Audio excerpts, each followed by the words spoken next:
by Carolyn Wells, author of Patty Fairfield, Patty's Summer Days, etc. Illustrated.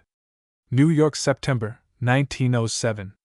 Chapter 1 Plans for Patty 2 The Decision 3 Souvenirs for an Aquatic Party V Goodbyes 6 The Old Mamselle 7 Western Friends 8 Days at Sea 9 Paris X Sightseeing 11 An Excursion to Versailles 12 Shopping 13 Chantilly 14 Making a Home 15 St. Germain 16 An Expected Guest 17 A Motor Ride 18 A New Year Fate 19 Cyclamen Perfume XX The Bazaar 21 A Surprise Chapter 1 Plans for Patty. The Fairfields were holding a family conclave. As the Fairfield family consisted of only 3 members, the meeting was not large, but it was highly enthusiastic. The discussion was about Patty, and as a consequence, Patty herself was taking a lively part in it. "But you promised me, last year, Papa," she said, "that if I graduated from the Oliphant School with honors, I needn't go to school this year." "But I meant in the city," explained her father. "It's absurd, Patty, for you to consider your education finished, and you not yet 18. "But I'll soon be 18, Papa, and so suppose we postpone this conversation until then." "Don't be frivolous, my child. This is a serious matter, and requires careful consideration and wise judgment." "That's so," said Nan, "and as I have already considered it carefully, I will give you the benefit of my wise judgment." Though Nan's face had assumed the expression of an owl named Solomon, there was a smile in her eyes, and Patty well knew that her stepmother's views agreed with her own, rather than with those of her father. It was the last week in September, and the Fairfields were again in their pleasant city home after their summer in the country. Patty and Nan were both fond of city life, and were looking forward to a delightful winter. Of course, Patty was too young to be in society, but there were many simple pleasures which she was privileged to enjoy, and she and Nan had planned a series of delightful affairs, quite apart from the more elaborate functions which Nan would attend with her husband.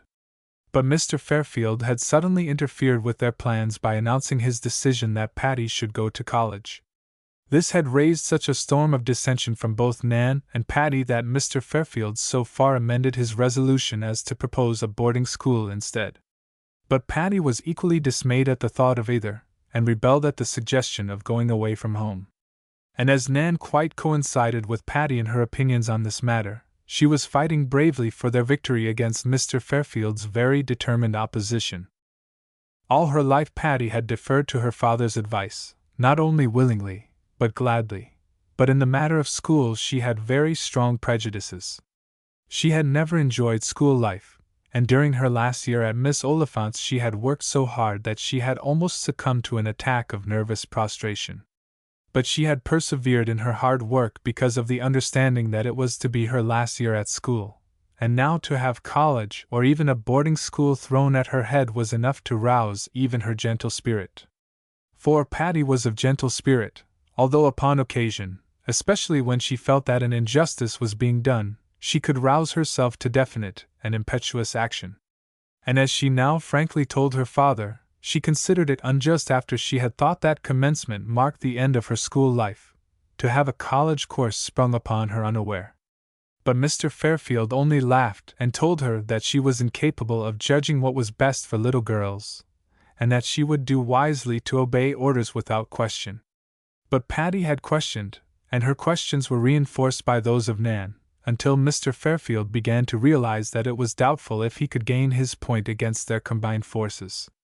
And indeed a kind and indulgent father and husband is at a disadvantage when his opinion is opposed to that of his pretty, impulsive daughter and his charming, impulsive wife. So, at this by no means the first serious discussion of the matter, Mr. Fairfield found himself weakening, and had already acknowledged to himself that he might as well prepare to yield gracefully. "Go on, Nan," cried Patty. "Give us the benefit of your wise judgment." "Why, I think," said Nan, looking at her husband with an adorable smile, which seemed to assume that he would agree with her, "that a college education is advisable, even necessary, for a girl who expects to teach, or indeed, to follow any profession. But I'm quite sure we don't look forward to that for Patty." "No," said Mr. Fairfield. "I can't seem to see Patty teaching a district school how to shoot. Either does my imagination picture her as a woman doctor or a lady lawyer. But to my mind there are occasions in the life of a private sightedness when a knowledge of classic lore is not only beneficial but decidedly ornamental. Now, Papa, began Patty, I'm not going to spend my life as a butterfly of fashion or a grasshopper of giddiness, and you know it.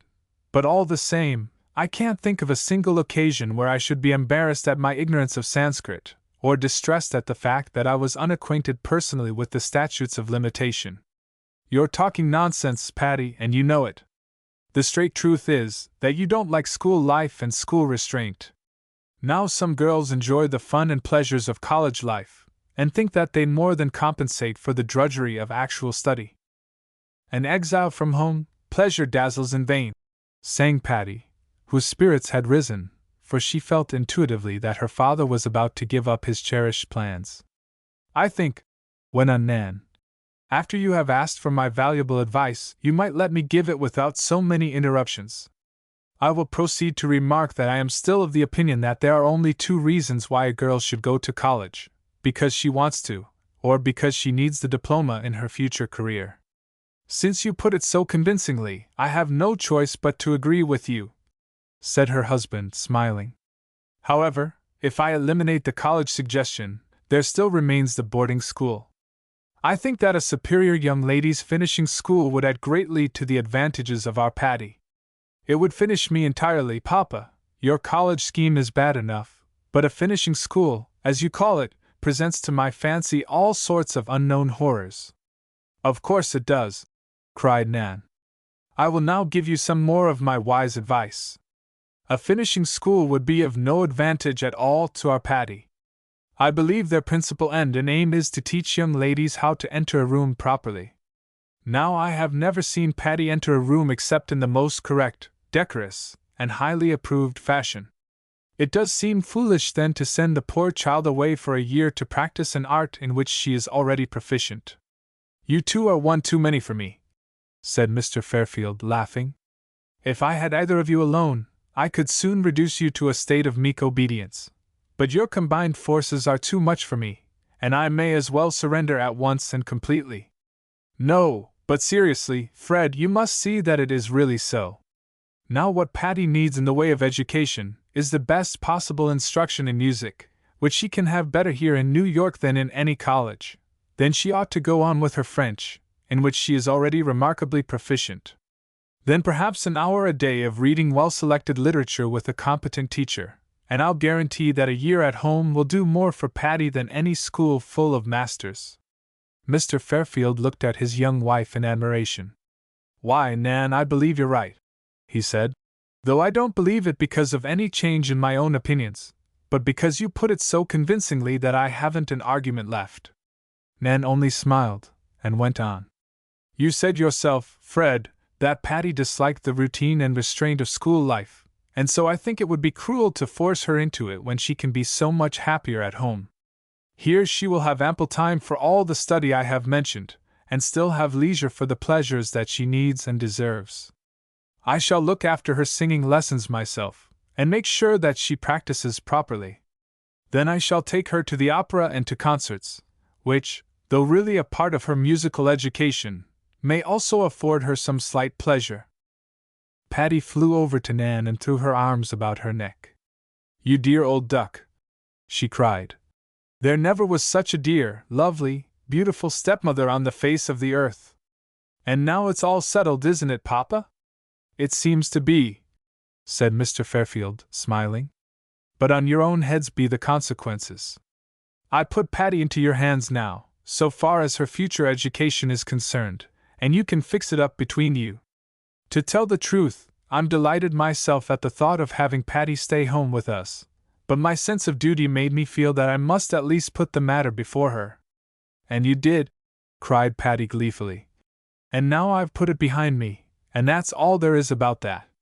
And I'll promise, Papa, to study awfully hard on my French and music, and as for reading, that will be no hardship, for I'd rather read than eat any day. Mr. Fairfield had really acquiesced to the wishes of the others out of his sheer kind-heartedness. For he did not think that the lessons at home would be as definite and regular as at a school, and he still held his original opinions in the matter. But having waived his theories for theirs, he raised no further objection and seemed to consider the question settled. After a moment, however, he said thoughtfully, "What you really ought to have, Patty, is a year abroad.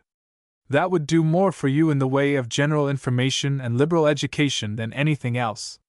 "Now that would be right down splendid," said Patty. "Come on, Papa, let's all go." "I would in a minute, dear, but I can't leave my business just now. It has increased alarmingly of late, and it needs my constant attention to keep up with it. Indeed, it is becoming so ridiculously successful that unless I can check it, we shall soon be absurdly rich people." "Then you can retire," said Nan, "and we can all go abroad for Patty's benefit." "Yes," said Mr. Fairfield seriously. "After a year or two we can do that. I shan't exactly retire, but I shall get the business into such shape that I can take a long vacation, and then we'll all go out and see the world. But that doesn't seem to have anything to do with Patty's immediate future. I have thought over this a great deal, and if you don't go to college, Patty, I should like very much to have you go abroad sooner than I can take you. But I can't see any way for you to go. I can't spare Nan to go with you, and I'm not sure you would care to go with one of those parties of personally conducted young ladies." "No, indeed!" cried Patty. "I'm crazy to go to Europe, but I don't want to go with 6 other girls and a chaperone, and go flying along from one country to the next, with a Baedeker in one hand and a suitcase in the other. I'd much rather wait and go with you and Nan later on." "Well, I haven't finished thinking it out yet," said Mr. Fairfield, who, in spite of his apparent pliability, had a strong will of his own. "I may send you across in charge of a reliable guardian, and put you into a French convent." Illustration with caption. "There never was such a dear, lovely, beautiful stepmother on the face of the earth." Patty only laughed at this, but still she had a vague feeling that her father was not yet quite done with the subject, and that almost anything might happen. But as Kenneth Harper came in to see them just then, the question was laid before him. "There is no sense in Patty's going to college," he declared. "I'm an authority on the subject, because I know college and I know Patty, and they have absolutely nothing in common with each other. Why, Patty doesn't want the things that colleges teach. You see, she is of an artistic temperament." "Oh, Kenneth!" cried Patty reproachfully. "That's the most fearfully unkind thing I ever had said to me. Why, I would rather be accused of I don't know what than an artistic temperament. How could you say it? Why, I'm as practical and common-sensible and straightforward as I can be. People who have artistic temperaments are flighty and weak-minded and not at all capable." "Why, Patty," cried Nan, laughing, "how can you make such sweeping assertions?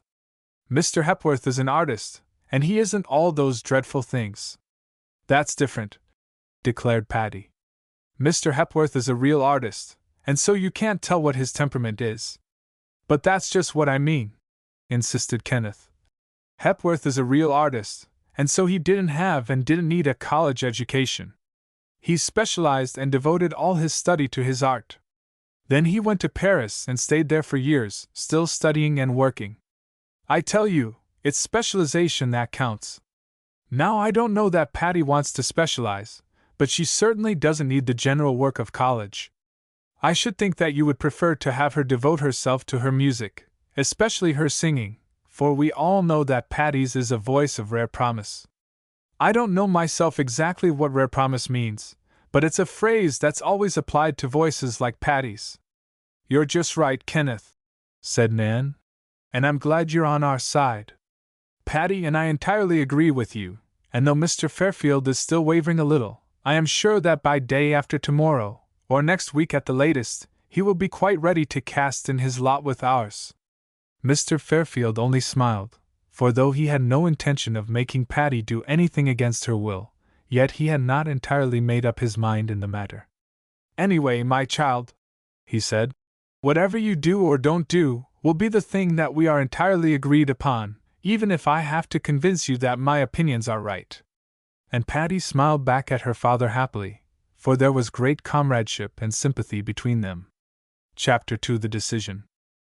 It was only a few days later that Nan and Patty sat one evening in the library waiting for Mr. Fairfield to come home to dinner.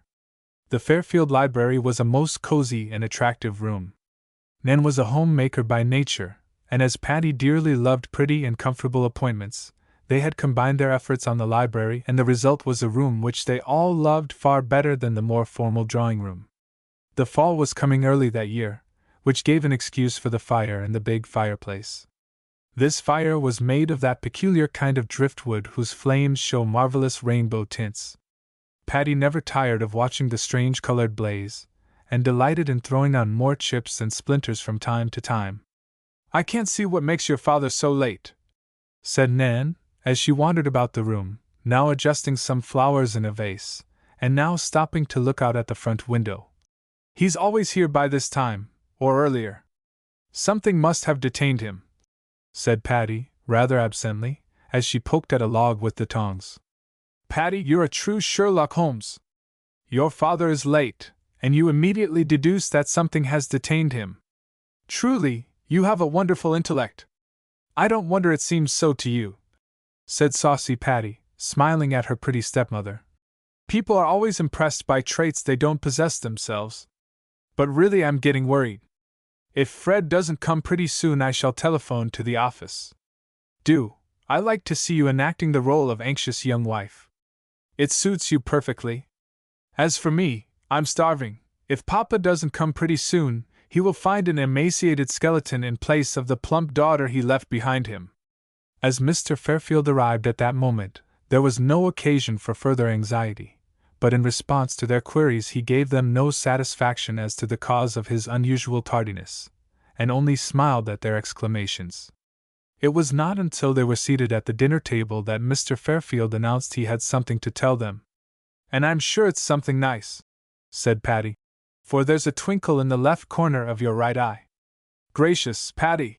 cried Nan. "That sounds as if your father were cross-eyed, and he isn't." "Well," went on Mr. Fairfield, "what I have to tell you is just this. I have arranged for the immediate future of Miss Patricia Fairfield." Patty looked frightened.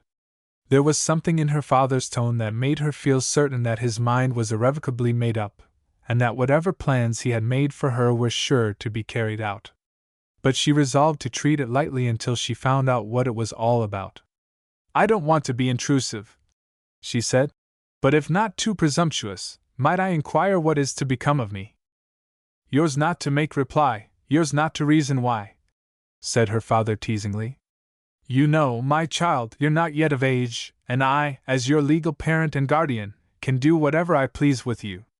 You are, as Mr. Shakespeare puts it, my goods, my chattel, and so I have decided to pack you up and send you away." "Really, Papa?" cried Patty, aghast. "Yes, really. I remember you expressed a disinclination to leave your home and family, but all the same I have made arrangements for you to do so. It was the detailing of these arrangements that kept me so late at my office tonight." Patty looked at her father.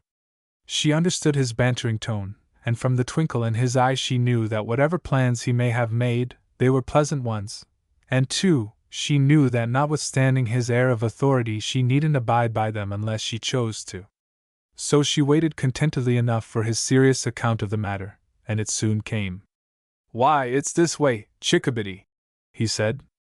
"Mr. Farrington came to see me at the office this afternoon, and laid a plan before me. It seems that he and Mrs.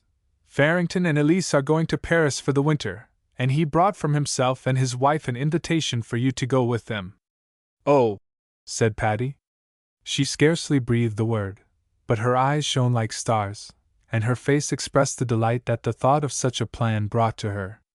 "Oh," she said again, as thoughts of further details came crowding into her mind. "How perfectly glorious!" cried Nan, whose enthusiasm ran to words, as Patty seemed struck dumb. "It's the very thing! Just what Patty needs. And to go with the Farringtons is the most delightful way to make such a trip. Tell us all about it, Fred. When do they start? Shall I have time to get Patty some clothes?" "No, she'd better buy them over there." "Oh, Patty, you'll have the most rapturous time. Do say something, you little goose. Don't sit there blinking as if you didn't understand what's going on." Tell us more about it, Fred. I will, my dear, if you'll only give me a chance. The Farringtons mean to sail very soon, in about a fortnight. They will go on a French liner and go at once to Paris.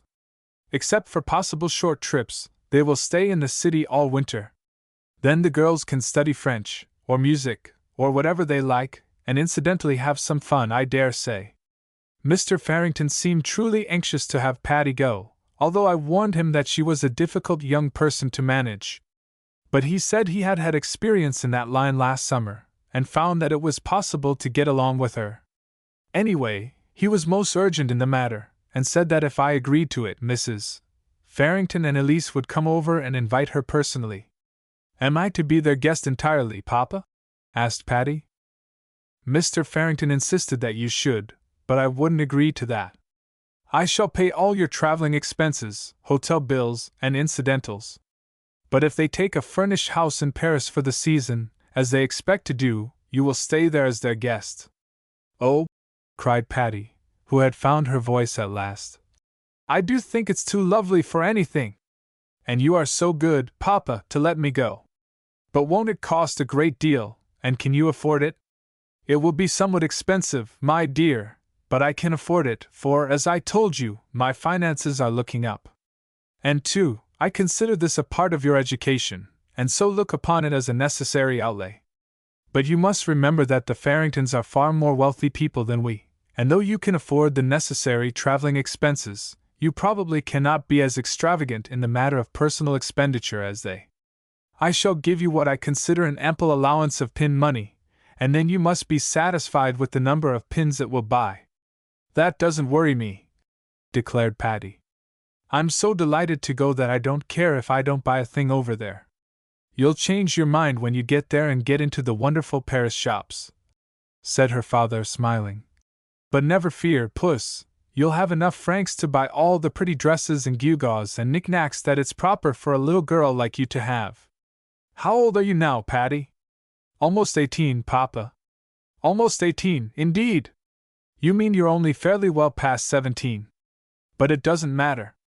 Remember you're a little girl, and not a society young lady, and conduct yourself accordingly. Mrs. Farrington will look out for that, said Nan. She has the best possible ideas about such things, and she brings up Elise exactly in accordance with my notions of what is right. That settles it, said Mr. Fairfield. I shall have no further anxiety on that score since Nan approves of the outlook. But, Patty girl, we're going to miss you here. Yes, indeed, cried Nan. I hadn't realized that side of it. Oh, Patty, we had planned so many things for this winter, and now I shall be alone all day and every day. Come on and go with me, said Patty mischievously. No, said Nan, smiling at her husband. I have a stronger tie here even than your delightful companionship. But truly we shall miss you awfully.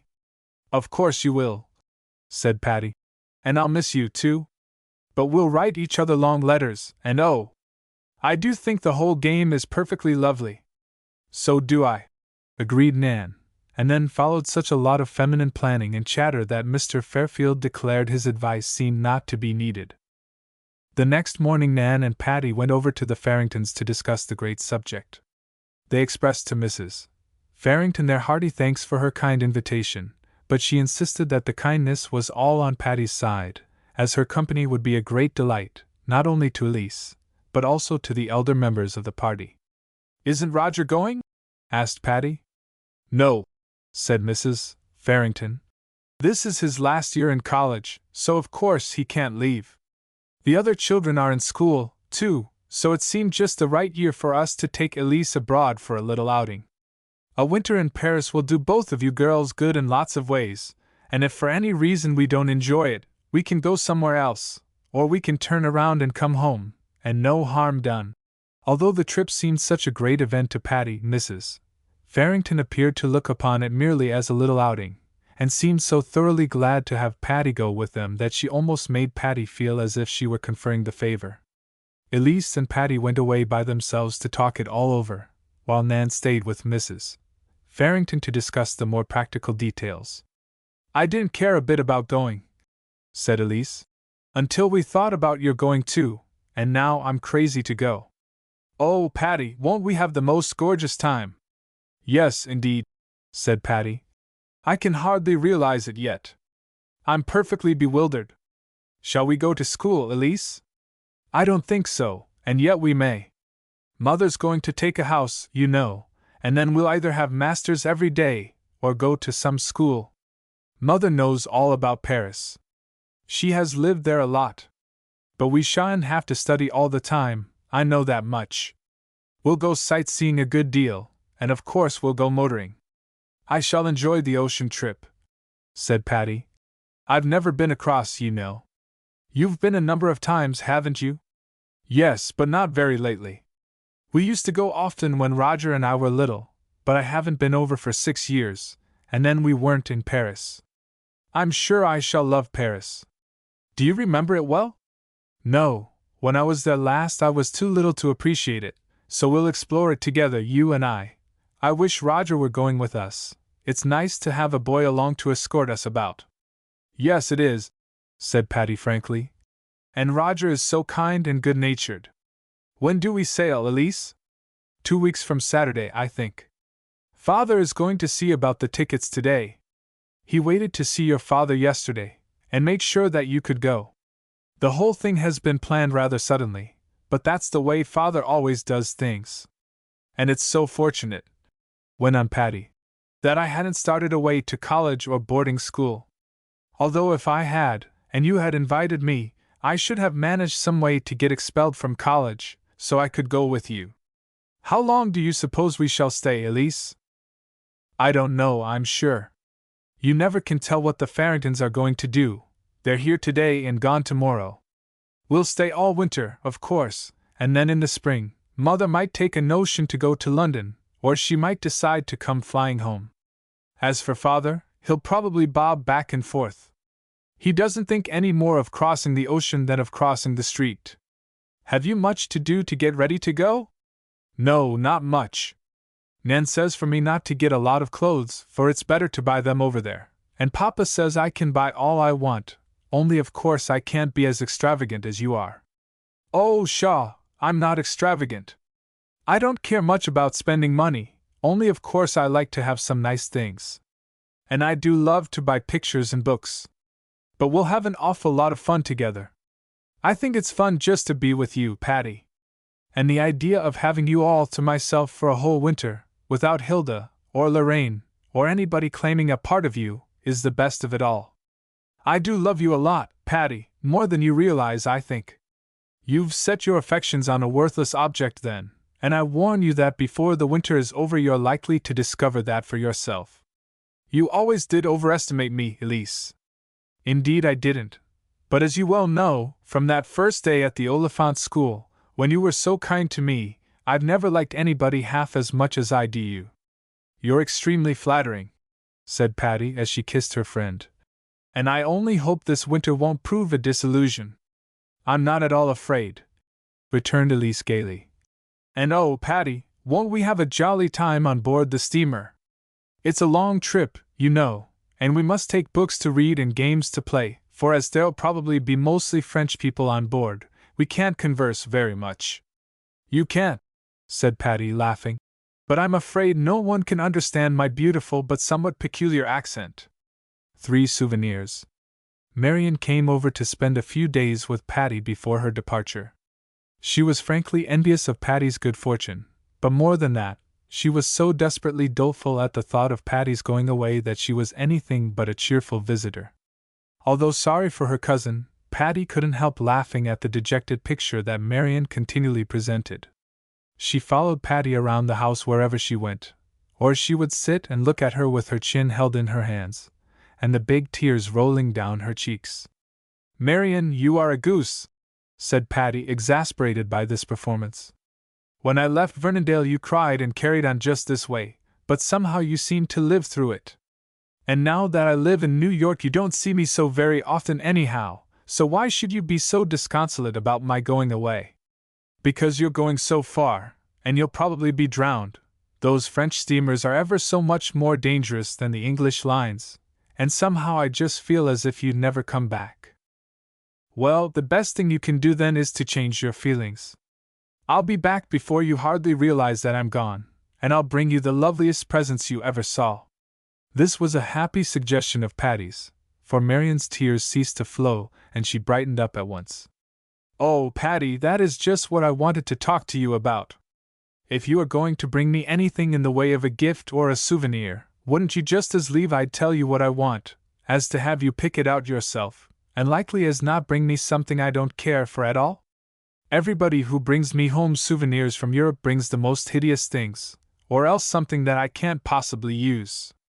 Why, Marion, dear, I'd be only too glad to have you tell me what you want, and I'll do my best to select it just right. Well, Patty, I want a lot of photographs. The kind we get over here are no good. But I've seen the ones that come from Paris, and they're just as different as day and night. I'd like the Venus of Milo and the Mona Lisa and the Victory and oh, well, I'll make you out a list. There are several Madonnas that I want, and several more that I don't want. And I do not want any of Nadier's pictures or Baby Stuart. But I do want some of Hin's hair curlers, the tortoiseshell kind, I mean, and you can only get them in Paris. By this time Patty was shaking with laughter at Marion's list, and she asked her if she didn't want anything else but photographs and hair curlers. Why, yes, said Marion, astonished. I've only just begun. You know photographs don't cost much over there, and of course the curlers won't count for a present. I thought you meant to bring me something nice. I do, said Patty, looking at her cousin, who was so comically in earnest. You just go on with your list, and I'll bring all the things, if I have to buy an extra trunk to bring them in. All right then, said Marion, encouraged to proceed. I want a bead bag, one of those gay-colored ones made of very small beads, worked in old-fashioned flowers, roses, you know, or hibiscus, not on any account the tulip pattern, because I hate it. You'd better write out these instructions, Marion, or I shall be sure to get tulips by mistake. Don't you do it, Patty. I'll write them all down most explicitly. And then I want a scarf, a very long one, cream-colored ground, with a Persian border in blues and grays. But not a palm-leaf border. I mean that queer stenciled sort of a design. I'll draw a pattern of it so you can't mistake it. But suppose I can't find just that kind, Marion. Oh, yes, you can. Ethel Holmes has one, and hers came from Paris. And you've all winter to look for it, you know. Well, I'll devote the winter to the search, but if I don't find it along towards spring I'll give it up. What else, Marion? Well, I'd like a lot of Napoleon things. Some old prints of him, you know, and perhaps a little bronze statuette, and a cup and saucer or pen wiper, or any of those things that they make with pictures of Napoleon on. And then, oh! Patty, I do want some cyclamen perfumery. It's awfully hard to get. There's only one firm that makes it. I forget the name, but it's something Brothers and Company, and their place is across the Seine. Across the Seine from what? Why, just across. On the other side, you know. Of course I don't know across from what, because I've never been to Paris. But everybody who has lived there always just says across the Seine, and everybody knows at once where they mean. You'll know all right after you've lived there a little while. Marion, you're a wonder, declared Patty. I don't think I ever knew anybody with such a perfect and complete understanding of her own wants as you seem to have. I hope you haven't mentioned half the things I'm to bring you, but don't tell me the rest now. I might change my mind about going. But you buy a large blank book and write out all these orders at full length, giving directions just when to cross the Seine and when to cross back again, and I'll promise to do my very best with the whole list. Patty, you're a darling, said Marion. And I'm almost reconciled to having you go when I think of having souvenirs brought to me that I really want.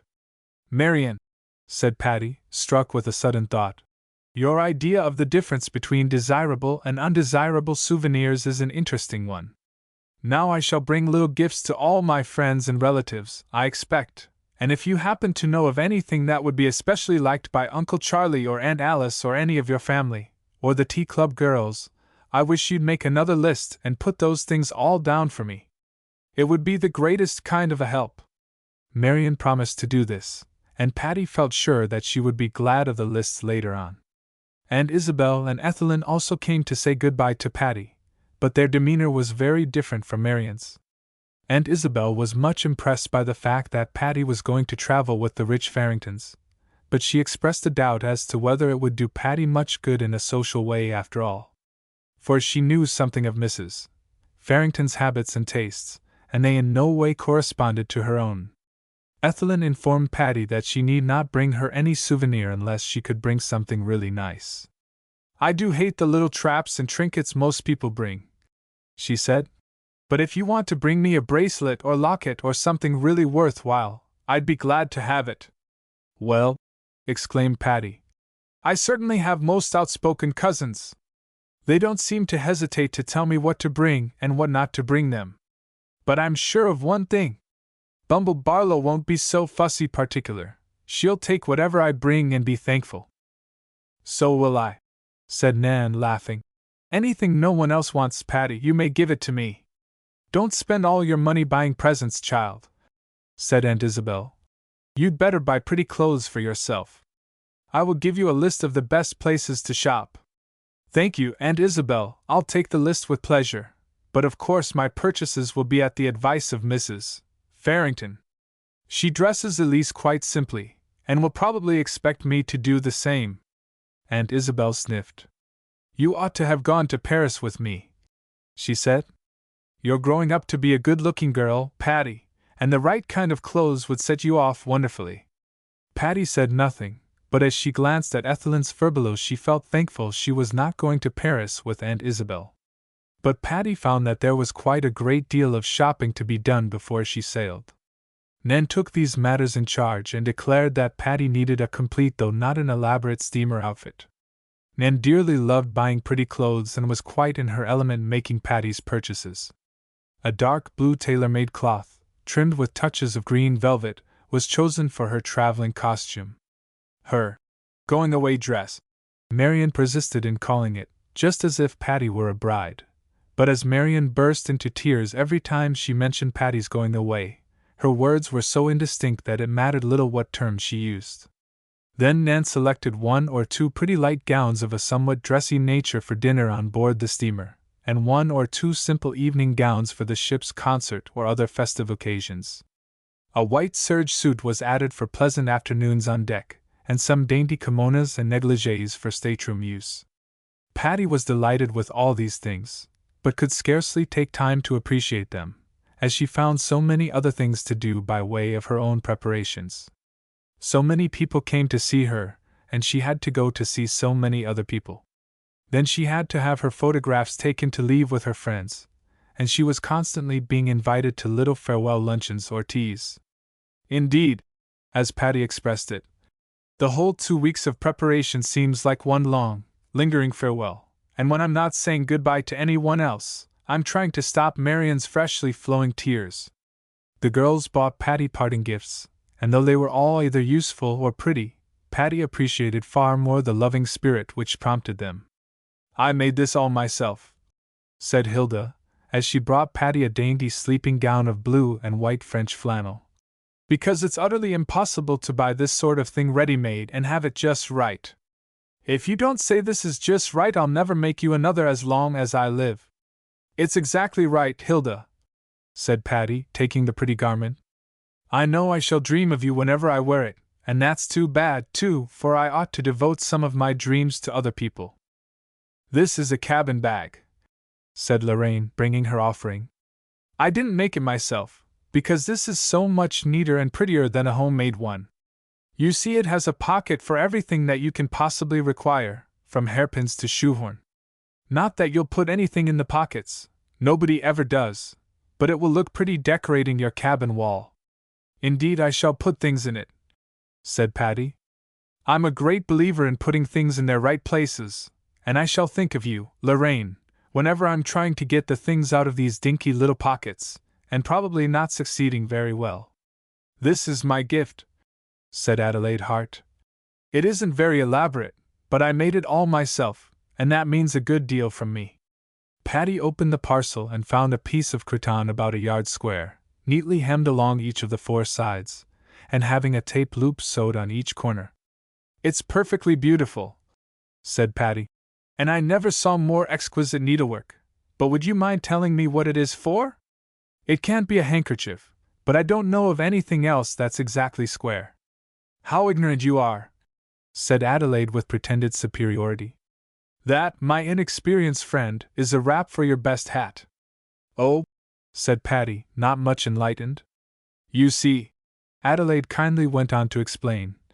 As soon as you get on board your steamer, you take off your best hat and put it exactly in the middle of this square, having first spread the square out smoothly on the bed or somewhere. Then you take up these four corners by the loops and hang the whole thing on the highest hook in your stateroom. Thus, you see, your best hat is carried safely across, it is not jammed or crushed, and it is protected from dust. I see, said Patty gravely. And I suppose the dust is something awful on an ocean steamer. The laugh seemed to be on Adelaide at this, but she joined in it, and prophesied that when Patty returned she would confess that that gift had proved the most useful of all. Clementine Morse brought a large postcard album which she had filled with views of New York City. I know you will be homesick before you're out of sight of land, she said. But if you're not, you ought to be, and I hope these pictures will make you so. When you look at this highly colored representation of Grant's tomb and realize that it is but a few miles from your own long-lost Hearthstone, I'm sure you will feel qualms of patriotism, or something. I think very likely, said Patty, laughing. But, Clementine, how many trunks do you suppose I shall need to hold my farewell gifts? This album will take up considerable space. I know it, said Clementine. But you needn't put it in your trunk. You can carry it on board in your hand, and then when you go ashore you can carry it in your hand. I don't believe they will charge you duty on it, especially as it will probably be nearly worn out by that time. I'm sure it will, said Patty. Not only from my own constant use of it, but I know everybody on board will want to borrow it and enjoy these works of art. Yes, agreed Clementine. And then, Patty, when you're in Paris you can throw away all these New York cards and fill it up with Paris views and bring it home and give it back to me. I certainly will, Clem, that's a first-rate idea. Mary Sargent brought a French phrase book. It was entitled, French Before Breakfast. And as Mary explained that the French people never had breakfast until noon, Patty would have ample time to study it. Patty accepted the little book with many thanks and promised Mary she would never eat breakfast, at noon or any other hour, until she had thoroughly mastered at least one of the phrases. Chapter for an Aquatic Party. Of course all were agreed that Patty must have a farewell party of some sort, and as Nan dearly loved elaborate affairs, she had decided that it should be an aquatic party.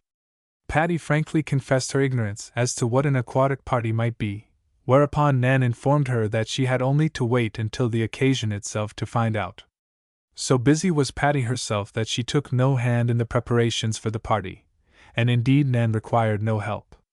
That capable and energetic young matron secured the services of some professional decorators and able-bodied workmen, but the direction and superintendence was entirely in her own hands. Patty was consulted only in regard to her own costume for the occasion. You see, said Nan, coming into Patty's room one morning, I don't know whether you would rather say goodbye to your friends in the guise of a kelpie or a pixie or a jellyfish. Cut out the jellyfish, said Patty, laughing, for they're horrid, floppy old things, I'm sure. As to the others, what's the difference between a kelpie and a pixie? Oh, a great deal of difference, declared Nan, wagging her head wisely. A kelpie is an imaginary water sprite, you know, and a pixie is a sort of make-believe fairy who lives in the water. Well, I'm glad that you see a difference in your two definitions. For my part, one don't see anything to hinder my being a kelpie and a pixie both, even if I'm not twins.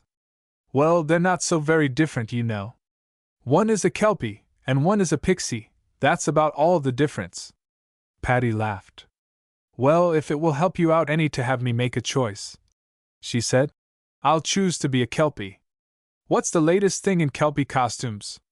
Oh, it will be lovely, Patty.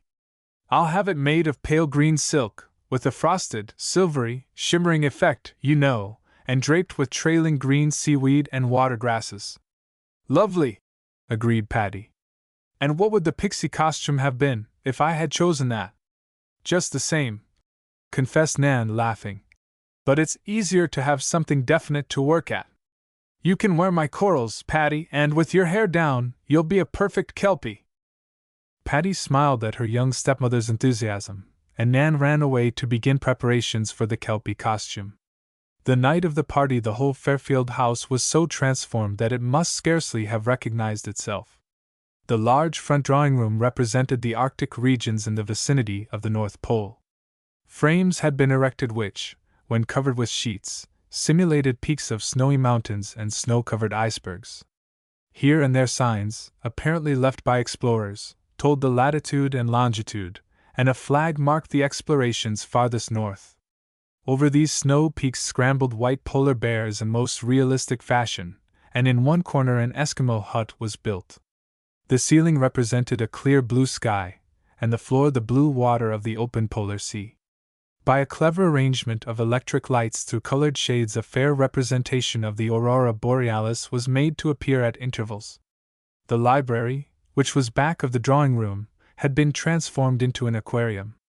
All round the walls, waves of blue-green gauze simulated water, in which papier-mâché fish were gliding and swimming.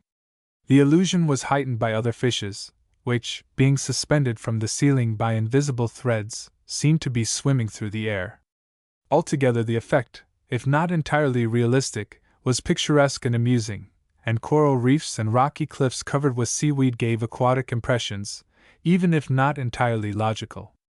But Nan's pride was what she chose to call the upper deck. This was a room on the second floor, a large front room, which had been made to represent the upper deck of a handsome yacht. Sailcloth draped and held up by poles formed the roof and sides, and a realistic railing surrounded it.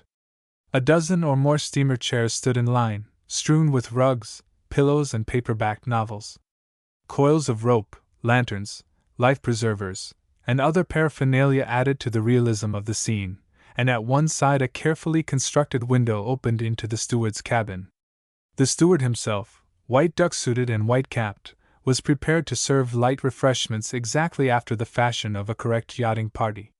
When the guests began to arrive and were dressed in various costumes, each representing some type or phase of water pleasures, the scene took on a gay and festive air. Patty's Kelpie costume was a great success, and the girl never looked prettier than as she stood receiving her guests in the pretty green silk gown, trailing with seaweed and shimmering with silver dust. Her curly golden hair was wreathed with soft green watergrasses, and her rosy cheeks and dancing eyes made her look like a mischievous water sprite. Nan's own costume was that of a fishwife, and though very different from Patty's, it had all the picturesqueness of the quaint costume of the Breton fisher folk. A basket slung over her shoulder held realistic-looking fishes, and Nan looked quite as if she might have stepped out of the frame of a picture in the French Academy. Mr. Fairfield, not without some difficulty, had been induced to represent Neptune. False flowing white hair and beard, a shining crown and trident, and a voluminous sea-green robe made him a gorgeous sight. The three stood near the North Pole to receive their guests, and formality was almost lost sight of in the hilarity caused by the procession of picturesque costumes. There were pirates of fierce and bloodthirsty mien, there were jolly Jack tars and natty ship officers, there were water babies, mermaids, fishermen, and many dainty yachting costumes. Then there were queer and grotesque figures, such as a frog, a lobster, and a huge crab.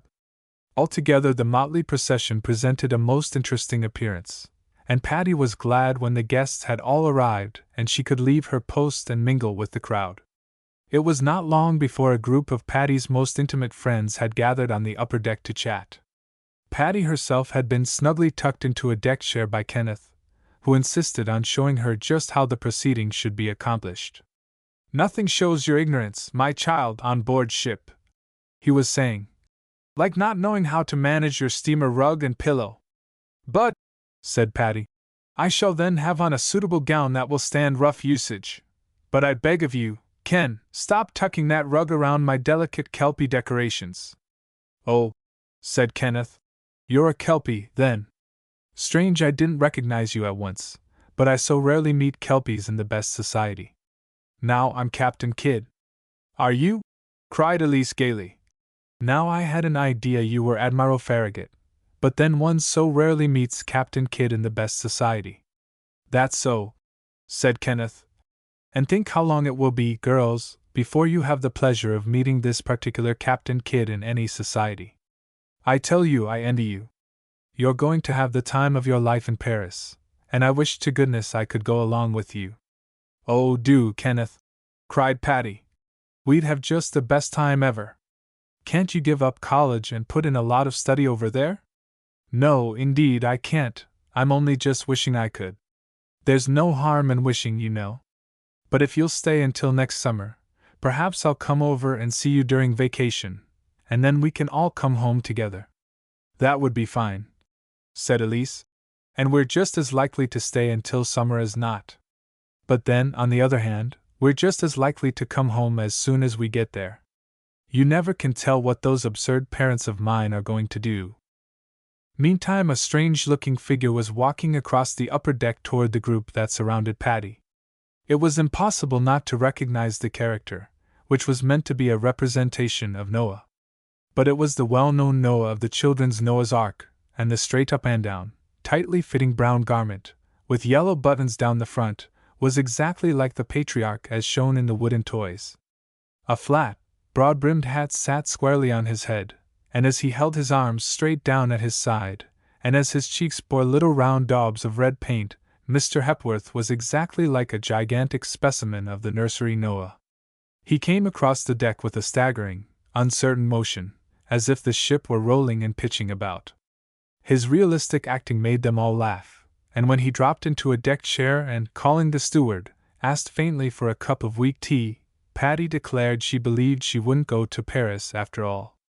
For I'm sure, she said, that I don't want to go wobbling across a deck and looking as ill and woebegone as you do. Mr. Hepworth smiled at her. You'll have so many remedies and preventives given you, he said, and you'll be so busy pitching them overboard that you won't have time to be seasick. Really, I don't believe you'll think of such a thing all the way over, let alone experiencing it. You're a great comfort, said Patty heartily. You always tell me the most comforting things. Now everybody else declares that after I've been at sea for a day I'll be so ill that I won't care whether I live or die. Nonsense, declared Mr. Hepworth. Don't pay any attention to such croakings. I agree with you, said Elise. I've made up my mind that I'm not going to be seasick, but I'm going to have a perfectly jolly time all the way across. Of course you'll have jolly times, said Marian, who was in one of her doleful moods. But think of us who are left behind. We won't have any jolly time until you come back again. Oh, I don't know, said Kenneth. Of course I'm devoted to these two girls, but I'm not going to let it blight my young existence and crush my whole career, just because I have to live without them for 6 months. But you don't love Patty as I do, said Marian with a sigh, as she gazed at her adored cousin. No, Marian, I don't, said Kenneth. Not as you do, for I assume that you love her as a first cousin. Now my affection for Patty is more on the order of a grandmother's brother-in-law once removed. You can't be too careful about the exact type of attachment you feel for a young lady, and I think that expresses my regard for Patty. Now toward Elise I feel more like a great niece's uncle's brother-in-law. There is a very subtle distinction between the two, but I know that both girls are acutely aware of the exact kind and degree of my regard for them. I am anyway, said Patty. And I must say, Ken, that it's much easier to leave you, with that definite affection of yours, than it is to go away from Marian and leave her floundering in her deep and somewhat damp well. Marian vouchsafed a sad sort of smile, and said it was all very well for them to make fun of her, but she couldn't help missing Patty. Nobody can help missing Patty, declared Mr. Hepworth. And for my part, if I find that I miss her very much, I shall go straight over to Paris and bring her back. I hope you will, cried Patty. That is, I hope you'll come over, and perhaps we can persuade you not to be in such a dreadful hurry to come back. I had expected to run over in the early spring anyway, said Mr. Hepworth carelessly, as if it were a matter of no moment. I want to do certain French sketches that I've had my mind on for some time.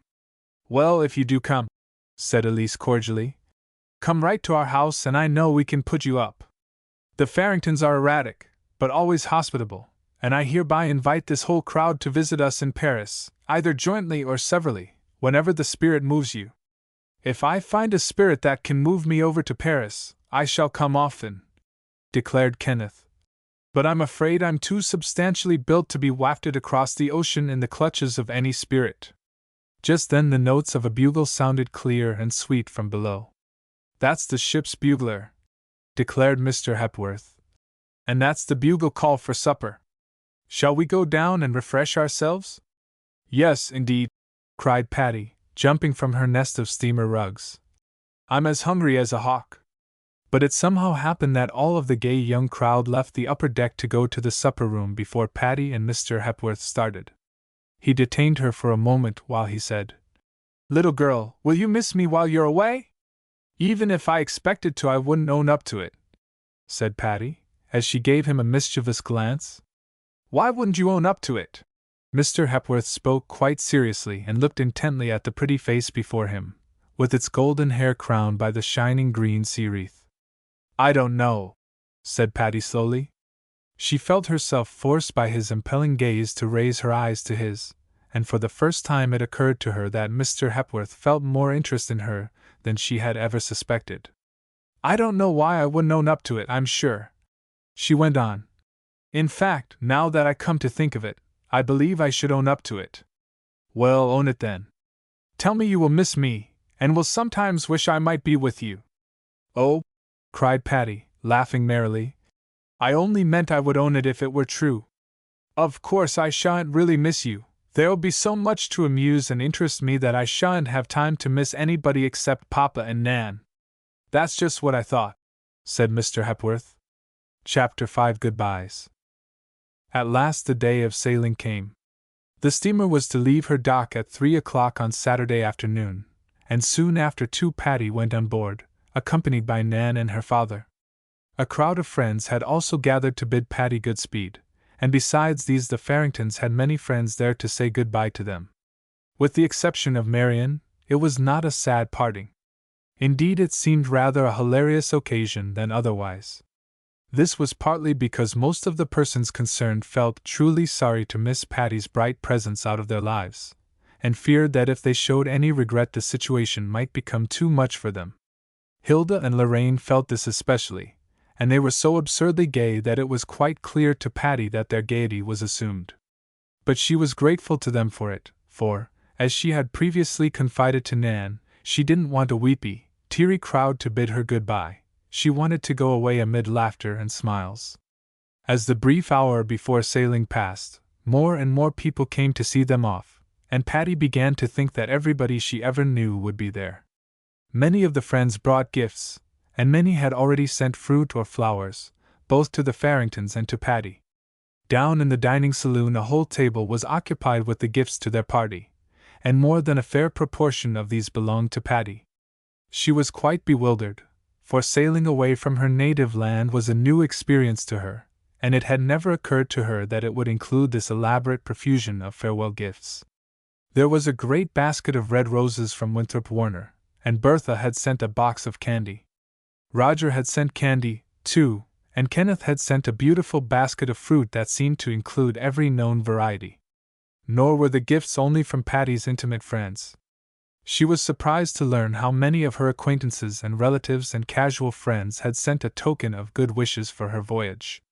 The truth is that Patty was a general favorite, and made friends with all whom she met. Mr. Hepworth had once told her that she was a dispenser of happiness. If so, she was now reaping the reward, for her friends had surely showered happiness upon her. And besides the table full of gifts there were many letters and telegrams in the ship's little post office. These delighted Patty, too, and she laid the budget aside to enjoy after the trip had fairly begun. Among the last to arrive was Mr. Hepworth. He brought no fruit or flowers, but he was followed by a messenger boy fairly staggering under the weight of his burden. "I knew, Patty," he said, "that you'd have all the flowers and fruit and sweets you could possibly want, so I brought you a different kind of gift." "There seems to be plenty of it," said Patty as she looked at the small boy. His arms were full of papers and magazines, which, as they afterward discovered, included every newspaper, magazine, and weekly periodical published in New York.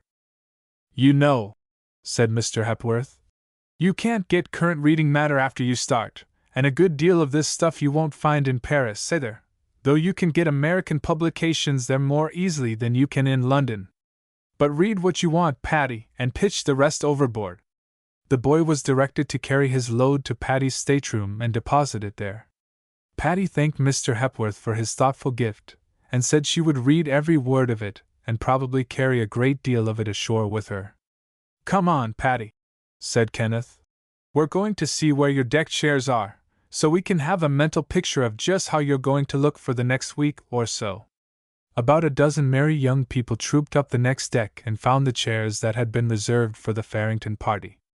But when Patty saw them, she burst out laughing.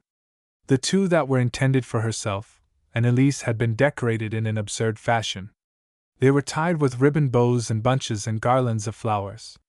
They were filled with fancy pillows, and tied on in several places were letters and small packages done up in paper. They look like ridiculous Christmas trees, cried Patty. I'm crazy to open those bundles, for I know they're full of foolishness that you girls have rigged up for us. Don't open them now, said Hilda, for we have to leave you and go ashore in a few moments. Now, Patty, you will write to us, won't you? I rather think I will, cried Patty. You've all been so good to me I never could thank you enough if I wrote every day and all day. Come with me, Patty, said Kenneth. I want to show you something up at this end of the ship.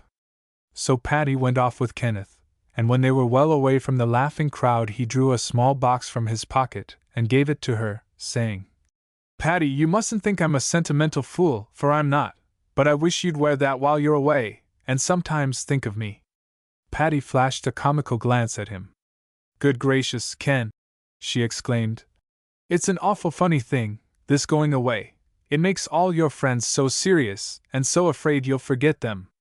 Of course I shall think of you while I'm away. Who else has been asking you to think of him? Growled Kenneth. That ridiculous Hepworth, I suppose. Well, now look here, miss, you're to think of me twice to his once. Do you understand that? Yes, I understand, said Patty demurely. And now may I look in the box before I promise to wear your gift? It might be a live beetle. I saw a lady once who wore a live beetle attached to a tiny gold chain. Oh, it was awful. It isn't a live beetle, said Kenneth, smiling. But it is attached to a tiny gold chain. Yes, of course you may look at it, and if you don't like it you needn't wear it. So Patty opened the box and discovered a little gold locket, set with tiny pearls and hanging from a slender gold chain. It was very graceful and dainty, and Patty's first impulse was one of delight. But as she looked up and met Kenneth's serious gaze, she suddenly wondered if she were promising too much to say she would wear it. What's inside of it? She inquired, as if to gain time. Look and see. Patty opened the locket, and found it contained a most attractive picture of Kenneth's handsome, boyish face. What a splendid likeness! She exclaimed. You're awfully good-looking, Ken, and I'll tell you what I'll do. I'll wear the locket with pleasure, sometimes, you know, not all the time, of course, until I find somebody who is handsomer than you, or whom I like better. Pooh! Cried Kenneth. I don't care how often you replace it with a picture of a handsomer man, but Patty, I don't want you to find anyone you like better. Promise me you won't. Oh, I can't promise that, Ken. Just think of the fascinating Frenchmen I shall probably meet, with their waxed mustaches and their dandified manners. How can I help liking them better than a plain, unvarnished American boy? All right, my lady, if you set your affections on a French popinjay, I'll come over there and fight a duel with him. I know you're too sensible to look at those addlepated dandies, but I wish you'd promise not to like anybody better than this plain, unvarnished American boy. I won't promise you anything, Ken, said Patty, not unkindly, but with a gentle, definite air. I thank you for your locket. It is beautiful, and I do love pretty things. I'll wear it sometimes. Let me see, today is Saturday. Well, I'll wear it every Saturday. That will ensure your being thought of at least once a week. And with this Kenneth had to be content, for a roguish laugh appeared in Patty's eyes and he knew she would not treat matters seriously any further. Dropping the locket in her little handbag, Patty turned to go back to the others. "But you're not keeping your promise," said Kenneth, detaining her. "What promise? You said you'd wear the locket on Saturdays, and today is Saturday." Patty was a little embarrassed. She knew if she went back to the group with the trinket hanging round her neck, everyone would know at once that Kenneth had given it to her, and they would surmise far more than the simple truth. And she was especially conscious that Mr. Hepworth would notice it, and would think it meant all Kenneth had wanted it to mean, which was far more than she had accepted it as meaning. Kenneth saw her hesitation and stood watching her. "Wear it, dear," he said quietly.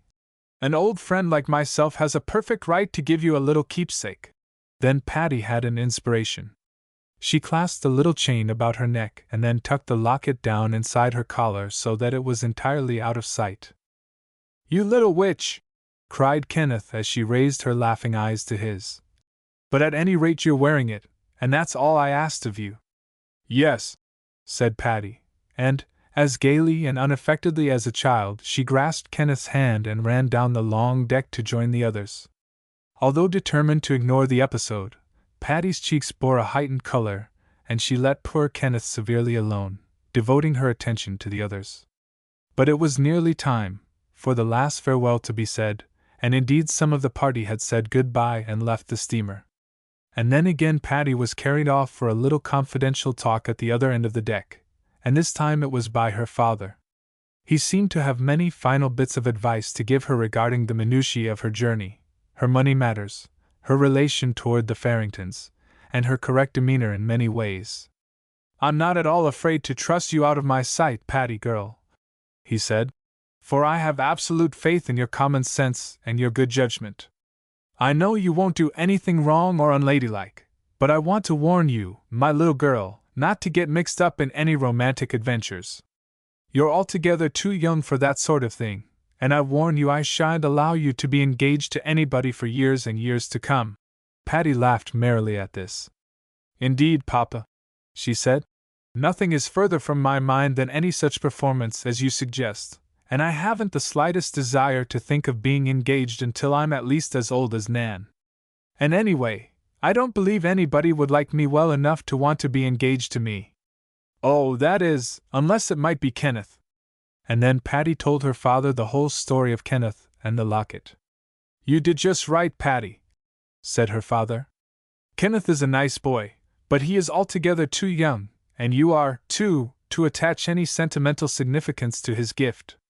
Wear the locket if you want to, or when you want to, but let it be understood that it means nothing more than the merest friendly keepsake."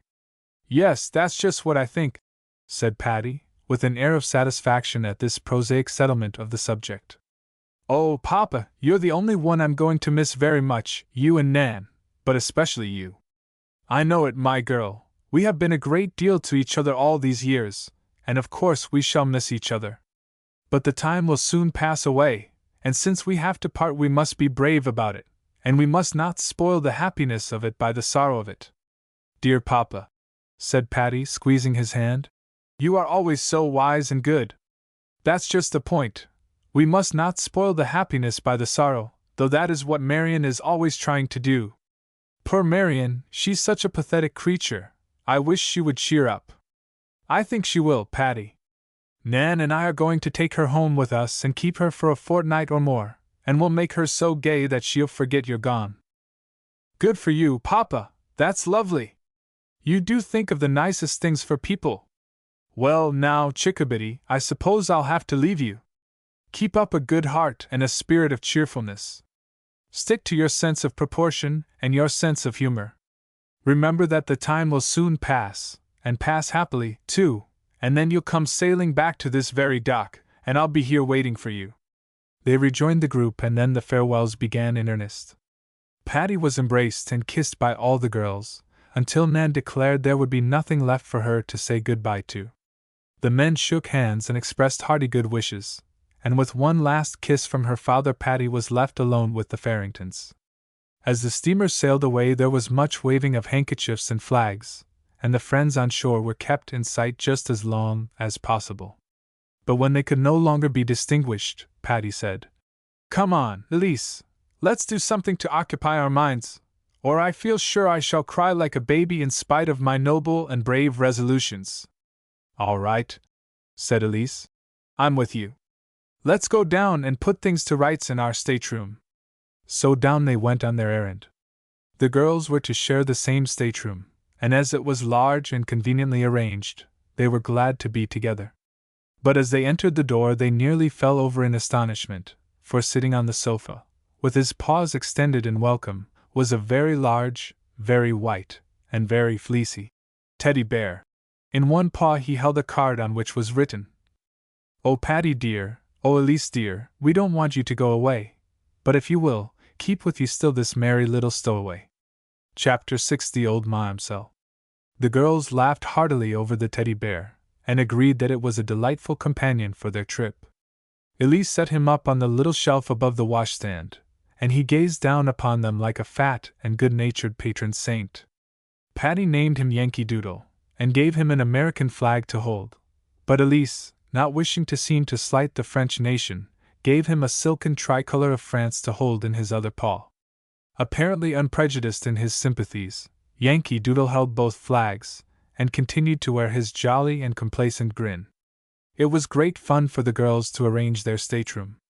As they expected to occupy it for the next 10 days, they proceeded to make it as homelike as possible. They both had so many cabin bags and wall pockets and basket catch-alls which had been parting gifts that it was difficult to find wall space for them all. Patty was to occupy the lower berth, and Elise the wide and comfortable sofa, for they concluded they could chatter better if on a level. This left the upper berth as a broad shelf for books and magazines, boxes of candy, and all the odds and ends of their belongings. "Isn't it perfectly wonderful," said Patty, "to think we are already miles away from land, and dancing away over this blue water?" As Patty was standing on the sofa, with her head stuck out through the porthole, Elise could not hear a word of this speech, so unless the fishes were interested it was entirely lost. But this mattered little to Patty, and soon she pulled her head in and made the same remark over again. "Well," said Elise, who was matter-of-fact, "when people take passage on an ocean steamer they often expect to get a few miles away from land after they start." "Oh, Elise," cried Patty, "have you no imagination? Of course it isn't wonderful to consider the fact of our sailing out to sea, but the idea of dancing away over the blue water is poetic and therefore wonderful. I'm glad you explained it to me, and I dare say the more the ship dances, the more wonderful it will be. And so let's get these things straightened out before the dancing grows mad and hilarious." "All right," said Patty good-naturedly, and she went to work with a will, stowing away things and tacking up things, until everything was snugly in place. Mrs. Farrington's maid accompanied the party, but both Elise and Patty, being energetic young Americans, had small use for her services. She was a help, though, in the matter of back buttons and hair ribbons, and she came now rapping at the stateroom door with a message from Mrs. Farrington that the girls were to dress for dinner. At the same moment the pretty bugle call rang out that marked the half-hour before dinner time.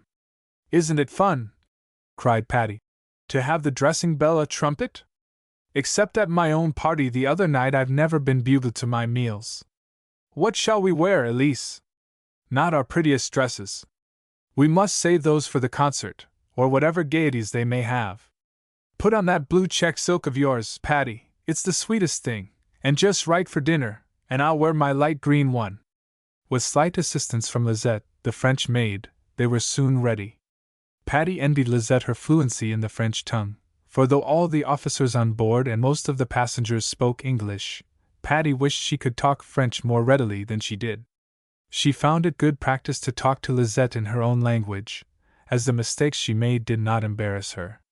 Lisette, of course, was a great admirer of pretty Patty, and was only too glad to be of assistance to her linguistically or any other way. Another bugle call announced dinner, and joining Mr. and Mrs. Farrington, the girls went down to the dining saloon.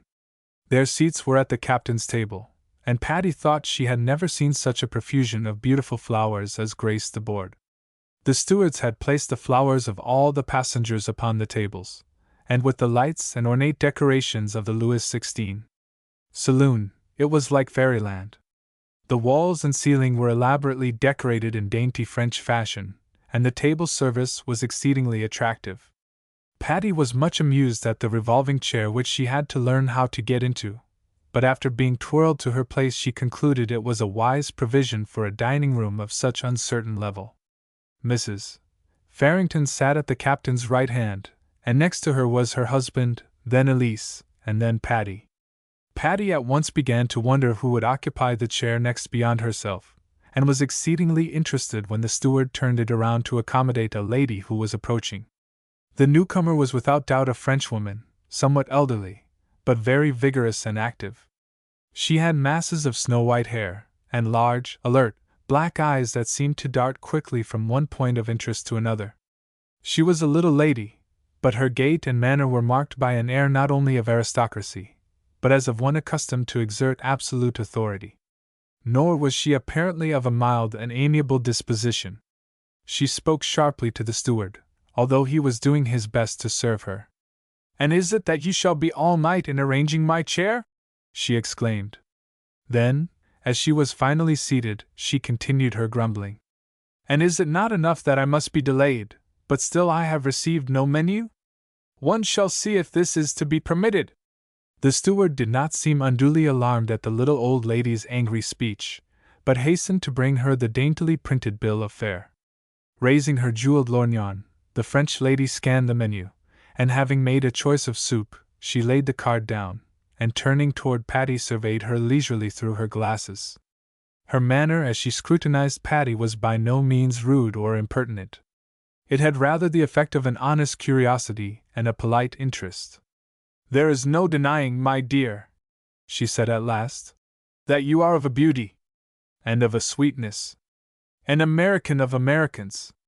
New York, is it not so?" There was an indefinable charm about the old lady's manner that won Patty's heart at once, and though in any case she would have been polite, she answered with cordiality. "Yes, madam, I live in New York, although I was born in the South and lived there for many years." "Ah, then, it is explained. It is your Southern states that make the charm, the aplomb, without the what you call, the freshness. Is it not so? But I do not mean the freshness of the cheek. And yet, in the argot, do you not say freshness is cheek? Ah, I am bewildered. I am mixed up with your strange words, but I will learn them. They shall not conquer me. And you will help me, is it not so?" "I will help you with pleasure, madam," replied Patty, dimpling with fun as she heard the old lady's unsuccessful attempts in American slang. "My name is Patty Fairfield, and though I seldom use the slang of my country, I'm more or less familiar with its terms, and can enlighten you concerning them, at least to a degree. To me your language is difficult, but perhaps we may by conversation help each other. Patty Fairfield, a pleasant name for a pleasant child. But I'm not madam, pray call me Mademoiselle. I am Mademoiselle Lebesse." "You are a Frenchwoman, of course?" inquired Patty. "A Frenchwoman, yes, but of an admiration for your strange American country. I go home now, but I shall return again. Your country is of an interest." As Patty looked around at the others at their table, she felt that she had been fortunate in sitting next to the old Mademoiselle. For though she could not judge entirely by appearances, no one else at the table seemed to be so quaintly interesting as the old French lady. Patty soon discovered that even a few miles of dancing upon the blue water had decidedly sharpened her appetite, and she did full justice to the delicate viands and delicious French cookery placed before her. She and Elise chatted happily, and after introducing her companions on either side to each other the conversation became general. Under the influence of the comradeship always felt on a French liner, the people across the table became sociably inclined, and acquaintances were made rapidly. After dinner our party went out on deck, and though warm wraps were necessary, the crisp, clear air was delightful, and the starry sky and tumbling black water fascinated Patty beyond all words. She leaned against the rail, watching the waves as they dashed and plashed below, breaking into white foam as the steamer plowed through them. Patty was very susceptible to new impressions, and the great expanse of black water beneath the dome of the star-studded black sky filled her with an awe and reverence which she had never known before. Elise stood quietly beside her, with her hand through Patty's arm, and together the girls silently enjoyed the somber beauty of the scene. "Are you afraid, Patty?" asked Elise. Patty laughed a little, and then she said, "I don't know as I can make you understand it, Elise, for it sounds so ridiculous when it's put into words. But it's this way with me, in my imagination, when I think of this little cockleshell of a boat tossing on this great, deep, black ocean, which may engulf it at any moment, I have a certain feeling of fear, which seems to belong to the situation. But really, my common sense tells me that these staunch steamships are constructed for the very purpose of carrying people safely across the sea, and that there is almost no danger at all of their doing otherwise. So you see, it only depends on whether I'm in a mood of poetical imagination or practical common sense as to whether I'm afraid or not." "Patty," said Elise, with a little sigh, "you are certainly clever. Now, I never could have reasoned the thing out like that, and yet I see just what you mean." "Throw bouquets at yourself, then, Elise," said Patty, laughing, "for you're a great deal more clever to see what I mean than I am to say it."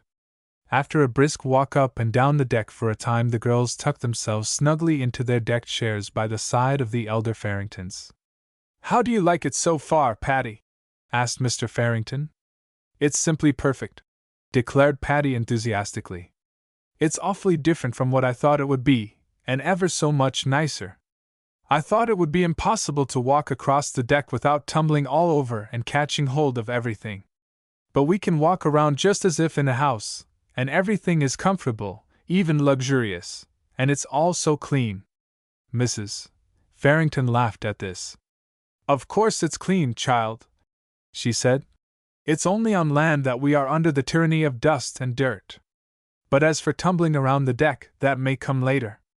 Don't imagine the sea is never rougher than it is tonight." "I hope it will be rougher," said Patty. "I don't want a fearful storm, but I would like a little pitching and tossing." "You'll probably get it," said Mr. Farrington. "And now, my cherished ones, let us take a look in at the library and drawing room, and then let us seek our staterooms." So the pair adjourned to the brilliantly lighted saloon, where many of the passengers had congregated to spend the after-dinner hour. It was a beautiful apartment, even more gorgeous and elaborate than the dining room, and furnished with inviting-looking easy chairs, sofas, and divans of puffy upholstery. Gilt-framed tables were scattered about for the benefit of the card players, and attractively appointed writing desks made Patty suddenly realize that she wanted to write letters home at once. But remembering that they could not possibly be mailed for 10 days to come, she decided to defer them at least until the morrow. Well-filled bookcases attracted the girls' attention, and notwithstanding the large amount of reading matter they had of their own, they were glad to see some well-known favorites behind the glass doors. Patty was surprised when Mr. Farrington proposed that they should all go to the dining room for a bit of supper before retiring.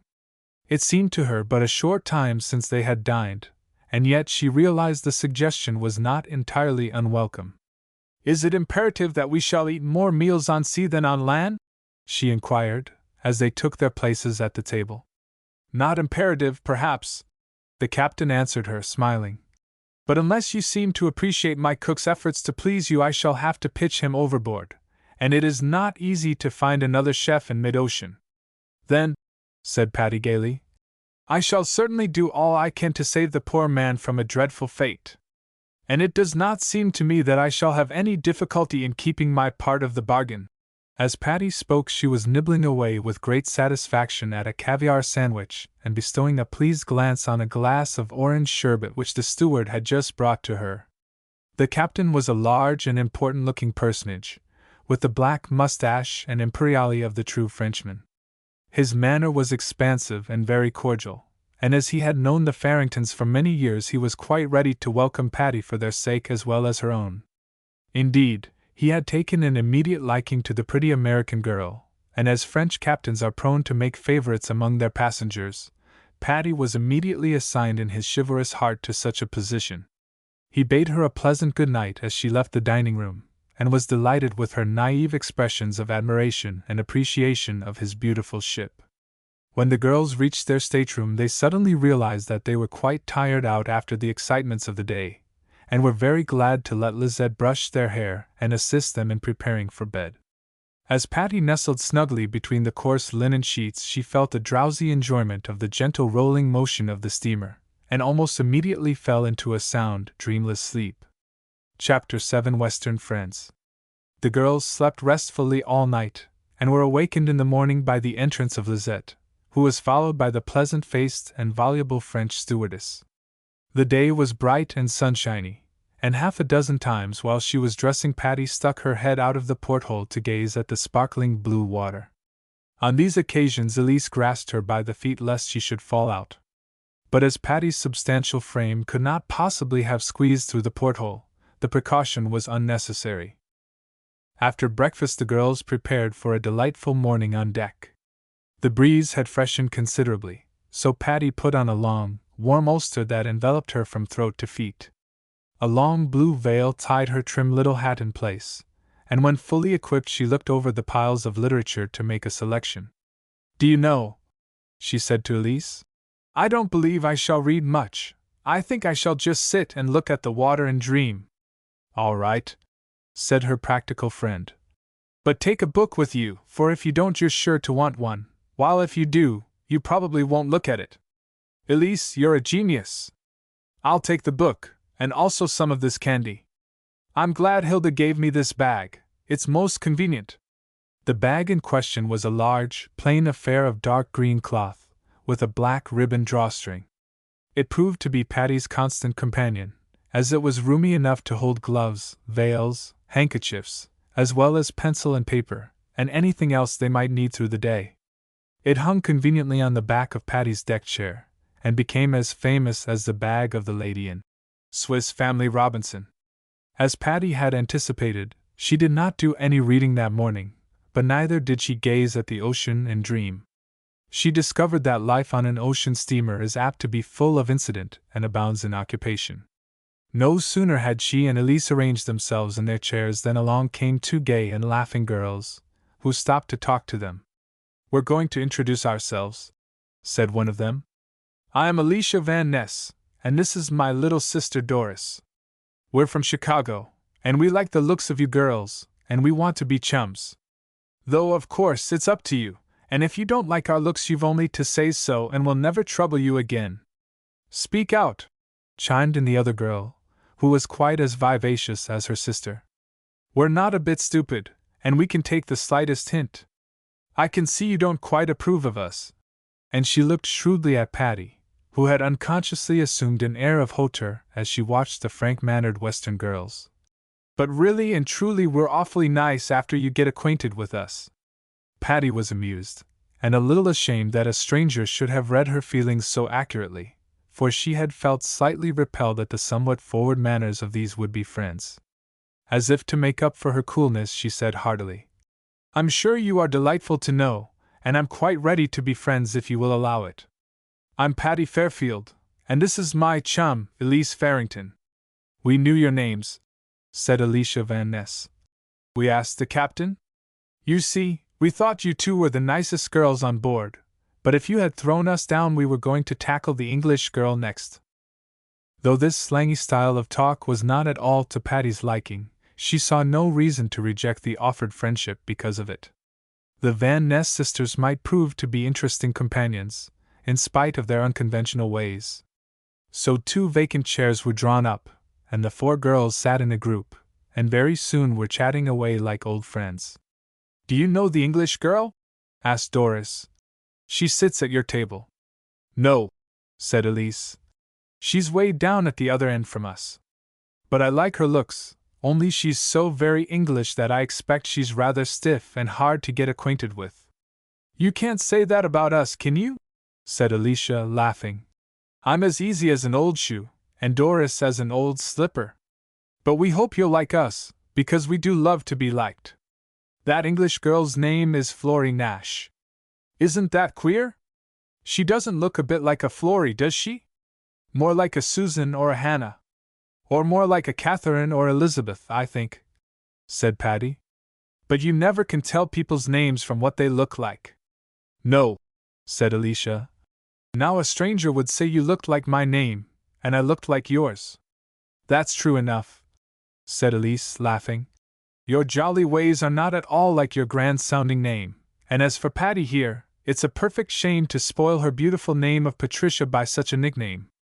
Two young men in long plaid ulsters with turned-up collars and plaid yachting caps came into view at the other end of the deck. They were walking with swinging strides in the direction of the group of girls. "Now I'll show you," said Alicia in a low voice, "how we Chicago girls scrape acquaintance with young men." As the young men drew nearer, Alicia looked at them smilingly and said, "Ahem," in a low but distinct voice. The young men looked at her and smiled, whereupon Doris purposely dropped a book she had been holding. The young men sprang to pick it up, Doris took it and thanked them, and then made a further remark as to the beauty of the weather. The young men replied affably, and then Alicia asked them to join their group and sit down for a chat. "With pleasure," said one of the young men, glancing at Patty and Elise. "If we may be allowed." Patty was surprised and shocked at the behavior of these strange girls, and very decidedly expressed her opinion in her face.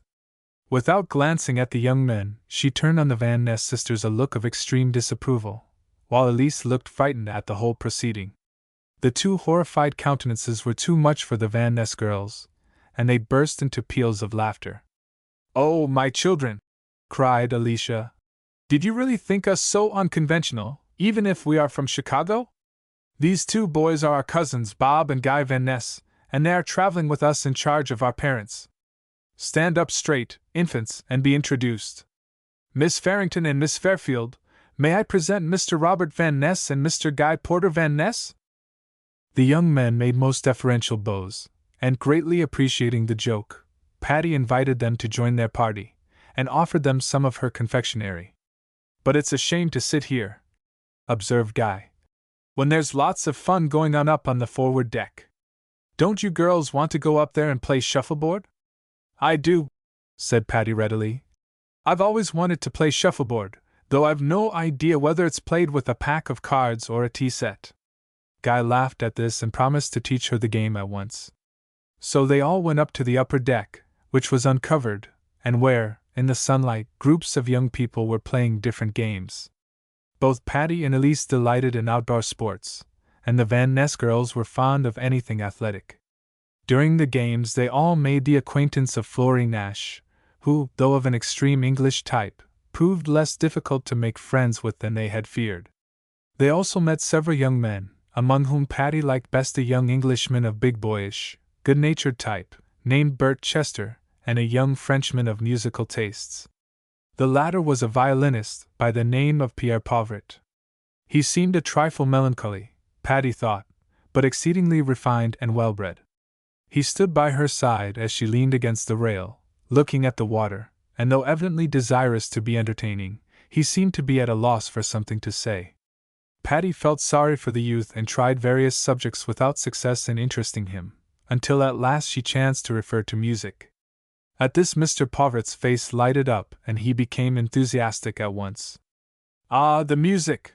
he exclaimed. "It is my life, it is my soul! And you, do you yourself sing?" I think yes." "I sing a little," said Patty, smiling kindly at him. "But I have not had much training, and my voice is small." "Ah," said the Frenchman, "I have a certainty that you sing like an angel. But we shall see, we shall see. There will be a concert on board and you will sing. Is it not so?" "I don't know," said Patty, smiling. "I will sing with pleasure if I am asked, but it may not give my audience pleasure." "It will be heaven for them," declared the volatile young Frenchman, clasping his hands in apparent ecstasy. His exaggerated manner amused Patty, for she dearly loved to study new types of people, and she began to think there was a varied assortment on board. Suddenly several people rushed wildly to the side of the boat. They were followed by others, until it seemed as if everybody was crowding to the rail. Patty followed, of course, and found herself standing by the side of Bert Chester. "What is it?" she exclaimed. "A porpoise," he replied, as if announcing an event of greatest importance. "A porpoise!" echoed Patty, disgusted. "Such a fuss about a porpoise? Why, it's nothing but a fish." "My dear Miss Fairfield," said the Englishman, looking at her through his single eyeglass, Tradition demands that steamer passengers shall always make a fuss over a passing porpoise. To be sure, it's only a fish, but the fuss is because of tradition, not because of the fish. Patty had always thought that a single eyeglass betokened a brainless fop, but this stalwart young Englishman wore his monocle so naturally, and moreover, so securely, that it seemed a component part of him. And too, his speech was that of a quick-witted, humorous mind, and Patty began to think she must readjust her opinion. "Is it an English national trait," she said, "to be so enthralled to tradition?" "I'm sorry to say it is," young Chester responded, somewhat gravely. "In the matter of the porpoise it is of no great importance, but there are other matters, do you see, where Englishmen are so hampered by tradition that individual volition is often lost." This was more serious talk than Patty was accustomed to, but somehow she felt rather flattered to be addressed thus, and she tried to answer in kind. "But," she said, "if the tradition is the result of the wisdom of past ages, may it not be of more value than individual volition?" "By Jove!" exclaimed Mr. Chester. "You have a clever little head on your young shoulders, to take that point so adroitly. But let us defer this somewhat serious discussion until another time, and see if it is a porpoise or something else that is attracting the curious crowd to the other side of the ship." As they followed the hurrying people across the deck, Mr. Chester went on. "After you have crossed the ocean a few more times, you will discover that there are only two things which make the people rush frantically and in hordes to the rail. The one that isn't a porpoise is a passing steamer." Sure enough, the object of interest this time was a distant steamer, which was clearly visible on the horizon. It was sharply outlined against the blue sky, and the sunlight gave it its true value of color, while the dark smoke that poured from its smokestack floated back horizontally like a broad ribbon. But owing to the distance there was no effect of motion, and even the smoke as well as the vessel seemed to be stationary. "That isn't a real steamer," said Patty whimsically. "It's a chromolithograph. I've often seen them in the offices of steamship companies. This one isn't framed, as they usually are, but it's only a chromo all the same. There's no mistaking its bright coloring and that badly painted smoke." Young Chester laughed. "You Americans are so clever," he said. "Now an English girl would never have known that that was only a painted steamer. But as you say, you can tell by the smoke. That's pretty badly done." Patty took a decided liking to this jesting Englishman, and thought him much more entertaining than the melancholy French musician. She discovered that very evening that Mr. Chester possessed a fine voice, and when after dinner a dozen or more young people gathered round the chairs of the Farrington party, they all sang songs until Mrs. Farrington declared she never wanted to attend a more delightful concert. Mr. Povert brought his violin, and the Van Ness boys produced a banjo and a mandolin. Everybody seemed to sing at least fairly well, and some of the voices were really fine. Patty's sweet soprano received many compliments, as also did Elise's full, clear contralto. The girls were accustomed to singing together, and Mr. Povert proved himself a true musician by his sympathetic accompaniments. Everybody knew the popular songs of the day, and choruses and glees were sung with that enthusiasm which is always noticeable on the water. The merry party adjourned to the dining room for a light supper after their vocal exercises. Patty was sorry that her friend and table-mate, the old mamselle, had not been visible since that first dinner. Upon inquiry she learned that the old lady had fallen a victim to the effects of the rolling sea. "But she'll soon be around again," said the captain in his bluff, cheery way. "Mamselle Labesse has crossed with me many times, and though she usually succumbs for 2 or 3 days, she is a good sailor after that. She is passionately fond of music, too, and when she is about again you young people must make the old ship ring for her." This they readily promised to do, and then they wound up the evening by a vigorous rendition of the Marseillaise, followed by the Star-Spangled Banner, and God Save the King. It was all a delightful experience for Patty, who dearly loved lights and music and flowers and people and gay goings-on, and she felt that she was indeed a fortunate girl to have all these pleasures come to her. Chapter 8 Days at Sea. The time on shipboard passed all too quickly. Each day was crammed full of various amusements and occupations, and Patty and Elise enjoyed it all thoroughly. Although the majority of passengers were French, yet they nearly all spoke English, and there were a number of Americans and English people, who proved to be pleasant and companionable. The young people from Chicago seemed to wear well, and as she grew to know them better, Patty liked them very much. The Van Ness girls, though breezy in their manner, were warm-hearted and good-natured, and their boy cousins were always ready for anything, and proved themselves capable of good comradeship. The English girl, Florrie Nash, Patty could not quite understand. Florrie seemed to be willing to be friends, but there was a coldness and reserve about her nature that Patty could not seem to penetrate. As she expressed it to Elise, "Florrie never seems herself quite certain whether she likes us or we like her." "Oh, it's only her way," said Elise. "She doesn't know how to chum, that's all." But Patty was not satisfied with this, and determined to investigate the matter.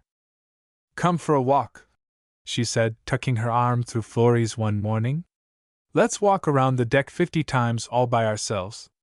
Don't you want to?" "Yes, if you like." And Florrie walked along by Patty's side, apparently willing enough, but without enthusiasm. "Why do you put it that way?" asked Patty, smiling. "Don't you like to go yourself?" "Yes, of course I do, but I always say that when people ask me to do anything. It's habit, I suppose. All English people say it." "I suppose it is habit," said Patty. "But it seems to me you'd have a whole lot better time if you felt more interest in things, or rather, if you expressed more interest. Now look at the Van Ness girls, they're just bubbling over with enthusiasm." "The Van Ness girls are savages," remarked Florrie, with an air of decision. "Indeed they're not," cried Patty, who was always ready to stand up for her friends. "The trouble with you, Florrie, is that you're narrow-minded. You think that unless people have your ways and your manners they are no good at all." "Not quite that," returned Florrie, laughing. "Of course, we English have our prejudices, and other people call us narrow, but I think we shall always be so." "I suppose you will," said Patty. "But anyway you would have more fun if you enjoyed yourself more." "It's good of you, Patty, to care whether I enjoy myself or not." Florrie's tone was so sincere and humble as she said this that Patty began to realize there was a good deal of character under Florrie's indifferent manner. "Of course I care. I have grown to like you, Florrie, in these few days, and I want to be good friends with you, if you'll let me." "If you like," said Florrie again, and Patty perceived that the phrase was merely a habit, and did not mean the indifference it expressed. "And I want you to visit me," went on Florrie. "I'm traveling now to Paris with my aunt, who took me to the States for a trip. From Paris I shall soon go back to my country home in England, and I wish you would visit me there, you and Elise both. Oh, Patty, you have no idea how beautiful England is in the springtime. The May blooms thickly along the lanes, till they're masses of pink fragrance, and the sky is the most wonderful blue, and the birds sing, and it is like nothing else in all the world." The tears came into Florrie's eyes as she spoke, and Patty was amazed that this cold-blooded girl should be so moved at the mere thought of the spring landscape. "I should dearly love to visit you, Florrie, but I can't promise, of course, for I'm with the Farringtons, and must do as they say." "Yes, of course, but I do hope you can come. You would love our country place, Patty, it is so large, and so old, and so beautiful." Florrie said this with no effect of boasting, but merely with a sincere appreciation of her beautiful home.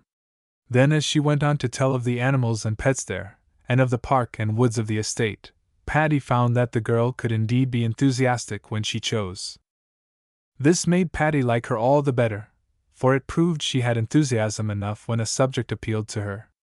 But when they were joined by the crowd of gay young people begging them to come and play games, Florrie seemed to shut up into herself again, and assumed once more her air of cold indifference. But if Florrie was lacking in enthusiasm, it was not so with another of Patty's friends.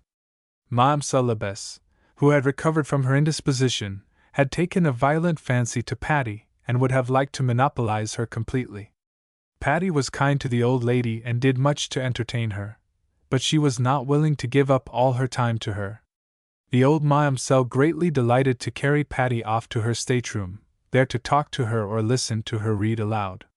Except for her maid, mamselle was alone, and Patty felt sorry for her, and was glad to cheer her up.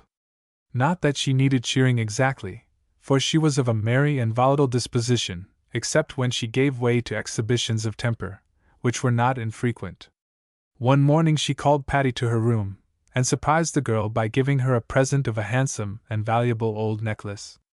It was of curiously wrought gold, and though Patty admired it extremely, she hesitated about accepting such a gift from a comparative stranger. "But yes," said Mademoiselle, "it is for you. I wished to give it to you. I have taken such a fancy to you, you could scarce believe. And I adore to decorate you thus."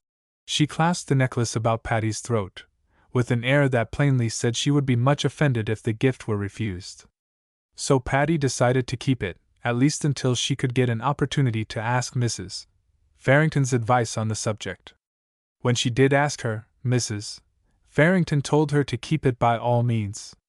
She said she had no doubt the old Mademoiselle enjoyed making the gift far more than Patty was pleased to receive it, so Patty kept the trinket, which was really a very fine specimen of the goldsmith's art. "And, my dear," the old lady went on, the day that she gave Patty the necklace, "you must and shall come to visit me in my chateau. My home is the most beautiful, an old chateau at St. Germain, not far from Paris, and you can come, but often, and stay with me for the long time."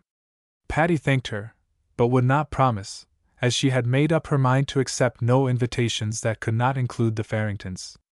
But Mademoiselle Labesse did include the Farringtons, and invited the whole party to visit her in the winter. Mrs. Farrington gave no definite answer, but said she would see about it, and perhaps they would run out for the weekend. For the first 5 or 6 days of their journey the weather was perfect and the ocean calm and level. But one morning they awoke to find it raining, and later the rain developed into a real storm. The wind blew furiously, and the boat pitched about in a manner really alarming. The old Mademoiselle took to her stateroom, and Mrs. Farrington also was unable to leave hers. But the girls were pleased rather than otherwise. Patty and Elise proved themselves thoroughly good sailors, and were among the few who appeared at the table at luncheon. After the meal, Bob and Guy Van Ness came up to the girls and asked them if they cared to brave the storm sufficiently to go out on deck. Elise, though not timid, declared that she could see all she wished through the windows, but Patty, always ready for a new experience, expressed her desire to go. She put on her own little raincoat and tied a veil over her small cap, but when she presented herself as ready the boys laughed at her preparations. "That fancy little mackintosh is no good," said Bob. "But you wait a minute, Patty, we'll fix you." Bob disappeared, and soon returned, bringing from somewhere an oilskin coat and cap of a brilliant yellow color. These enveloped Patty completely, and as the boys were arrayed in similar fashion, they looked like 3 members of a life-saving corps, or, as Patty said, like the man in the advertisement of cod liver oil. Although the yellow oilskins were by no means beautiful, yet Patty's rosy face peeping out from under the queer-shaped, ear-flapped cap was a pretty picture. Laughing with glee, they stepped out on the deck into the storm. The stepping out was no easy matter, for the wind was blowing a hurricane and the spray was dashing across the decks, while the rain seemed to come from all directions at once. With the 2 big boys on either side of her, Patty felt no fear, and as they walked forward toward the bow of the ship she felt well repaid for coming out by the grandeur of the sight. It was impossible to distinguish sea from sky, as both were of the same leaden gray, and the torrents of rain added to the obscurity. The ocean was in a turmoil, frothing and fuming, and the waves rolled over and broke against the ship with angry vehemence. Patty, though not frightened, was awed at the majesty of the elements, and did not in the least mind the rain and spray in her face as she gazed at the scene. "You're good wood!" exclaimed Guy. "Not many girls could stand up against a storm like this." Patty shook the wet curls out of her eyes as she smiled up at him. "I love it!" she exclaimed, but she could hardly make her voice heard for the roar of the sea and the storm. Up and down the decks they walked, or rather tried to walk, now battling against the wind, and now being swept along in front of it, until almost exhausted, Patty dropped down on a coil of rope in a comparatively sheltered corner. The boys sat down beside her, and they watched the angry ocean. At times the great waves seemed as if they would engulf the pitching ship, but after each wave the steamer righted herself proudly and prepared to careen again on the next. After a time Patty declared she'd had enough of it, and also expressed her opinion that oilskins were not such a positive protection against the wet as they were reputed to be. So indoors they went, warm and glowing from their vigorous exercise, and their appetites sharpened by their rough battle with the weather. Every day there seemed to be something new to do. "I've been told," said Patty, "that life on an ocean steamer is monotonous, but I can't find any monotony. We've done something different every day, haven't we, Elise?" "Yes, and next will be the concert, and that will be best of all." "What are you going to sing, Patty?" "I don't know. I don't want to sing at all, but your mother said I'd better sing once, because they all insist on it so, and I do like to be accommodating." "I should think you did, Patty. You're never anything but accommodating." "Oh, pooh! It's no trouble to me to sing. I'd just as lief do it as not, only it seems foolish for me to sing when there are so many older people with better voices to do it." "Well, sing some simple little ballad, and I don't believe but what the people will like it just as much as the arias and things sung by the more pretentious singers." So Patty followed Elisa's advice, and when the night of the concert came her name was on the program for one song. And, as Elise had thought, it pleased the audience quite as well as some of the more elaborate efforts. Patty wore one of her pretty new dresses, a simple little frock of white chiffon cloth, with touches here and there of light blue velvet. Her only ornament was the necklace that Mamselle Labesse had given her, and in her curly golden hair was a single white rose. Very sweet she looked as she stood on the platform to sing her little song. She had chosen "My Own Country" as being likely to please a popular audience, and also not difficult to sing. Mr. Povert accompanied her on his violin, and so effective was his accompaniment, and so sweet pretty Patty's singing of the old song, that their performance proved to be the most attractive number on the program. So prolonged was the applause and so persistent the cry of "Encore!" that Patty felt she really must respond with another song. So she sang Stevenson's little verses, "In winter I get up at night," which have been set to such delightful music. Again Mr. Povert's accompaniment added to the charm of the song, and Patty returned to her place in the audience, quite embarrassed at the praises heaped upon her. Elise sang, too, in a quartet of 4 girls. They had practiced together considerably, and sang really well. There were many other musical numbers, interspersed with monologues and recitations, and the program wound up with a series of tableaux. Patty was in her element in these, and had helped to arrange them. She took part in some of them herself, and in others she arranged the groups to form effective pictures. An immense gilt picture frame, stretched across with gauze, was at the front of the stage. This was held up on either side by 2 able-bodied seamen of the ship, in their sailor costume. All of the tableaux were shown as pictures in this frame, and they called forth enthusiastic and appreciative applause. Old Mamselle Labesse had been induced to appear in one of the tableaux, and as she possessed strikingly handsome costumes, she wore one of the prettiest, and made an easily recognizable representation of a painting by Nadir. Altogether the concert was a great success, and everybody had a good time. It was expected that they would see land the next day, and so the concert partook of the nature of a farewell function. Everybody was shaking hands and saying goodbye to everybody else, and after many good wishes and good nights our 2 tired and sleepy girls went to their stateroom. Chapter 9 Paris. The next morning the girls spent in packing and getting ready to go ashore. "I'm sure I don't know where all these things came from," said Patty, "but I know I have just about twice as many earthly possessions as I had when I came aboard. I hate to pitch them out of the porthole, but I simply can't get them all in my trunks." "Nor I," said Elise.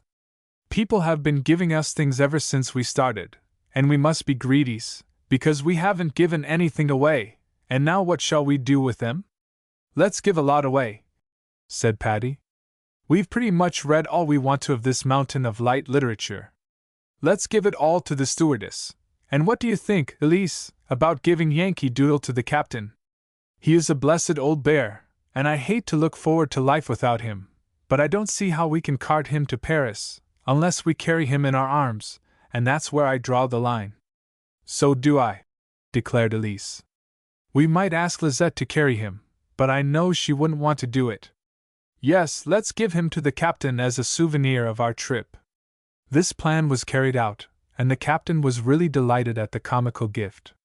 He said he should always keep it as a remembrance of the donors, and he hoped that when they returned to America they would again travel on his ship. The steamer stopped at Plymouth, and then went straight on to Havre. Everybody was in a great state of excitement. Passengers were getting off and mails getting on at Plymouth, and plenty of wonderful and interesting things to look at as they sailed along the channel. Patty felt truly sorry to say goodbye to many of the friends she had made on board. But from others she would not be parted until they reached Paris. The Van Ness party, the old Mamselle, Florrie Nash, Bert Chester, and Mr. Povert were all going in the special train to Paris, as the Farringtons were. Patty thought this meant they could all travel together, but to her surprise she found the French trains very different from those on American railroads. The special boat train which they were to take left directly from the steamer's dock and was an express direct to Paris without stop, landing them there in less than 4 hours. The Farrington party had a whole compartment in this train, and as a compartment only holds 6 people, they comfortably filled it, using the extra seat for hand luggage and so forth. Patty thought the appointments more luxurious than our own parlor cars, for the seats were beautifully upholstered in a pearl gray material, and everything was lavishly decorated, after the French fashion. All of these compartments opened onto a corridor which ran along the side of the car, and Patty soon discovered that thus she could visit her neighbors in the other compartments. Both Patty and Elise were greatly excited and interested in watching the French landscapes, and trying to make out the names of the towns through which they rapidly flew. But with the exception of some of the larger towns they could not read the names, and so gave that up for the more interesting occupation of watching the villages and hamlets as they succeeded each other. Bert Chester came in to visit them, and expressed a hope that he might see them in Paris. He was to remain there only a week, and then he was to join some of his friends, some young Englishmen, and go for a short motor tour in southern France. Mr. Farrington said that he expected to take his party motoring along the same route, but did not expect to go at present. Young Chester was sorry that they could not go together, but said that perhaps when Mr. Farrington was ready he and his friends would come over again for another spin. Bert Chester was a son of a wealthy English squire, and though distinctly British in his ways, was broad-minded enough to like Americans, and moreover was a young man of innate politeness and affable manners. The elder Farringtons liked him extremely, and cordially invited him to come to see them while in Paris. "We shan't have a house of our own just at first," explained Elise. "We're going to a hotel while Father and Mother look around and select a house for the winter." "I'm glad," said Patty, "to go to a hotel first. I've never stayed at a big hotel, and I'm sure it will be delightful for a time." Illustration with caption. The next morning the girls spent in packing and getting ready to go ashore. "You'll like the one you're going to," said Chester. "The Ritz is really the old palace of the Castiglione, an ancient French family, and though it is, of course, somewhat rebuilt, much of the original remains, especially the beautiful old garden with its wonderful trees and fountain. I'll give you a day or 2 to find yourselves, and then I shall come around to call, and shall expect you to be glad to see me." "We'll be very glad to see you," said Patty cordially, for she had a sincere liking for the young Englishman. Then Patty and Elise went with Bert to look in for a little chat with the Van Ness party. Although Patty liked the Van Ness girls in a way, she was rather relieved to find that they were not going to the same hotel. Patty had an intuitive sense of the fitness of things, and she couldn't help thinking that the Van Ness sisters, though good-hearted and good-natured, were of a type apt to be a trifle too conspicuous in a large hotel.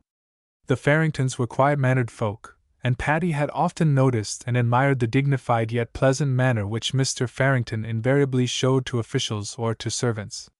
He never gave orders in a loud voice or dictatorial manner, yet his orders were always carried out obediently and willingly, and everybody showed him the greatest respect and deference. Mr. Van Ness, on the other hand, was imperious and ostentatious.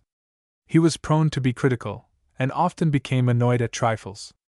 Patty was rapidly learning that the true character can be very easily discovered among one's traveling companions. There is something about the friction of travel that brings out all that is worst and best in one's disposition.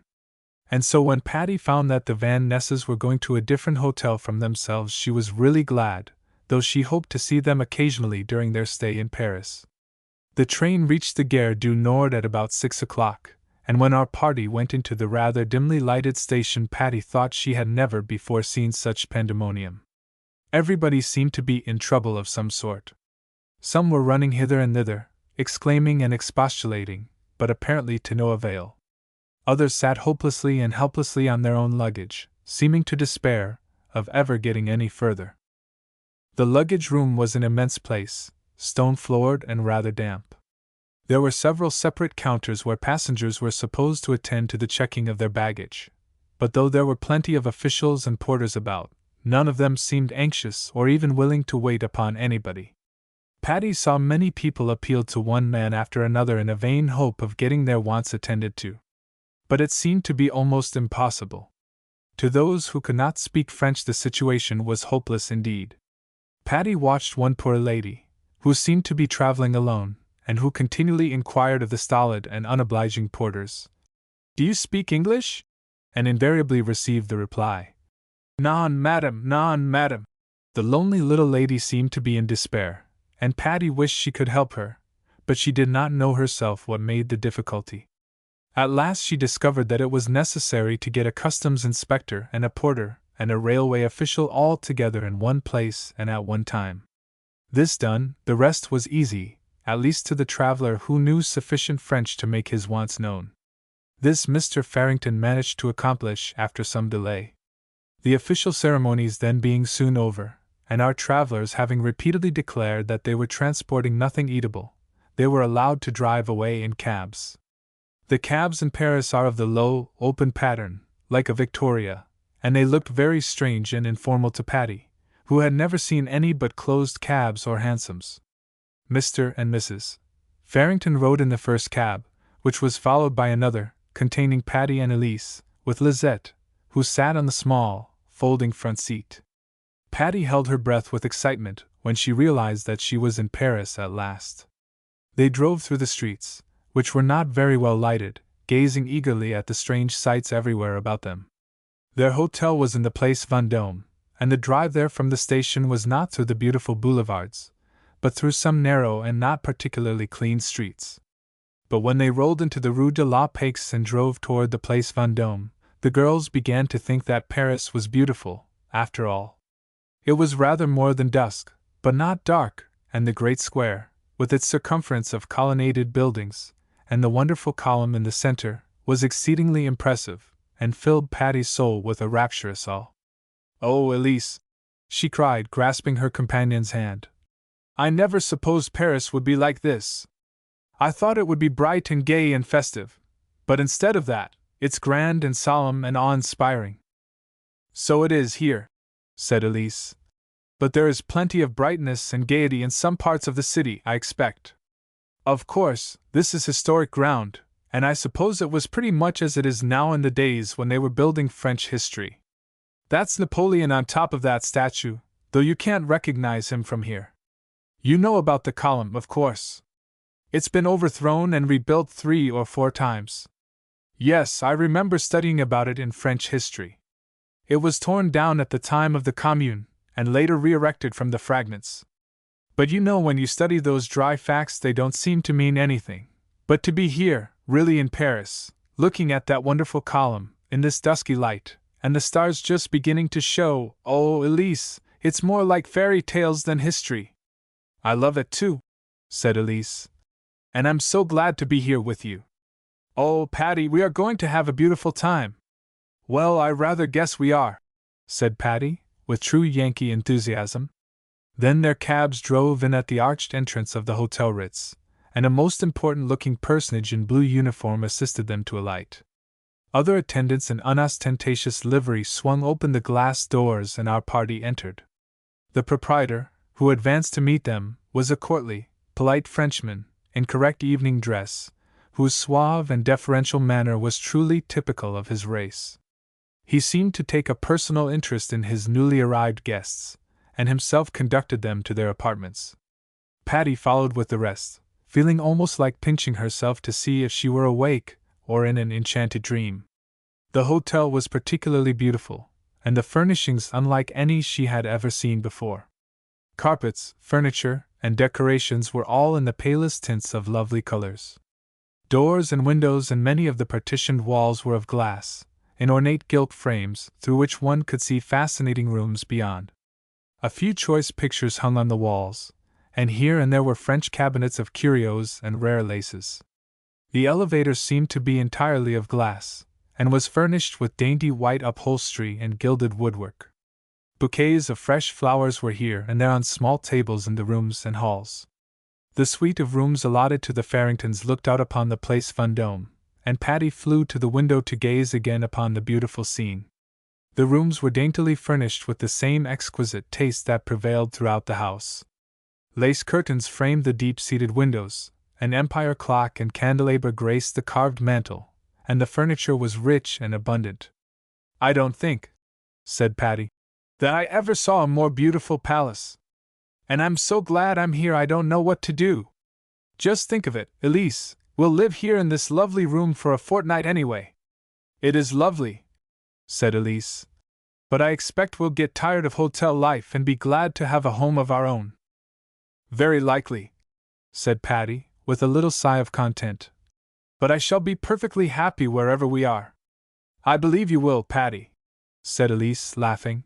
"You love this beautiful place, but if it hadn't been half as pretty, you would have made just as much fuss over it." "I know it," said Patty, rather apologetically. "But I can't help it, Elise. I seem to be made that way.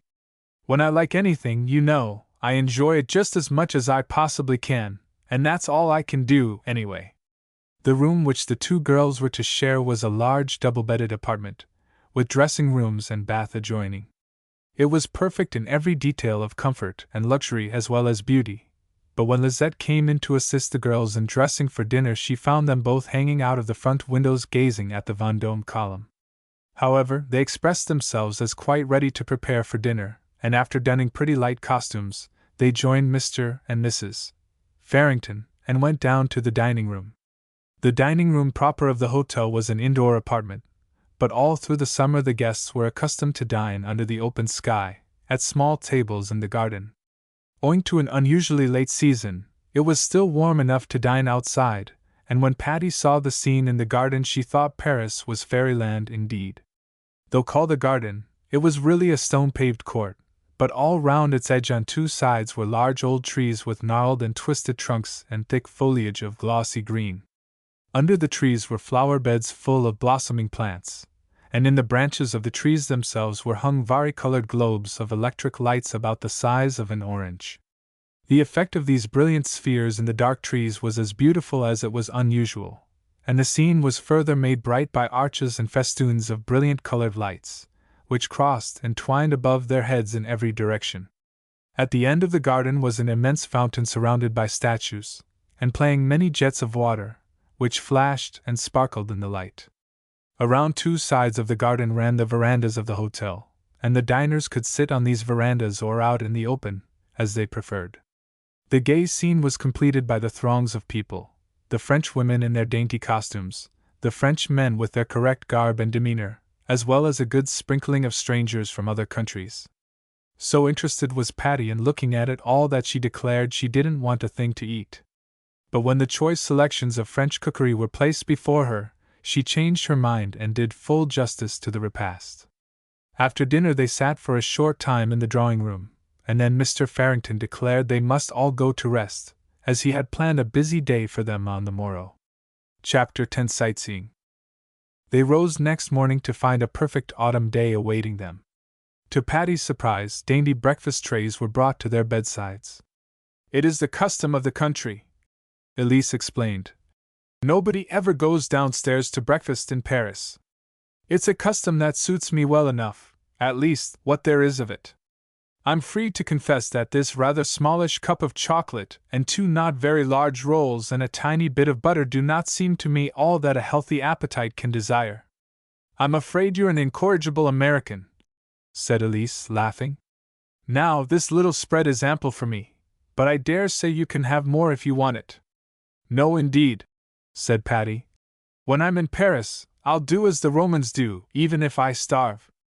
But Patty didn't starve, for it was not long before Mr. Farrington sent word that the girls were to come downstairs as soon as possible, equipped for a drive. But before the drive he insisted that they should eat a good and substantial breakfast, as he wanted them to put in a long morning sightseeing. Mrs. Farrington had concluded not to go with them, as she was resting after her journey, and, moreover, the sights were not such a novelty to her as they would be to the young people. So when they were all ready to start they found an automobile at the door, waiting for them. "This is the most comfortable way to see Paris," said Mr. Farrington as they got in. "I have taken this car for a week on trial, and if it proves satisfactory we can keep it all winter." A chauffeur drove the car, and Mr. Farrington sat in the tonneau between the two girls, that he might point out to them the places of interest.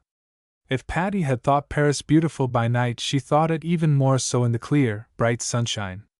There is no sunshine in the world quite so clearly bright as that of Paris, or at least it seems so. "I want you to get the principal locations fixed in your minds," said Mr. Farrington. "So now, as you see, we are starting from the Place Vendôme, going straight down the short Rue Castiglione to the Rue de Rivoli. Now, we have reached the corner, and we turn into the Rue de Rivoli. This is a beautiful street, crowded with shops on one side, and on the other side at this point you see the Garden of the Tuileries. We turn to the right and go directly to the Place de la Concorde. As we reach it you may see to the right, up through the Rue Royale, the Church of the Madeleine. That is one of the most beautiful of the Paris churches, and you shall visit it, of course, but not now. Today I want you to get merely a bird's-eye view, a sort of general idea of locations. But here we are in the Place de la Concorde. The obelisk, which you see in the center, was brought from Egypt many years ago. It is very like our own obelisk in Central Park, and also Cleopatra's Needle in London. From here we turn into one of the most beautiful avenues in the world, the Champs-Élysées. This avenue extends from the Place de la Concorde to the Arc de Triomphe. Viewing it as we do now, rolling along this perfect road in a motor car, or automobile, as we must learn to call it while in France, you are taking, no doubt, one of the most perfect rides in the world. The full name of the arch is Arc de Triomphe de l'Étoile. This means a star, and it is called thus because it is a center from which radiate no less than a dozen beautiful avenues. We will drive slowly round the arch, that you may see its general beauty, but we will not now stop to examine it closely. It is so different, exclaimed Patty, to see these things in reality, or to study about them in history. I've seen pictures of this arch lots of times, but it never seemed before as if it were a real thing. Isn't it beautiful? I think I could spend a whole day looking at it. Patty's love of the beautiful was intuitive and all-embracing. She knew little of architecture or sculpture technically, but the sublime majesty and imposing grandeur of the noble arch impressed her, as it does all true beauty lovers. "The continuation of the Champs-Élysées beyond the arch," went on Mr. Farrington, "changes its name and becomes the Avenue de la Grande Armée. But we will not continue along that way at present, but take the next avenue to the left, which is the Avenue du Bois de Boulogne." "Why, I thought that was a forest," said Patty. "Is it a street?" "It's an avenue," replied Mr. Farrington, "and it leads to the forest, or rather park, which is called the Bois de Boulogne. We can take only a short drive into the park, but you may see a few of the beautiful chateaux, which are the homes of the wealthy or aristocratic French people. You will not meet many equipages at this hour in the morning, but late in the afternoon there is a continuous stream of fine turnouts of all sorts. There are many, many places of interest in the Bois, but as we have all winter in which to visit them, we will content ourselves today with a brief visit." "It begins to look," said Patty, "as if even a whole winter would be all too short to see the beauties and glories of this wonderful Paris. Indeed, it would be too short to see everything of interest, but I can assure you, my child, that with an automobile and some idea of systematic sightseeing we can do a great deal even in one winter." Mr. Farrington pointed out various prominent buildings as they passed them, and then, turning round, went back to the city. A swift ride about Paris showed to the girls such interesting places as the Louvre, and the Hôtel de Ville, the Place de la Bastille, the Hôtel des Invalides, the Pantheon, and the Church of Notre Dame. At the last named, Mr. Farrington proposed that they get out and make a short visit to the cathedral. They did so, and both Patty and Elise were much impressed by the noble beauty of the interior. As they passed around the church, Patty noticed a little Frenchwoman, who seemed to be selling candles. The candles were of an unusual type, long, slender, and very tapering. It occurred to Patty that she would like to take some home to Nan, as they would be most effective in an odd brass candlestick which was one of Nan's chief treasures. The candlestick had 7 branches, and as her French seemed to desert her at the critical moment, Patty indicated her wants by holding up 7 fingers, pointing to the candles and then taking out her purse. The Frenchwoman seemed to understand, and began counting out 7 candles. Patty looked anxiously after Mr. Farrington and Elise, who had gone on ahead, not noticing that Patty had stopped. But she knew she could soon catch up to them if only she could get her candles and manage to pay for them in the confusing and unfamiliar French money. As she was counting out the change, greatly to her surprise, the Frenchwoman lighted her 7 candles, one after the other. Patty exclaimed in dismay, wondering if she did it to test their wicks, or what could be the reason. But even as she watched her, the woman placed the candles, all 7 of them, in a sort of a branched candlestick on the wall above her head. "Non! Non!" cried Patty. "They are mine, mine! Comprenez-vous? Mine!" "Oui, oui, oui!" exclaimed the Frenchwoman, nodding her head complacently, and taking Patty's money, which she put in a box on the table before her. "But I want them!" cried Patty. "I want to take them away with me!" Still the woman smiled amiably, and Patty realized she was not understanding a word. But all Patty's French, and it was not very much at best, seemed to fly out of her head, and she could not even think how to say, "I wish to take them away with me." So, seeing nothing else to do, she cut the Gordian knot of her dilemma by reaching up and taking the candles from the sockets. She blew them out, and holding them in a bundle, said pleasantly, "Papier?" having thought of a French word at last that expressed what she wished. The woman looked at her in amazement, as if she had done something wrong, and poor Patty was thoroughly perplexed. "Why, I bought them!" she exclaimed, forgetting the Frenchwoman could not understand her. "And I paid you for them, and now they're mine, and I'm going to take them away. If you won't give me any paper to wrap them in, I'll carry them as they are. Ian jure!" But by this time Mr. Farrington and Elise had returned in search of their missing comrade, and Patty appealed to Mr. Farrington, explaining that she had purchased the candles. "Why, yes, they're yours, child, and certainly you may take them away if you like. But it is not customary. Usually people buy the candles to burn at the shrine of their patron saint, or in memory of some friend, and of course, the woman supposed that was your intention." "Well, I'm glad to understand it," said Patty. "And I wish you'd please explain it to her, for I certainly do want to keep the candles, and I couldn't make her understand." So Mr. Farrington explained the state of the case in French that the woman could understand, and all was well, and Patty walked off in triumph with her candles. Then they went back past the Louvre, and leaving the automobile again, they went for a short walk in the garden of the Tuileries. This also fascinated Patty, and she thought it beautiful beyond all words. After that Mr. Farrington declared that the girls must be exhausted, and he took them to a delightful café, where he refreshed them with ices and small cakes. "Now," he said, "I don't suppose the eternal feminine in your nature will be satisfied without doing a little shopping. The large shops, the Bon Marché and the Magasin du Louvre, are very like our own department stores, and if you choose you may go there at some other time with Mrs. Farrington or Lizette, for I confess my ignorance of feminine furbelows.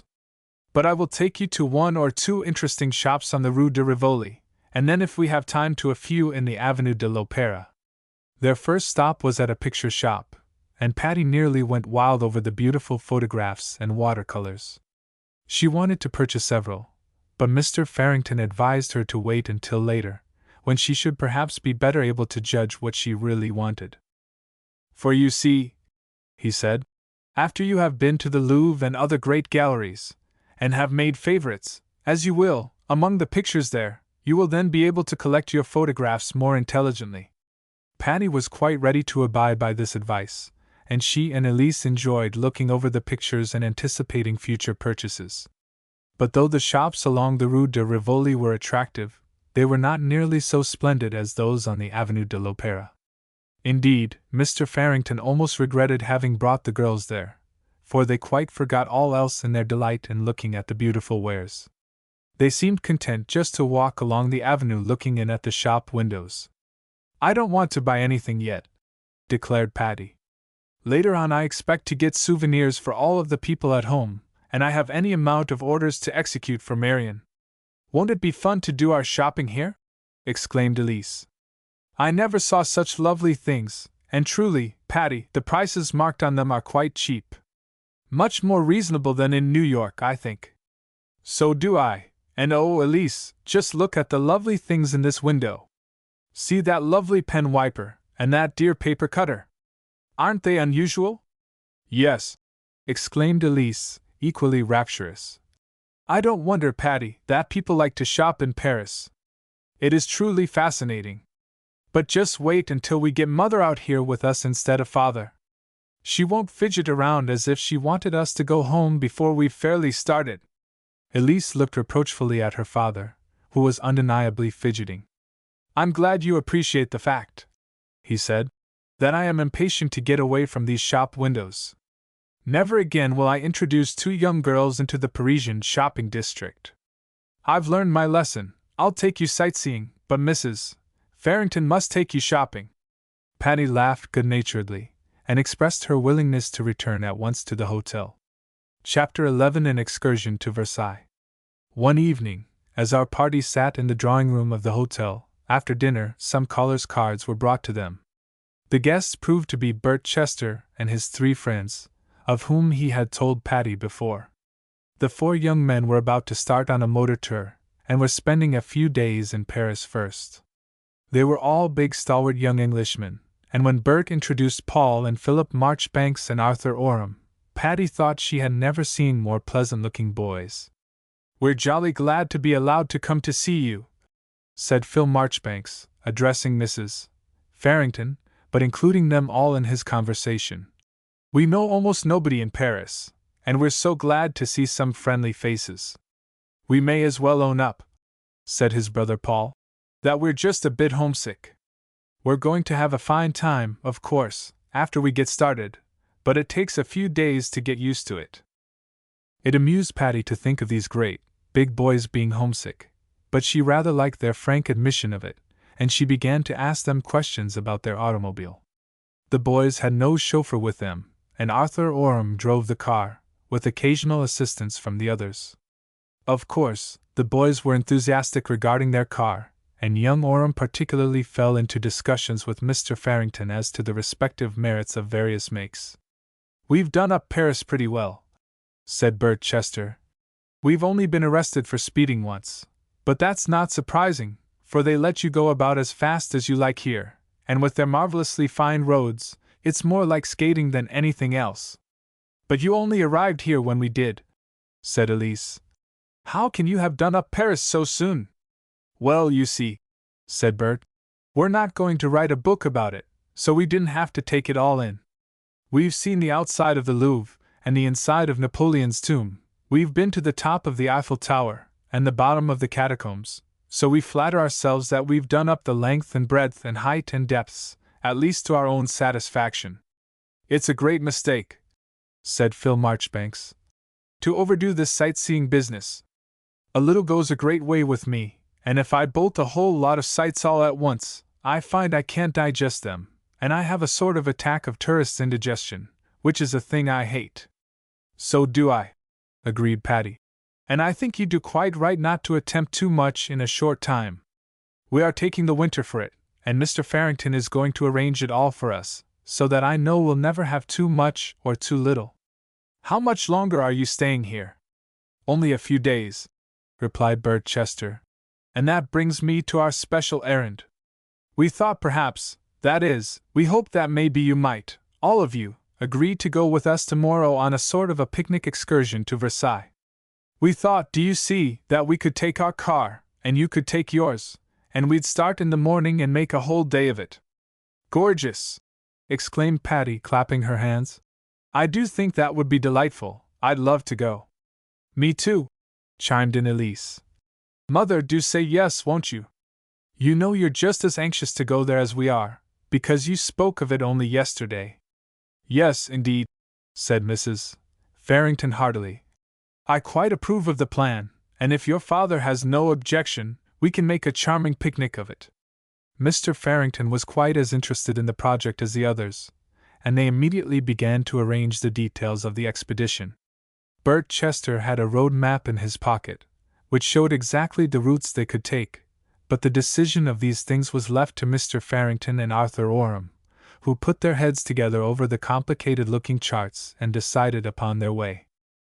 Do you know, said Paul Marchbanks, you're the first American girls I have ever known socially?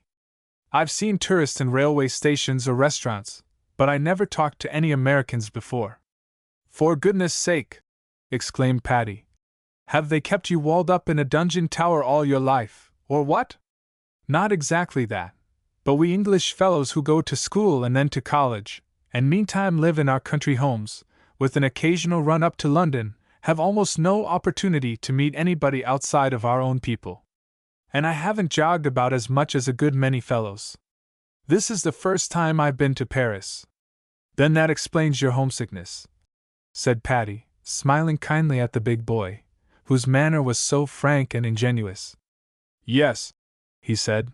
I suppose I do miss the family, for they are a jolly lot.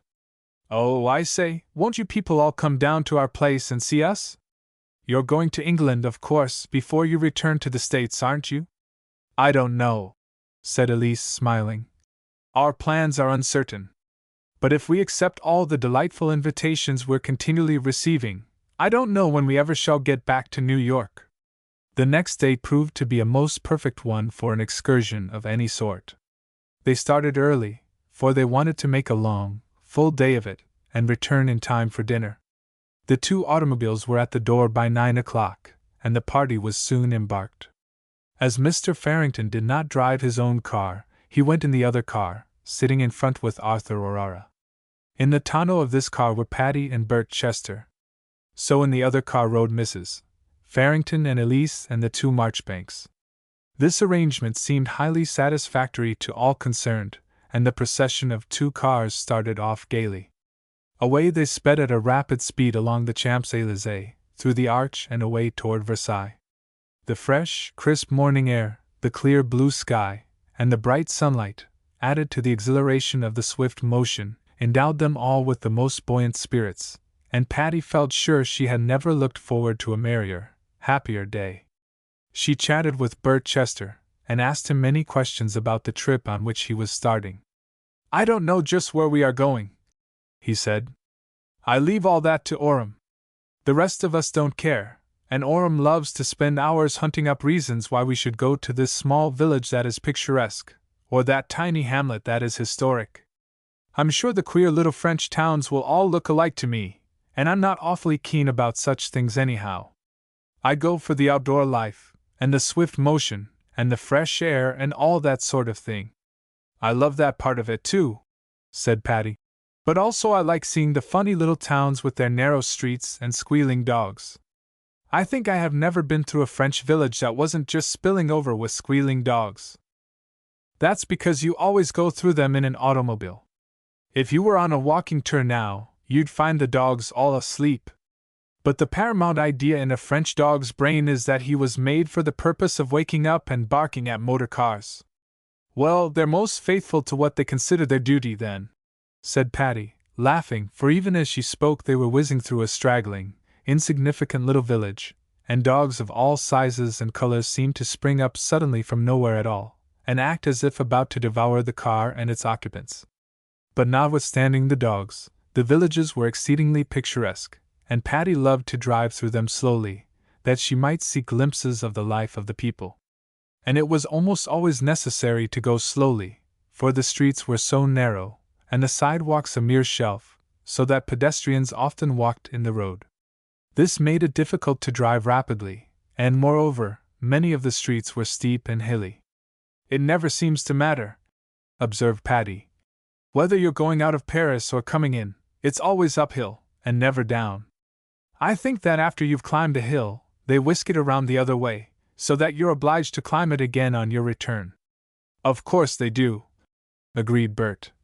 You can see by the expression of the people that they're chuckling at us now, and they'll chuckle again when we pass this way tonight still climbing.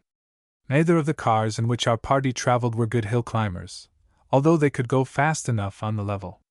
But nobody cared, and notwithstanding some delays, the ground was rapidly covered. There's one town I want to go through, said Patty, but I'm not sure it's in our route. It's called Noisy-le-Roi. Of course, I know that, really, noisy is not pronounced in the English fashion, but I like to think that it is, and I call it so myself. There's no harm in that. I suppose a free-born American citizen has a right to pronounce French any way she chooses, and I like that way myself. Noisy-le-Roi sounds like an abode of the mad monarch, and you expect to see the king and all his courtiers and subjects dancing madly around or playing hilarious games. Yes, a sort of general racket, with everybody waving garlands and carrying wreaths, and flags floating and streamers streaming, dash. Yes, and cannon booming, and salutes being fired, and rockets and fireworks going off like mad. Yes, just that. But now I almost hope we won't pass through it, for fear it shouldn't quite come up to our notion of it. If we do come to it, I'll tell you in time, and you can shut your eyes and pretend you're asleep while we go through. But the town in question was not on their route after all, and soon they came flying into the town of Versailles. Of course, they made for the chateau at once, and alighted from the cars just outside the Great Wall. Patty, being unaccustomed to historic sights, was deeply impressed as she walked up the old steps and found herself on an immense paved court that seemed to be fairly flooded with the brightest sunlight she had ever seen. As a rule, Mr. Farrington did not enjoy the services of a guide, but for the benefit of the young people in his charge, he engaged one to describe to them the sights they were to see. The whole royal courtyard and the great equestrian statue of Louis XIV seemed very wonderful to Patty, and she could scarcely realize that the great French monarch himself had often stood where she was now standing. I never seem to think of Louis XIV, she said, as a man. He seems to me always like a set of furniture, or a wall decoration, or at most a costume. Now you've hit it, said Paul. Louis XIV was, at most, a costume, and a right down handsome costume, too. I wish we fellows could dress like that nowadays. I wish so, too, said Elise. It's a heap more picturesque than the clothes men wear at the present day. I begin to feel, said Patty, that I wish I had studied my French history harder. How many kings lived here after Louis XIV? 2, replied Mr. Farrington. And when, Patty, at 1 o'clock on the 6th of October, 1789, the line of carriages drove Louis XVI and his family away from here to Paris, the chateau was left vacant and has never since been occupied. In October, said Patty, and probably just such a blue and gold day as this. Oh, how they must have felt! I wouldn't weep over it now, Patty, said the matter-of-fact Elise. They'd been gone so long, and so many people have wept for them, that I think it wasted emotion. I believe it would be, said Patty, smiling, as far as they're concerned, but I can't help feeling sorry for them, only I could never weep before, because I never realized what it was they were leaving. The party went on into the chateau, and visited rooms and apartments one after the other. It was necessary to do this quickly if they were to do it at all, and, as Mr. Farrington said, a hasty tour of the palace would give them an idea of it as a whole, and sometime he would bring the girls again to enjoy the details more at leisure. Patty was discovering that she was susceptible to what Elise chose to call wasted emotion, and she found herself again on the verge of tears when they entered the chapel. Though she did not know enough of architecture to survey intelligently the somewhat pompous apartment, she was delightfully impressed by the rich adornments and the wonderful sculptures, bronzes and paintings. Rather rapidly they passed through the various salons of the museum, pausing here and there, as one or another of the party wished to examine something in particular. The state-rooms and royal apartments were most interesting, but Patty concluded that she liked best of all the gallery of battles. The splendid pictures of war enthralled her, and she would have been glad had the rest of the party left her to spend the entire day alone in the great gallery. But this, of course, they had no wish to do, and with a last lingering glance at the picture of Napoleon at the Battle of Jena, she reluctantly allowed herself to be led away. Napoleon was one of Patty's heroes, and she was eagerly interested in all of the many relics and souvenirs of the great man. Especially was she interested in his bedroom, and greatly admired the gorgeous furnishings and quaint, old-fashioned French bedstead.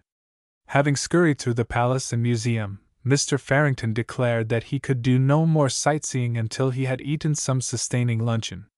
So again they climbed into the automobiles and were whisked away to a hotel in the town. Here they were provided with a most satisfying meal, which was partaken of amid much merry conversation and laughter. Chapter 12 Shopping. The afternoon was devoted to the gardens and the Trianons. Elise was enraptured with the garden, but Patty, while she admired them very much, thought them too stiff and formal for her taste. Laid out, as they are, according to the laws of geometrical symmetry, it seemed to Patty that grace and beauty were sacrificed to squares and straight lines. But none the less was she interested in the wonderful landscape, and amazed that any grass could be so green as that of the marvelous green carpet. The multitude of statues and fountains, the walks and terraces, and the exquisite colors of the autumn trees, made a picture that Patty never forgot. The Trianons presented new delights, and Patty fancied herself transported back to the days of Marie Antoinette and her elaborately planned pleasures. A place of especial interest was the carriage house, where are exhibited the royal state carriages. As they were about to enter, Phil Marchbanks, who was ahead, turned round with a look of comical dismay on his face.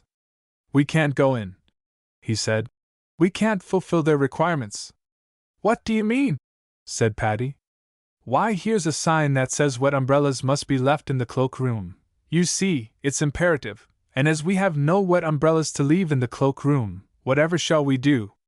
"Isn't it awful?" said Patty. "Of course, we can't go in if we don't fulfill their laws. But it's a foolish law, and better broken than kept, so I propose we march on in spite of it." So they marched on and spent one of their pleasantest half-hours admiring the royal coaches. The coronation carriage of Charles the X pleased Patty most, especially as it had been restored by Napoleon and bore the magic initial N on its regalia. Mr. Farrington slyly volunteered the information that it stood for Napoleon III, but Patty declared that she didn't care, as any Napoleon was good enough for her. Shopping. Then the various sights of the Trianons claimed their attention, and they visited the farm and the dairy, and the Temple of Love, and the Swiss cottage, and the presbytery, and the music pavilion, and the mill, until they were all mixed up, and Patty declared that her mind was nothing but a kaleidoscope full of broken bits of gay scenes. Then the party went to the Grotto of Apollo, and sat down there for a short time to rest before returning home. "This is the first time," said Patty, "that it has seemed like a picnic, but this is a real picnic place, though a much more grand one than I ever picnicked in before." "You can probably make up your mind," said Bert, "that it's about the grandest picnic place there is, and speaking of picnics, I'd like to invite all this party to dine with me on our way home." "Where is your dining room?" asked Mrs. Farrington. "I'll show you," said Bert eagerly, "if you'll only go with me. It isn't quite time to start yet, but it soon will be, and I'll take you to an awfully jolly place and not a bit out of our way, either." Mrs. Farrington agreed to go, and the rest eagerly accepted the invitation, and after resting a little longer, the party leisurely prepared to start. At Bert's direction they spun along the Bois de Boulogne until they reached the Pavilion d'Armenonville, one of those fairyland out-of-door restaurants which abound in and near Paris. As it was rather chilly to sit outside, they occupied a table in a glass-protected court, and Bert proved himself a most satisfactory host. "We've had an awfully jolly day," he observed. "At least I have, and I hope the rest of you put in a good time. It's a satisfaction to feel that we've done up Versailles, but I may as well confess that I didn't go for that purpose so much as to spend a pleasant day with my friends." Patty declared that she had enjoyed the society, not only of the friends who went with her, but the companionship of the invisible ones, whose presence seemed to haunt every nook and cranny of the palace and park. As Patty looked about at their gaily decorated dining place, and looked out at the brilliantly lighted scene outside, where the vari-colored electric lights hung in shining festoons, she came to the conclusion that Paris was a gay and bright place after all, though when she had entered it that first night, less than a week ago, she had thought it rather dark and oppressive. "It is dark," said Phil, as Patty expressed her thoughts. "To be sure, a place like this is illuminated, but the streets are not half lighted, and I think it's a shame. London streets at night aren't much better as to light," said Bert. "But I say, you fellows, you just ought to see the streets in New York at night. Phew! They're so bright they just dazzle you, don't they, Patty?" "Broadway does, but the other streets aren't so awfully light." "Well, they're a lot lighter than they are over here. But Paris is the worst of all. Why, I'm scared to be out after nightfall." "If that's the case," said Mrs. Farrington, laughing, "we'd better be starting now, and at any rate, it's high time my young charges were at home. I hadn't expected Patty and Elise to indulge in quite such grown-up gaieties as dining out here, but I hadn't the heart to refuse for them your kind invitation." Bert expressed his gratitude that Mrs. Farrington had made an exception in his favor, and then the whole party started homeward. When she reached there, Patty was so tired she could scarcely talk over the pleasures of the day with Elise, and she tumbled into bed without so much as a look at her beloved Vendôme column. But the next day found the two girls entirely rested and quite ready for more jaunting about. But Mrs. Farrington declared that she could do no sightseeing that day, as the somewhat fatiguing trip to Versailles made her quite contented to rest quietly for a time. So Patty employed her morning happily enough in writing letters home and in arranging her postcard album. "I'm so glad," she said to Elise, "that Clementine gave me this great big album, for I see already it is none too large. I've taken out all the New York views and laid them aside. I shall probably give them to somebody, as there is no sense in carrying them home again. And I'm filling the book with Paris views. Isn't it fortunate they invented postcards, for unmounted photographs do curl up so, and I hate those little books of views. Indeed, it's fine, Patty, and you're arranging them beautifully. I can't do that sort of thing at all. I'm as clumsy at it as a hippopotamus. But I'd love to have a book like yours to take home. I'll give you this one," said Patty quickly, and she truly meant it, for she was generous by nature, and too, she was glad to give Elise something that she really wanted. "I wouldn't take it. You needn't think I'm a pig if I am a hippopotamus. Well, I'll tell you what I will do, Elise. The first time we go shopping we'll get a big album exactly like this, and then we'll always get duplicate postcards, we have so far, anyway, and I'll fix both the books." "Oh, Patty, that will be lovely! You do it so neatly and daintily, and I always tear the corners and smudge the cards and every old thing. I wish we could go and buy the book this very afternoon. We can't, your mother won't go, she's too tired, and she'd never let us bob about Paris alone. And your father hates to shop, so he wouldn't take us." "I know it, Patty, but perhaps Mother would let us go with Lisette. Anyhow, I'm going to ask her." "Why, yes," said Mrs. Farrington, when the project was laid before her. "I see no reason why you shouldn't go out and do a little shopping in charge of Lisette. She is a native French girl herself, she knows Paris thoroughly, and she's most reliable and trustworthy. But you must promise to do only what she allows you to do, and go only where she advises. In this expedition she must direct, not you." The girls willingly promised, saying that they only wanted to buy the album and a few little things. "Very well, then," said Mrs. Farrington. "You may go out for the afternoon. I'm glad to have you out in the sunshine, and you'll also enjoy looking at the pretty things in the shops." So the girls arrayed themselves in their quiet, pretty street costumes, and with Lisette in her tidy black gown, they started out. They walked at first along the Rue de Rivoli, fascinated with the lovely trinkets in the shop windows. Unlike Mr. Farrington, Lisette did not care how long her young charges tarried, nor was she averse to looking at the pretty things herself. "It's a funny thing," said Elise, as they came out of a shop, "that the things in a window are always so much prettier than the things inside the shop." "That's Paris all over," said Patty. "I think the French not only put the best foot forward, but the foot they hold back is usually not very presentable.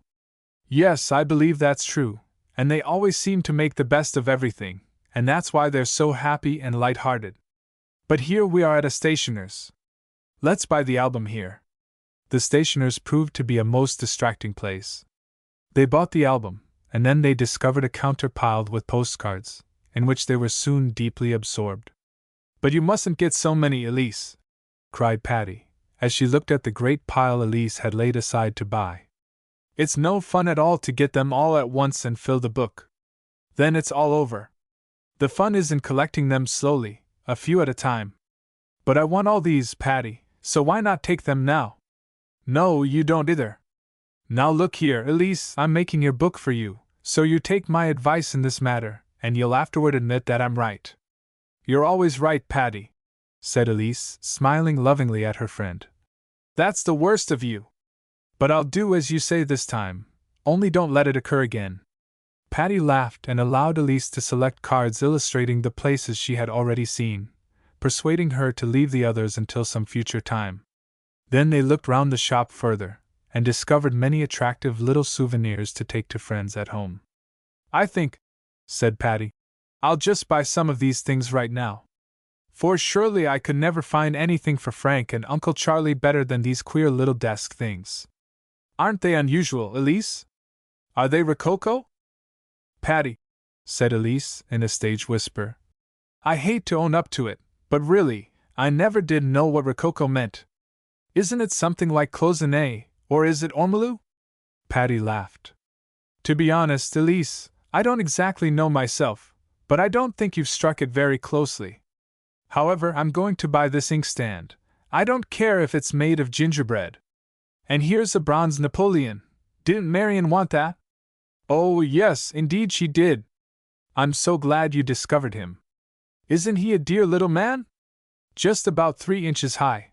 I believe the real emperor wasn't much more than that. Isn't he on a funny little flat pedestal? It's a seal, explained the shopkeeper kindly. A seal, echoed Patty blankly. Why, no, it isn't. A seal, indeed. Why, it isn't a bit like a seal. You might just as well call it a teddy bear. It's a man. Elise was giggling. He doesn't mean that kind of a seal, Patty, she said. He means a seal to seal wax with. Oh, said Patty, giggling too. Why, so much the better. I beg your pardon, I'm sure, and I'm glad it's a seal. I can have Marion's monogram cut on it, and she can seal her letters by just letting Napoleon jump on them. She left the order for the monogram, and the affable shopkeeper promised to send the finished seal home the next day. He seemed greatly interested in his 2 young customers, and had it not been for Lizette's sharp eye he would have urged them to buy even more of his wares. But the canny young French girl had no notion of letting her charges be imposed upon, and she glared haughtily at the shopkeeper when he seemed too officious. As they were about to leave the shop, some young people entered, and to the surprise of all, they proved to be the Van Ness girls and their cousins. The 4 young people were out by themselves, and though quite capable of finding their way about alone, Lizette's French notions were a trifle shocked at the unchaperoned crowd. But Patty and Elise were so glad to see their friends again that they gave little thought to conventions, and fell to chattering with all their might. Why haven't you been to see us? Asked Alicia. You had our address. I know, said Elise. But we've been so busy ever since we've been here that there hasn't seemed to be time for anything. But we're glad to see you now, and isn't it jolly that we chanced to meet here? Yes, indeed, because we're going on tomorrow, on our travels I mean, and we wouldn't have had a chance to see you again. But now that we have met, let's put in a jolly afternoon together. Where are you going? Nowhere in particular. We're just walking around Paris. That's exactly our destination, so let's go nowhere in particular together. Chapter 13 Chantilly. This plan seemed to please everybody except Lisette, who was a little troubled to have her young ladies going around with these Chicago people, of whom she did not quite approve. But Patty only laughed at the anxious expression on the French girl's face. She knew well what was passing in her mind, and she said to her quietly, It's all right, Lisette, there are American friends, and I assure you Mrs. Farrington won't mind a bit, since you are with us. You're dragon enough to chaperone the whole state of Illinois. It's doubtful if Lizette knew what the state of Illinois was, but she was devoted to Patty, and waived her scruples in deference to Patty's wishes, although she kept a stern watch on the big Van Ness boys. But Bob and Guy behaved most decorously, and two more polite or well-mannered young men could not have been found among the native Parisians themselves. Leaving the shop, they continued down the Rue de Rivoli till they reached the Louvre. Doris proposed their going in, and as Patty was most anxious to do so, and Lizette saw no objection to visiting the great museum, they all entered. It was Patty's first glimpse of the great picture gallery, and she began to wish she was not accompanied by the chattering crowd, that she might wander about wherever her fancy directed. But she remembered she would have ample opportunity for this all winter, so she willingly gave up her own desire to please the Van Ness girls. They cared little for pictures, but were really good historical students, and they wanted to visit the rooms which contained curios and relics of famous people. So the whole crowd followed the lead of Doris and Alicia, who had visited the Louvre before, and Patty found herself learning a great deal from the experienced way in which the girls discussed the exhibits. She found, too, that historical relics were more interesting than she had supposed, and she almost sighed as she thought of the many things she wanted to see and study during the winter. "I hope you'll be here when we come back," Guy Van Ness said to her, as they stood together, looking at some old miniatures. "I hope so, too," said Patty. "When are you coming?" "I don't know exactly. It depends on Uncle's plans, but probably about January." "Oh, yes, we shall surely be here then, and probably living in a home of our own." "Of course, I mean a temporary home, but not a hotel. I hope you will come to see us." "Indeed I will. I wish we could have seen more of you this week, but Uncle has rushed us about sightseeing so fast that there was no time for social calling." "We saw Bert Chester and his crowd," said Patty, and then she told about the day at Versailles. "What a lark!" exclaimed Guy. "I wish I had been along. But you must go somewhere with us when we're here in January, won't you?" "I'd like to," said Patty, "but I can't promise. It all depends on the Farringtons. I'm their guest, so of course I'm under their orders." "Well, it won't be my fault if we don't have some fun when we come back here," declared Guy. "And I shall do all I can to bring it about." When they left the museum it was getting late in the afternoon, and Lizette decreed that her young ladies must go home at once. The Van Ness crowd raised great objection to this, but Lizette was obdurate, and calling a cab, she ushered the girls in, and then getting in herself, gave the order for home. Patty couldn't help laughing at the serious way in which Lizette took care of them, but Mrs. Farrington told her it was quite right, and she would have been displeased had Lizette done otherwise. "You don't quite understand, my dear," she said kindly, "the difference between the conventions of Paris and our own New York. It may seem foolish to you to be so carefully guarded, but I can't quite explain it to you so you would understand it, and therefore I'm going to ask you to obey my wishes without question, and more than that, when Lizette is temporarily in charge of you to obey her." "Indeed I will, dear Mrs. Farrington," said Patty heartily. "And truly I wasn't rebelling the leastest mite.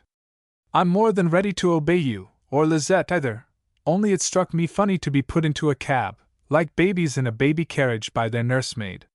You're a good girl, Patty, and I don't foresee a bit of trouble in taking care of you. Tomorrow I shall feel better, and I'll go shopping with you girls myself, and perhaps we may have time to look in at a few other places." So Patty danced away, quite content to take things as they came, and sure that all the coming days were to be filled with all sorts of novelties and pleasures. Their purchases had been sent home, reaching there before they did themselves, and Patty immediately fell to work on the albums, placing the cards in the little slits which were cut in the leaves to receive them. The days flew by like bandersnatches. Patty herself could not realize what became of them. She wrote frequently to the people at home and tried to include all of her young friends in America in her correspondence, but it seemed to be impossible, and so finally she took to writing long letters to Marian, and asking her to send the letters round to the other girls after she had read them. Mr. and Mrs. Farrington had begun their search for a furnished house which they might rent for the winter. When they went to look at various ones suggested to them by their agent, they did not take the girls with them, as Mrs. Farrington said it was too serious a matter in which to include 2 chattering children. So Patty and Elise were left pretty much to their own devices while the elder Farringtons went on these important errands. But one bright morning when Mr. and Mrs. Farrington were preparing to start off in the automobile for the day, Elise begged that she and Patty might be allowed to go off on an excursion of some sort. "Indeed, I think you ought," said Mr. Farrington kindly. "And I'll tell you what I think would be a first-rate plan. How would you like to go with Lizette to the Chateau of Chantilly for a day's outing? You could go on one of those personally conducted tours, in a big motor van, with lots of other tourists. I think it will be lots of fun," cried Elise. "I've always wanted to climb up on one of those moving mountains and go wobbling away." "I too," said Patty. "Just for once I think that sort of thing would be great fun." "Then you must hustle to get ready," said Mr. Farrington. "For the cavalcade sets off at 10 o'clock, and I don't believe they'd wait, even for 2 nice little girls like you. So run along and get your bonnets, and be sure not to forget to remember to feed the carp." "What is a carp?" asked Patty, as she and Elise ran away to dress. "Fish, I think," said Elise. "But we'll probably find out when we get there." The girls were soon ready, and with Lizette they walked out in the bright sunshine and along the Rue de la Paix until they came to the corner where the personally conducted tourists were to start from. Mr. Farrington had telephoned for tickets, so all they had to do was to clamber into their seats. This was done by mounting a stepladder placed at the side of the big vehicle. The seats of the van were graduated in height, so that the back ones were as good as the front, and indeed, a full view of what was passing could be commanded from any position. They had to wait until the tourists had all arrived, and then they started off at a good speed toward the country. "I feel as if I were riding in one of the old royal state carriages," said Patty, "although there isn't the slightest resemblance in the vehicle, or the means of locomotion." "No," said Elise, laughing, "nor in the people. I don't believe these tourists bear much resemblance to the ladies and gentlemen who rode in the royal carriages. But I think it's more fun than our own car, because we sit up so high and can see everything so well." "And hear, too," said Patty, as they listened to the man in the front seat, who had turned around and was announcing through a megaphone the names of the places as they passed them. "He seems to know his lesson pretty well," whispered Patty. "But his French pronunciation is even worse than mine." "Your pronunciation isn't so bad, Patty, but you haven't any vocabulary to speak of." "To speak with, you mean? But never you mind, miss. As soon as your respected parents decide upon a house, and we get settled in it, I'm going to study French like anything, and French history too. I used to hate these things, but times have changed since Patty came to Paris. I'm glad you're so energetic, but I don't feel much like studying. I'd rather drift around and have fun as we are doing. We'll have time enough for both, and you want to take some painting lessons, don't you?" "Yes, but seeing all the pictures I've seen since I've been here discourages me. I used to think I was quite an artist, but I see now that if I ever do anything really worthwhile, I'll have to begin all over again and go into a drudgery drawing class." "It won't be drudgery. You love it so, and you'll make rapid progress if you're as desperately in earnest as all that. Do you think your mother will decide to take that house they're going to look at today?" "Yes, I think so. Her mind is pretty well made up already. It must be a lovely house, judging from what she says about it." It was not very far to Chantilly, and when they reached there the girls were almost sorry that the pleasant ride was ended. The megaphone gentleman informed his personally conducted crowd that they were to alight and eat luncheon before proceeding to the chateau. The hotel where they were to lunch was a quaint, old-fashioned house, built around 3 sides of a garden. It was called the Hotel du Grand Condé, and Patty said, "I suppose we shall see and hear of nothing but the Condés for the rest of the day. I believe the whole interest of Chantilly centers in that Condé crowd." "You seem to know a lot about it," said Elise banteringly. "I've been reading up," confessed Patty. "And besides, La Grande Mademoiselle has always been one of my favorite characters in French history. She was a wonderful woman, and though not of the Condés, she is mixed up in their history." "She is an unknown quantity to me," said Elise. "But I'm willing to learn, so tell me all you know, Patty. It won't take long." "You'll get no instruction from me after that unflattering speech," retorted Patty, and then luncheon was announced, and the girls sat down at the table reserved for them. They were much interested in their fellow tourists, and as most of them were socially inclined, Patty and Elise were included in the general conversation. As the tourists seemed to have a great deal of general information, and as they were quite ready to impart it, the girls picked up quite a store of knowledge, more or less accurate. Then they left the hotel, with its quaint old gateway and carefully kept gravel walks, and proceeded on their way to the chateau. It was necessary at the entrance to cross a bridge over the moat, and here Patty discovered the reason for feeding the carp. To begin with, the carp themselves were exceedingly old, and had been swimming around in the same moat for hundreds of years. "I'm not quite sure of the number of years," volunteered a Boston tourist, to anyone who might listen, "but it's either hundreds or thousands. Anyway, the carp are dreadfully old. They don't look it," declared Patty, as she leaned over the railing of the bridge and watched the frisky fish darting around like mad. An old woman sat nearby with a bushel basket full of French rolls, which she was willing to sell to the tourists at prices which increased as her stock of rolls decreased. Patty and Elise bought a quantity of the rolls and began the fun of throwing them to the fishes. It turned out to be even more fun than they had anticipated, for the moment a roll reached the water, scores of carp would make a mad dash for it, and a pitched battle ensued for possession of the bread. Sometimes the roll was torn to pieces in the fight, and sometimes a fortunate carp would secure it and swim away, followed by all the others in angry pursuit. Another roll flung in would, of course, divert their attention, and the squabble would begin all over again. The fun was largely in watching the individual peculiarities of the fishes.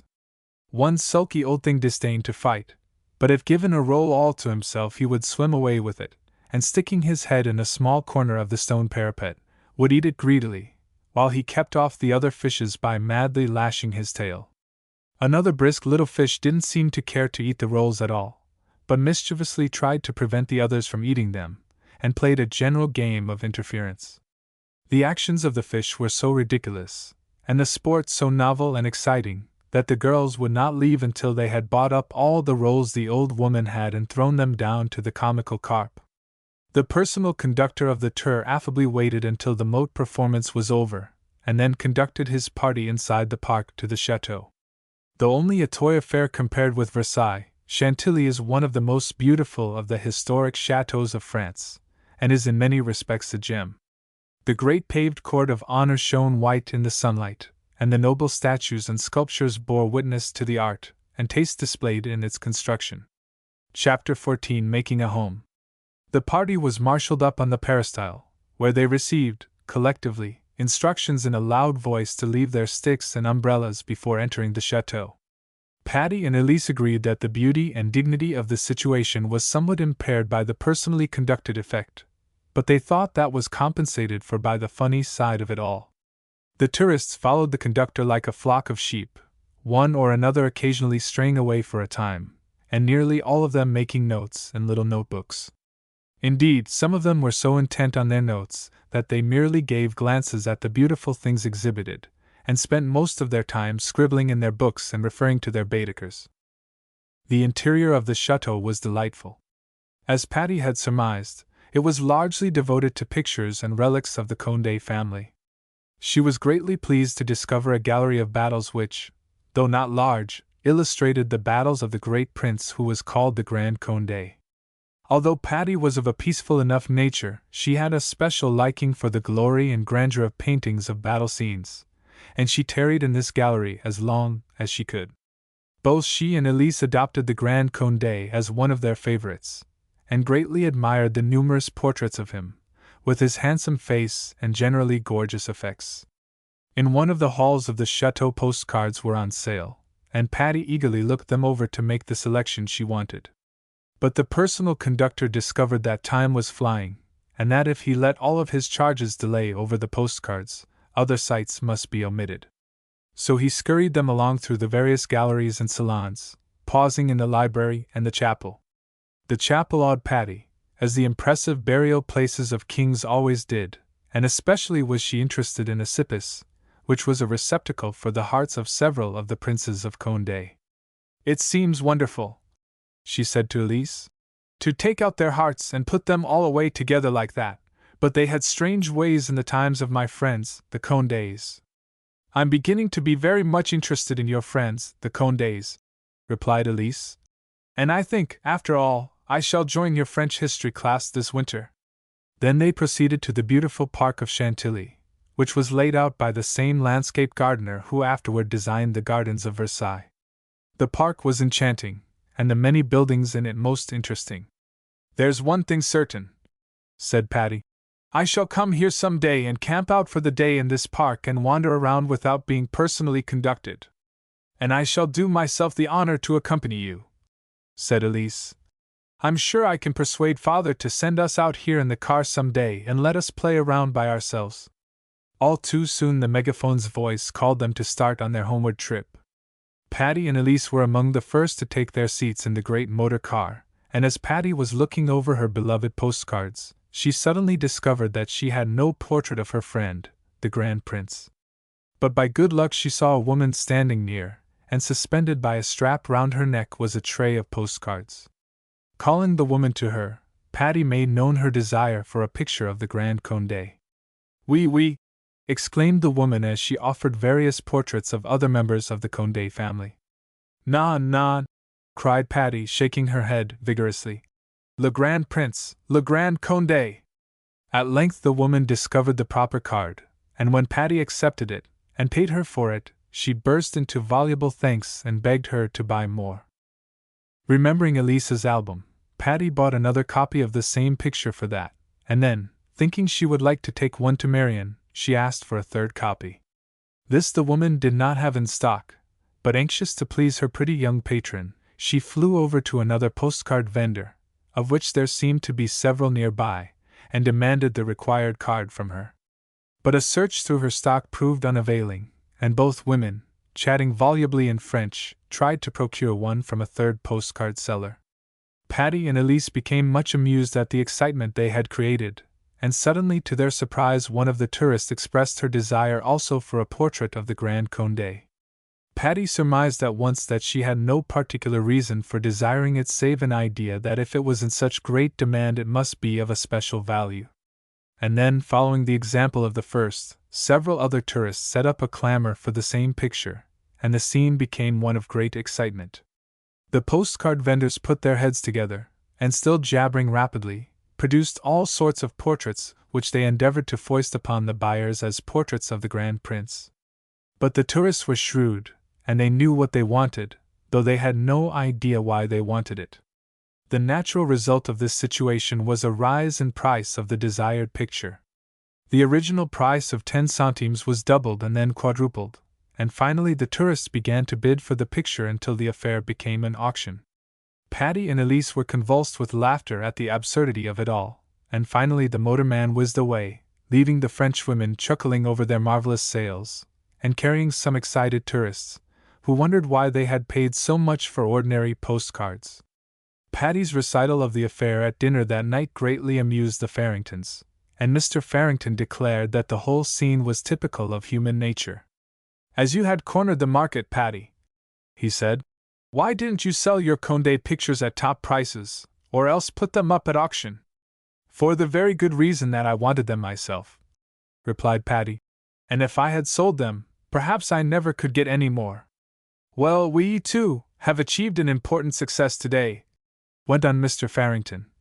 We have secured a foothold in this somewhat uncertain city, and we shall soon have a roof over our heads that we can call our own, for a time, at least. Oh, you took the house, then, exclaimed Elise. How jolly! And when are we going there to live? As soon as it can be made habitable, said Mrs. Farrington. They call it a furnished house, but it is not at all my idea of furnishing. It's about as well appointed as a summer cottage might be at home. The drawing-room is all right, and the dining-room is fairly good, but the bedrooms must be almost entirely refurnished. Some day, my children, you shall go shopping with me to select things for your own rooms. This shopping expedition took place soon, and Patty, with her usual happy enthusiasm, thought it was quite as much fun as any other mode of entertainment. Mrs. Farrington and the two girls, driven by the chauffeur, went flying around in the automobile, stopping now at one beautiful shop, and now at another, and buying lovely things. "It seems foolish," said Mrs. Farrington, "to buy a lot of furniture for a rented house, but we must be comfortable through the winter, and then the prettiest of the things we'll take back to America with us." The girls were allowed to make their own selections, and Patty decided that her room should be green and white, while Elise chose pink. The girls had not yet seen the house, but Mrs. Farrington told them that two large rooms adjoining each other on the third floor were to be for their use, and though the principal articles of furniture were already in them, they might choose some pretty appointments, such as writing desks, work tables, or book racks. Also, they selected some little French gilded chairs and queer-shaped ottomans, Patty thinking the while how pretty these would look when transported back to her New York home. After about a week more of hotel life, the Farringtons moved to their own home. It was a good-sized house on the Bois de Boulogne, and stood in a small but well-laid-out park, or garden. There were stone porticos on which opened long, French windows, and the high ceilings and winding staircase with broad landings gave the house an attractive, though foreign air. Like all French houses, the decorations were elaborate, and mirrors were everywhere, and crystal chandeliers and painted panels abounded. It was all of great interest to Patty, who dearly loved homemaking, and who saw great possibilities for the unusual combination of American coziness in a Paris house. Mrs. Farrington was delighted when she discovered Patty's capabilities in domestic matters, and declared that she would not wish for a better assistant. It was Patty's deft fingers that transformed stiff and formal rooms into apartments of real comfort and homelikeness. It was very often Patty's taste that selected simple decorations or ornaments which toned down the gorgeousness of the original scheme. The two girls' own rooms were greatly successful. Patty had bought a number of pictures and statuettes, and various Parisian ornaments, which she was delighted to arrange in a room of her very own. She helped Elise with hers, too, for though Elise had good taste and a fine appreciation of the fitness of things, she had not Patty's capability of execution and facility of arrangement. As they sat for the first time around their own family dinner table, Mr. Farrington exclaimed, "Now this is what I call comfortable. It's unpretentious, but it's way ahead of that gorgeously dressed-up hotel, which made one feel, though well taken care of, like a traveler and a wayfarer. But I expect you were sorry to leave it, Patty?" "No, I wasn't," said Patty. "I liked it tremendously for a time, as it was a novel experience for me, but I'm quite as pleased as you are, Mr. Farrington, to be in a home once more." "And the next thing to do," said Mrs. Farrington, "is to get masters for you girls." "Shall we go to school, Mother?" asked Elise. "No, I think not. I don't like the idea of your going to a French school, and too, I think you'd enjoy it better to study a little at home. You needn't have a great variety of lessons. I think if you study the French language and French history, it will be enough for you in the way of school books. Then Patty ought to take singing lessons, and if Elise wants to learn to paint pictures, she will probably never get a better opportunity to do so." This plan seemed to suit perfectly the young ladies most interested, and Mr. Farrington said he would take it upon himself to find the right masters for them. So the family settled down into a life which was quiet compared with the first few weeks of their stay in Paris. The masters came every morning except Saturday, and that day was always devoted to sightseeing or pleasures of some sort. Occasionally, too, a whole holiday was taken during the week, for Mr. Farrington said he had a vivid recollection of a certain proverb which discussed the result of all work and no play. Patty declared she was never afraid of any lack of play hours in the Farrington family, and she enjoyed alike both her morning tasks and her afternoon pleasures. Twice a week a professor came to give her singing lessons, and it was arranged that at the same hour Elise should be busy with her drawing master. Though Elise did not show promise of becoming a really great artist, her parents thought it wise to cultivate such talent as she possessed, if only for the pleasure it might give to herself and her friends. So Elise worked away at her drawing from casts, and occasionally painted flowers and watercolors, while Patty practiced her scales, and learned to sing some pretty little French ballads. Though either of the girls was possessed of genius, they both had talent, and by application to study they found themselves rapidly improving in their arts. As Patty had expected, she developed an intense interest in French history, and as Elise shared this taste, they learned their lessons well, and also read books of history outside of school hours quite from choice. Illustration with caption. They also read books of history outside of school hours quite from choice. There were a great many Americans residing in Paris, and it was not long before Mr. and Mrs. Farrington renewed old acquaintances there, and also made new ones among the American colony. This meant pleasant associates for the girls, and they soon became acquainted with several American families. Indeed, the house next to their own was occupied by an American family named Barstow, with whom the Farringtons soon made friends. The young people of the family were Rosamond, a girl of 17, and her brother Martin, a few years older. The first time they met, Elise and Patty took a decided liking to the Barstows, and Rosamond often spent the afternoon with them, while they chatted gaily over their work, or went driving with them along the beautiful Bois, or visited the galleries with them. Chapter 15. St. Germain. The weeks went happily by. Patty became quite accustomed to French ways and customs, and was becoming proficient in the language. One of her greatest treats was the opera. Mr. Farrington had engaged a box for the season, and the girls attended nearly every matinee performance. The first few times Patty could scarcely listen to the music for her admiration of the wonderful building, but after she became more accustomed to its glories, it did not so distract her attention from the stage. Mr. and Mrs. Farrington occasionally gave opera parties, and dinner parties too, but the girls were not allowed to attend these. Although indulgent in many ways, Mrs. Farrington was somewhat strict about the conventions for her young people, but so gently were her rules laid down that they never seemed harsh or stern.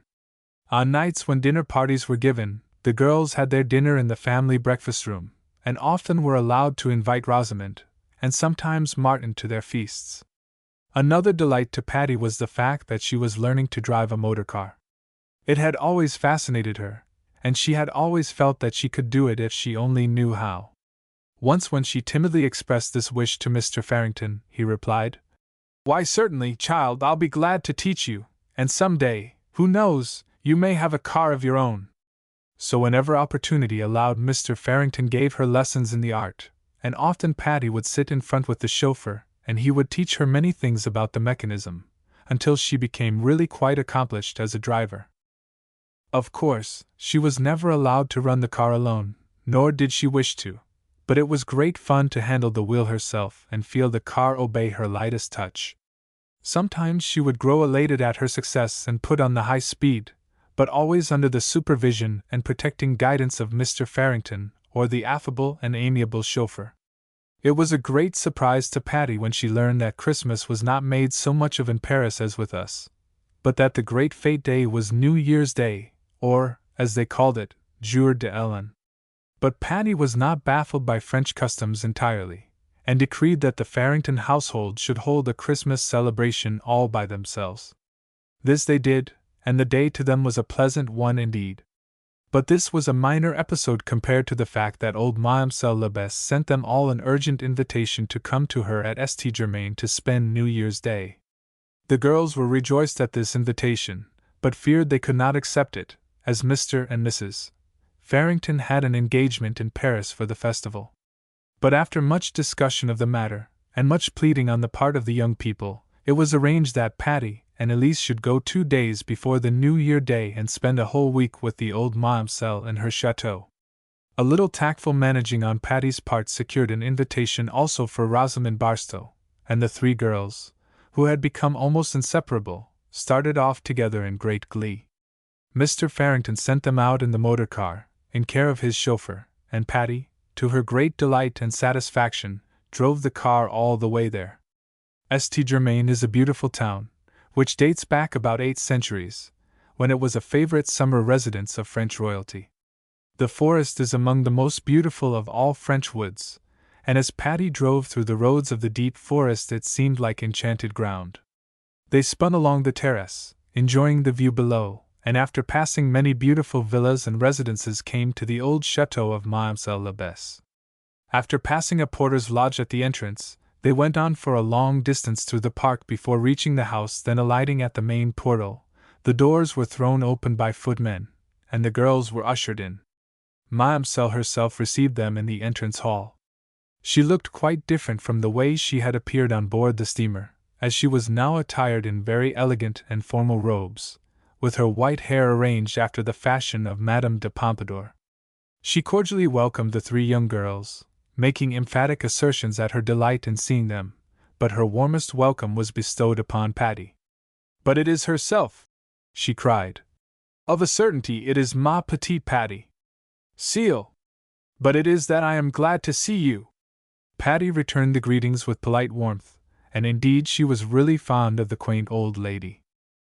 The girls were all amazed at the grandeur and beauty of Mademoiselle's home, and were unable to repress their admiration, but Mademoiselle was pleased rather than otherwise that they should express their pleasure. "But surely," she said, "it is indeed the beautiful home. This hall! It is not of a smallness. And in the old days it welcomed royal guests." The hall was indeed magnificent. It was decorated with frescoes and mural paintings by well-known French artists. It contained statues and paintings and clocks and vases that might have graced a museum. The armor of knights stood about, and valuable trophies graced the wainscoted walls. A wide carved staircase wound spirally up from one end, and at Mademoiselle's suggestion, the girls were ushered at once to their room. French maids were sent to them to unlock their boxes and assist with their toilettes, and Patty was glad that she now knew enough French at least to make herself understood. Rosamond Barstow was a girl who never hesitated to get what she wanted if possible, and now it suited her purpose to dismiss the French maids. In her voluble if somewhat imperfect French, she told them that the young ladies wished to be alone for a time and would ring for the maids later. "I just had to talk to you girls alone for a minute," she exclaimed, "or I should have exploded. Did you ever see such a gorgeous castle in this world? I didn't know your old Mademoiselle lived like this. How shall we ever live up to it?" "I didn't know she lived like this either," said Patty, laughing at Rosamond's expressions. "And I don't care whether we can live up to it or not. We'll put on our best frocks and our best manners, and that's all we can do. But oh girls, I feel like a princess in this room." "Then just come and look at mine," cried Elise, who was in the next apartment. The girls had been given rooms near each other in which, with their anterooms and dressing rooms, filled up the whole of a large wing of the chateau. Patty's, as she expressed it to the other girls, looked more like a very large cretonne shirtwaist box than anything else. For the walls and ceiling were covered with a chintz tapestry. The lambrequins, window curtains and door hangings were all of the same material and pattern, and the bed itself was draped and heavily curtained with the same. The bed curtains and window curtains were fastened back with huge rosettes of the chintz, and Patty remarked that it must have been brought by the acre. The furniture was of the quaintest old French pattern, and so old-fashioned and unusual were the appointments all about, that Patty knew neither the names nor the use of many of them. "I'd rather sleep in a cozy corner than in that bed," remarked Rosamond. "I know that whole affair will tumble on your head in the night. It's perfectly gorgeous to look at, but seems to me these old things are most too old. If I were Mademoiselle, I'd root them all out and refurnish." "You'd be sent home if Mademoiselle heard you talk like that," admonished Patty. "And I'm not a bit afraid of that tent arrangement tumbling down. It's most picturesque, and I shall lie in it, feeling like a retired empress." "Come, Rosamond," said Elise. "Call back those comic opera maids you sent away, and let's get dressed. We mustn't keep Mademoiselle waiting, though I'd ever so much rather perch up here and talk by ourselves. But she's a dear old lady, and we must do our part as well as she does hers." So Rosamond rang and the maids came back, wondering what strange young demoiselles they had to wait upon now. Patty allowed herself to be dressed by the deft-fingered maid, and being ready first, stepped out on the little balcony opening from her window to wait for the others. A beautiful view met her eye. The lawn was terraced in many slopes, and the flower beds and shrubberies, though arranged with French precision, formed a beautiful landscape. There were fountains playing, and here and there arbors and trellises and pleasant paths. But the girls called to her, and Patty joined them, and twining their arms about each other's waists, they walked down the broad staircase. They were all in white, and their pretty frocks and dainty slippers made a modern note that contrasted strangely but pleasantly with the antique relics and ancient atmosphere of the chateau. When they reached the great hall, a footman ushered them into the grand drawing-room where they were to await Mamselle. She soon appeared, resplendent in her old-time grandeur, and going to greet her, the girls kissed her hand, an old custom which greatly pleased their hostess. "But it is of a joy to see you!" she exclaimed. "Me, I am so much alone. It is not good to be alone, and yet it is my choice. I stay in the home of my ancestors, therefore I stay alone. Voila!" She shrugged her shoulders, as if to emphasize the fact that it was more joy to live alone in the old chateau than to be anywhere else. "But I am not always alone," she went on. "No, it is that my Henri, my nephew, comes to me at occasion. And he comes soon. Jour de Ellen always brings him. He spends the day with me. He makes me a pleasure. And you shall see him, you young ladies. Ah, how he is beautiful!" The old lady clasped her hands and turned her gaze upward, and the girls were fain to believe that her nephew was indeed a wonderful specimen of humanity. Then the dinner was announced, and leaning on the arm of an old footman, who was quite as dignified as she was herself, Mamselle led the way to the dining-room. The table appointments, Patty thought, would have done justice to any of the most celebrated characters in French history, had they been there to enjoy them. Although not exactly embarrassed, the girls were a little bit awed at splendor so unusual to them. To Rosamond it seemed distinctly humorous that 3 such young American girls should be honored guests in such a regal household. To Elise it seemed extremely interesting, and the novelty and strangeness of it all impressed her more than the grandeur. But Patty, with her usual quick ability to accept a situation, seemed to take everything for granted, and made herself quite at home. The wonderfully garbed footmen who stood behind their chairs like statues, except when they were wound up, nearly made Rosamond giggle, but to Patty, they were merely part of the performance, and once accepted as such, of course, they belonged in the picture. This readiness to adapt herself to any circumstances was inherent in Patty's nature, and she sat there and conversed with her hostess as charmingly and naturally as if at a plainer board. Rosamond was much impressed by what she chose to consider Patty's nerve, and determining not to be outdone, she exerted herself to be bright and entertaining, and as Elise was always more or less of a chatterbox, the 3 girls provided much entertainment, and their hostess was delighted with her congenial guests. After the rather lengthy dinner was at an end, the old Mamselle took the girls through various apartments, and showed them many of the treasures of the chateau. Then they went to the music room and Patty was persuaded to sing. She sang several songs, and then they all sang choruses together, in some of which the old Mamselle joined with her thin but still sweet voice. "And now," she said at last, "it is to tear the heart, but I must send you babies to bed. Me, I sleep so badly, but you young girls, of a surety, must have the tranquil rest. It is then bonsoir, and in the morning you are to amuse yourselves. You have but to ring for your chocolate, when you awake, and then pursue your own pleasures until noon, when I will meet you at déjeuner." After affectionate good nights, the girls went to their rooms, and a half-hour later, wrapped in kimonos and with their long braids hanging down their backs, they were all perched on Patty's big bed, alone at last. "But it is of a gorgeousness!" exclaimed Rosamond, mimicking, but not unkindly, the old Mamselle's imperfect English. "Me, I never have so many feet men at home. Is it that you do, Patty?" "But I like it all," exclaimed Patty, giggling at comical Rosamond, but standing up for her own opinions. "Of course I'm not envious a mite, and I don't know even as I'd care to live in this way all the time, but it's lovely for a few days, and I'm just going to pretend I'm La Grande Mademoiselle." "Do!" cried Elise. "And I'll be Empress Josephine." "Who'll you be, Rosamond?"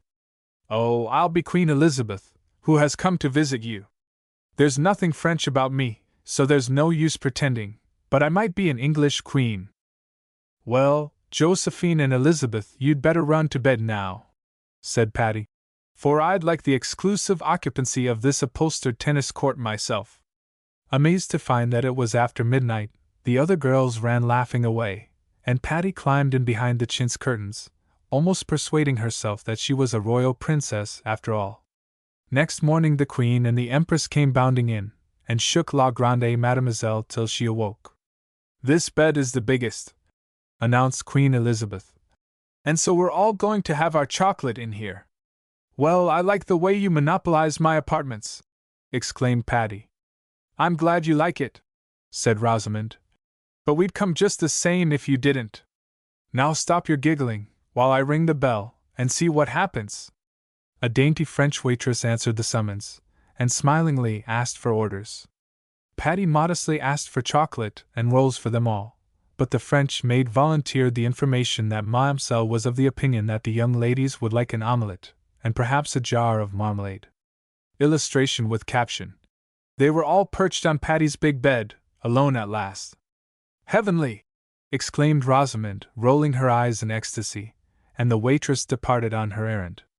"This is the jolliest picnic yet," declared Elise, a little later, as she sat, propped up by pillows, in a corner of the big chintz tent, and devoured flaky hot rolls and apricot marmalade. The girls were each in a corner of the great bed, which left ample room in the center for the tray full of good things, and though perhaps an unusual place for a picnic, it was a most hilarious festivity. Chapter 16. An Expected Guest. The three girls spent a delightful morning exploring the old chateau, and its park and garden. The clear air was brisk and keen, and a few hours out of doors sent them back into the house with rosy cheeks and bright eyes. They discovered a delightful room that they had not seen before, which was built out from one of the wings, and whose walls and ceiling were entirely of glass.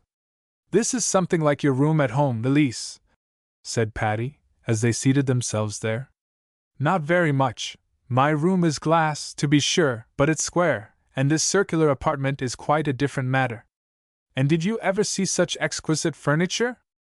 I can quite believe myself an empress when I sit gracefully on this gilded blue satin sofa."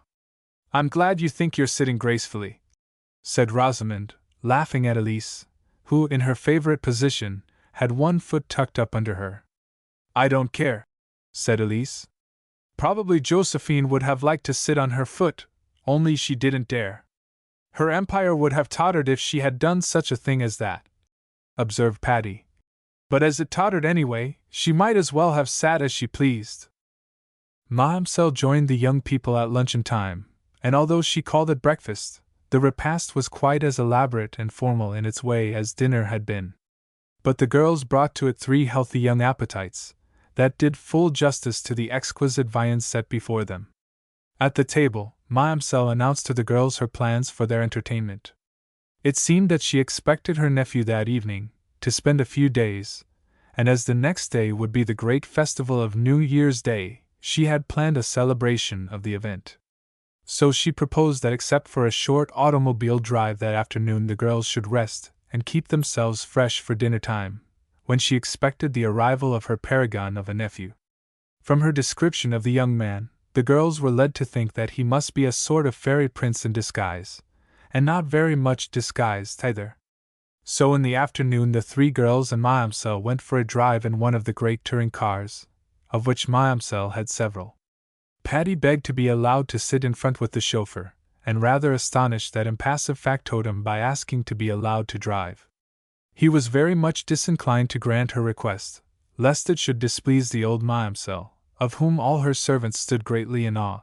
But when Patty appealed to her hostess, and received a not very willing permission, the chauffeur allowed her to change seats with him, and really drive the car. He was greatly surprised at Patty's skill, and became more than ever convinced that Americans were a strange race. Their route lay past the railway station and along the beautiful terrace which skirts the forest of St. Germain on one side, and commands such a marvelous view of the valley and the Seine. Returning home, the girls were left to their own devices until dinner time, when they were adjured to array themselves appropriately to do homage with the wonderful Henri. "Henri must be something out of the ordinary," declared Elise, when the girls were alone. "Probably not," said Patty. "Only Mademoiselle thinks him so. At any rate, I'm anxious to see him," declared Elise. "For I don't know any real live French boy except that Pauvrette who was on the steamer, and he was too lackadaisical for any use. Well, I don't apprehend Monsieur Henri will be much better," said Patty. I don't care much about Frenchmen anyway. What are you going to wear, girls? I shall wear my red chiffon, said Rosamond. It's most becoming to me. I'm a perfect dream in it, and I shall quite cut out you other girls with our foreign prince. Pooh, said Elise. He won't look at you when he sees me in my white tulle. I'm the Frenchiest thing in that you ever saw. Oh, girls, cried Patty, I'm going to wear my light blue crepe de chine. And then we'll be red, white, and blue. Won't that be a graceful compliment to the French colors, as well as to our own dear flag? Long may it wave! Cried Rosamond, and then, following Patty's lead, the girls sang the Star-Spangled Banner, with true American heartiness and patriotism.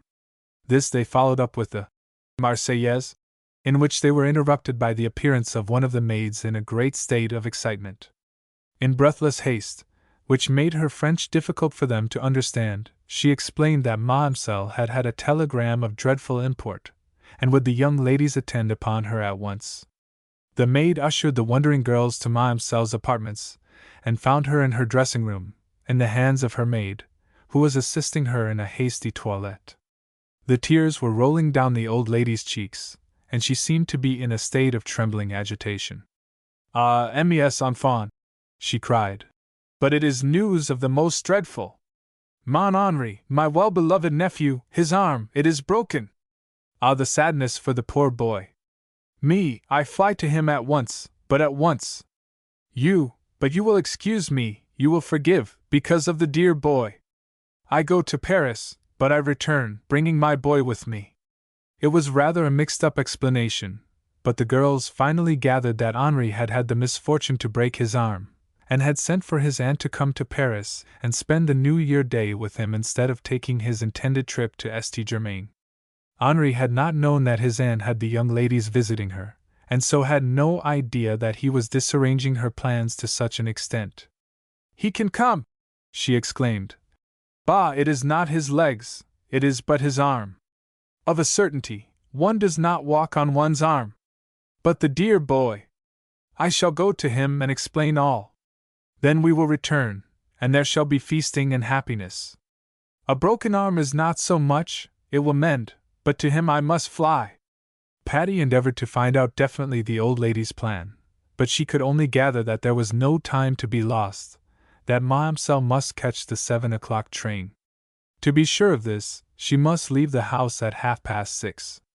And so she started, in her swift touring car, accompanied by her maid and a groom, in addition to her capable and trusty chauffeur.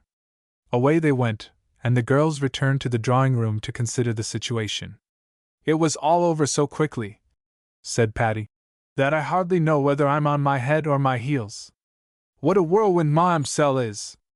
Yes, she flew around like a hen with its head off, or whatever French hens do, said Rosamond.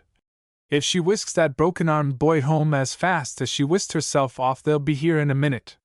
She can't, said the practical Elise. If she takes that 7 o'clock train, she won't get to Paris until nearly 8, and then, I don't know where the interesting invalid lives, but anyway, to kidnap him and get back here again is a matter of several hours. I don't expect to see them before midnight. What shall we do? Said Patty. Shall we have our dinner? I don't believe we'll have any say in the matter, volunteered Elise. I think that waxwork butler and the feet men, as Rosamond calls them, will arrange our lives for us, and we'll be simply under orders. What an exciting experience! Exclaimed Patty. To think of us 3 American girls, alone except for the servants, in a gorgeous old French chateau. I feel as if I must do something to live up to my privileges. Suppose anything should happen that Mademoiselle never came back, suggested Rosamond. We could take possession of the place and live here forever. I don't think much of that plan, declared Patty. New York is good enough for me, as a permanent residence. But I do want to do something in keeping with the atmosphere of this place. If there's a dungeon keep on the premises, I think I'll throw you 2 girls into it, after having first bound you in chains. You mean a dungeon keep, Patty, said Elise. You're so careless with your medieval diction.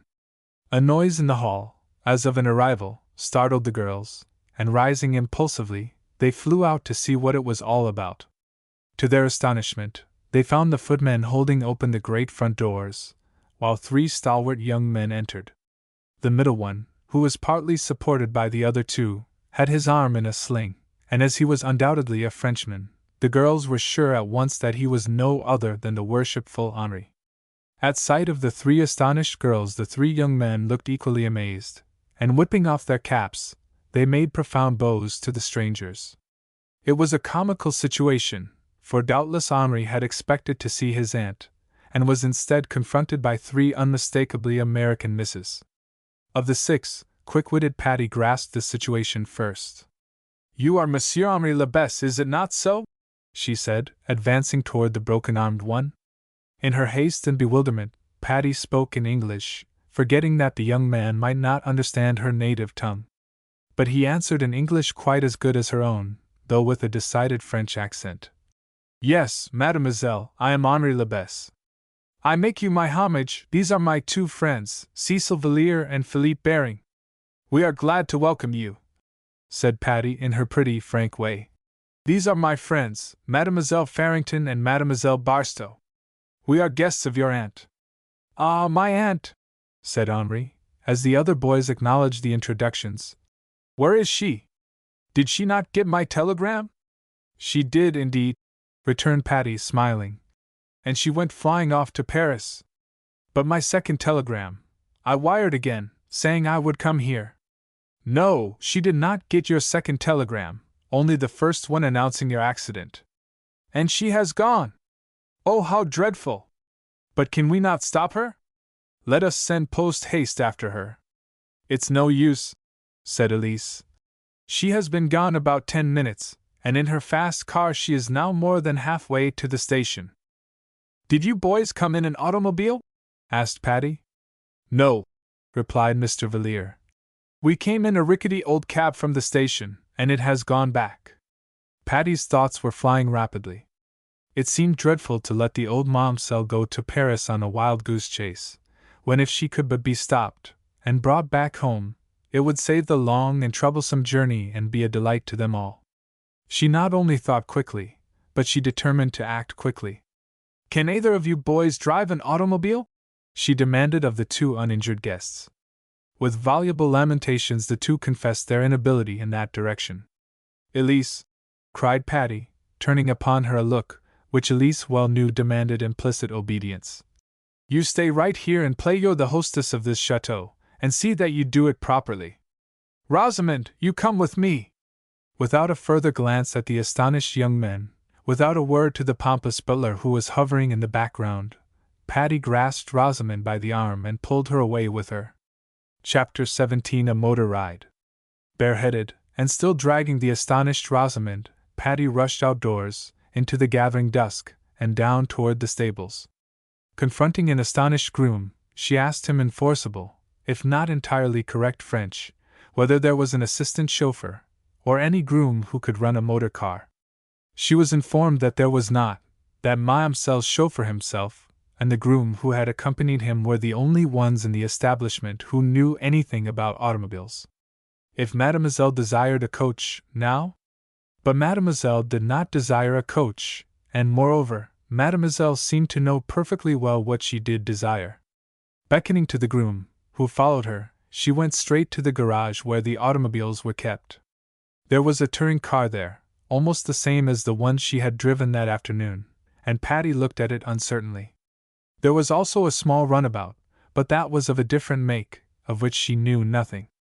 "Get in," she said briefly to the groom, and she pointed to the tonneau. Accustomed to implicit obedience, the groom got in, hatless as he was, and folding his arms stiffly, sat up as straight as if it were a most usual experience. "Hop up in front, Rosamond," went on Patty. "And don't try to stop me, for I'm going to do exactly this. I'm going to the station and catch Mademoiselle before she gets on that 7 o'clock train. There isn't 1/2 second to spare.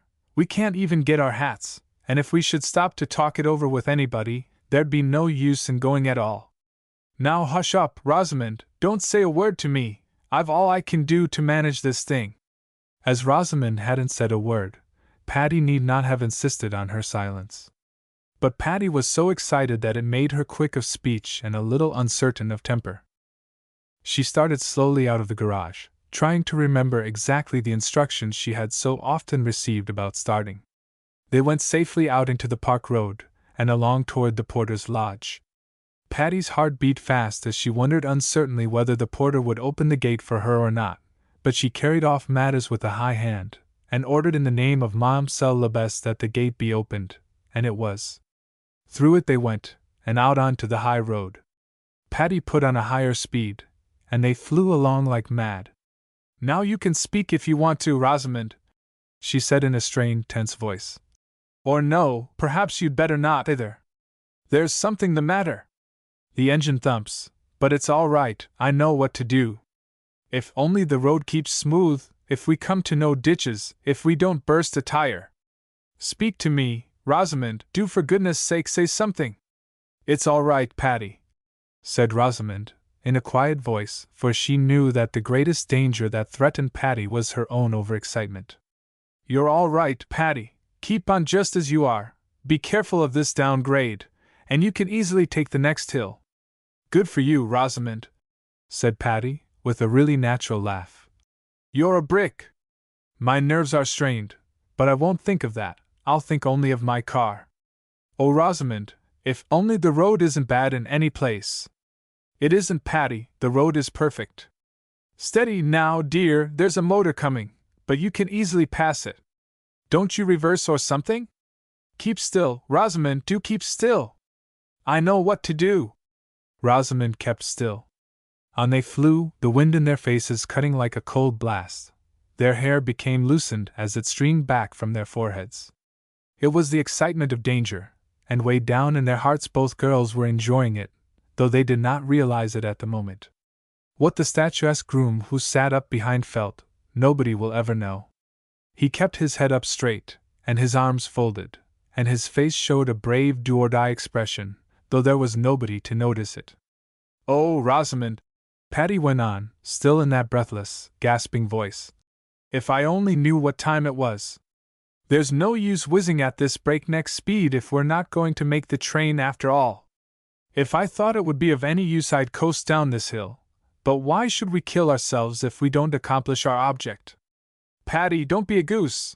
And again Rosamond's cool, common-sense tones acted as a dash of cold water on Patty's overstrung nerves. "I'll tell you what time it is. You keep right on with your knitting, and I can get out my watch as easily as anything, and the next time we pass a light I'll inform you the hour." Reassured by Rosamond's sense and nonsense, Patty drove steadily on. "It's 5 minutes to 7, announced Rosamond quietly. "But we can already see the railroad lights in the distance, and besides, the train is sure to be late." "But Patty, you can't go quite so fast as we get into the town." "You mustn't. You'll be arrested." "They can't catch me," cried Patty as she flew on. "And do keep still, Rosamond, for goodness sake keep still." Rosamond smiled to herself at Patty's command to her to keep still, for she well knew it was merely a nervous exclamation and meant nothing. On they went, Patty sounding the horn when it was unnecessary, and failing to sound it when it was needed, but this made no difference in their speed. Fortunately they met very few vehicles of any sort, and had the good luck not to run over any dogs, but as they came in full view of the station, they saw the train also approaching from the other direction.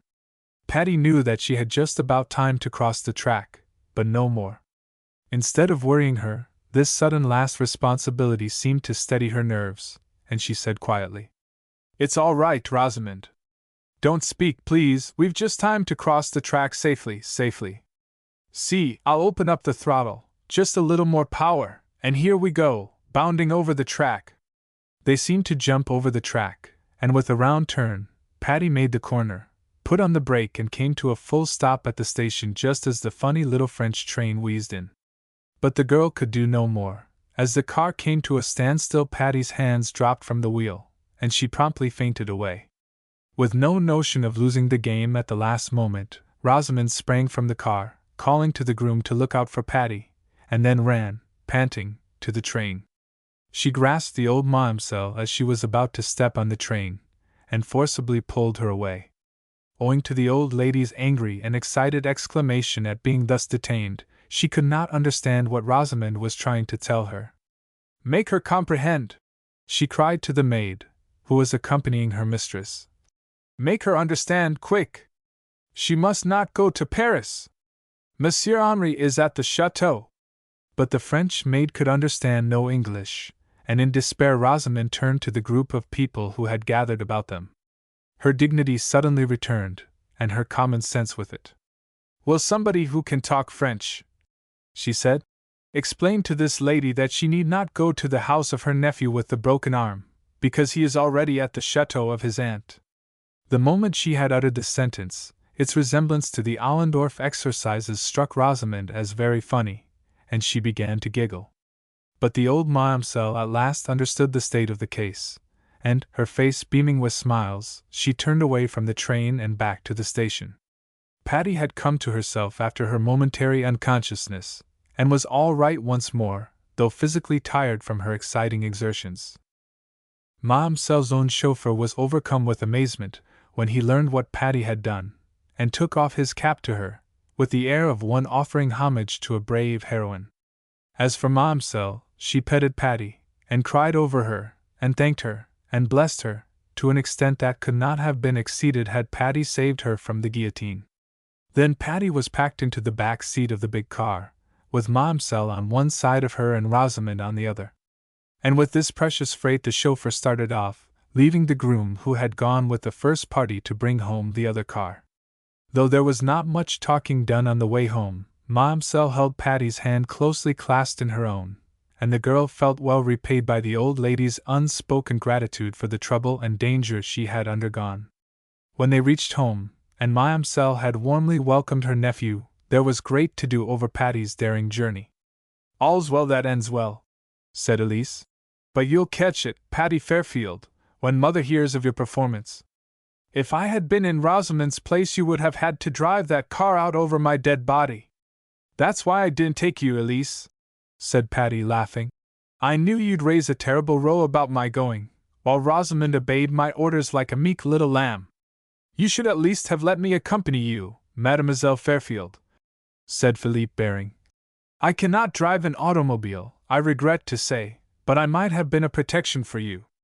Patty didn't see any especial way in which Mr. Baring could have protected her, but she didn't say so, and only thanked him prettily for his interest in her welfare. Henry Lebes was enthusiastic in his admiration and praise of Patty, and declared that American girls were wonders. Mademoiselle was so pleased to think she had been saved a useless trip to Paris, and to think that she should be able now to spend the evening with her young guests, and above all, to think that her beloved nephew was with her, that she hovered around like an excited butterfly from one to another. Then she sent them all away to dress for dinner, which, though belated, was to be a merry feast. And, indeed, it proved so. Old Mademoiselle came down first, and stood in the grandest drawing-room to receive her honored guests. The three boys came next, in their immaculate evening dress, which Henri had managed to get into in spite of his sling. Then came the girls, the three, as usual, walking side by side, with their arms about each other. They had carried out their plan of red, white, and blue dresses, and made a pretty picture as they entered the drawing-room, and bowed in unison to their hostess.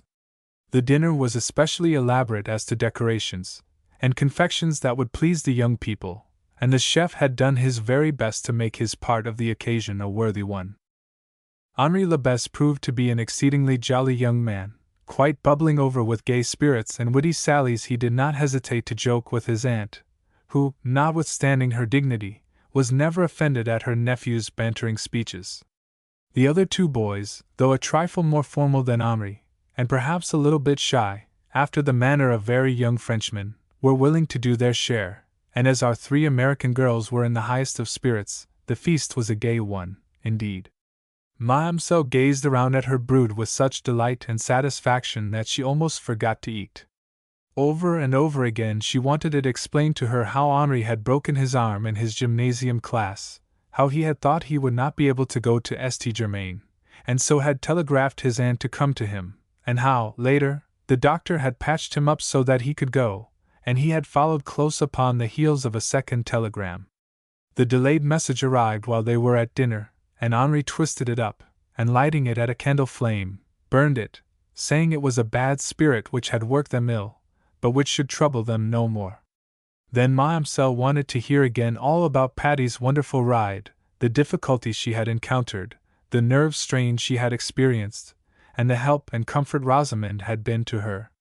And, concluded Patty as she wound up her recital, I don't want anyone to tell Mrs. Farrington about it, because I want to tell her myself. Elise smiled, for she well knew that Patty's wheedlesome ways would persuade Mrs. Farrington to look leniently on the episode, although it had, indeed, been a desperately dangerous piece of business. But Mademoiselle Labesse asserted that after she had said what she had to say to Mrs. Farrington, she knew that Patty would not be reprimanded by her, but rather be deemed worthy of the cross of the Legion of Honor. Patty smiled at them all, in reality caring little, even if she were reprimanded.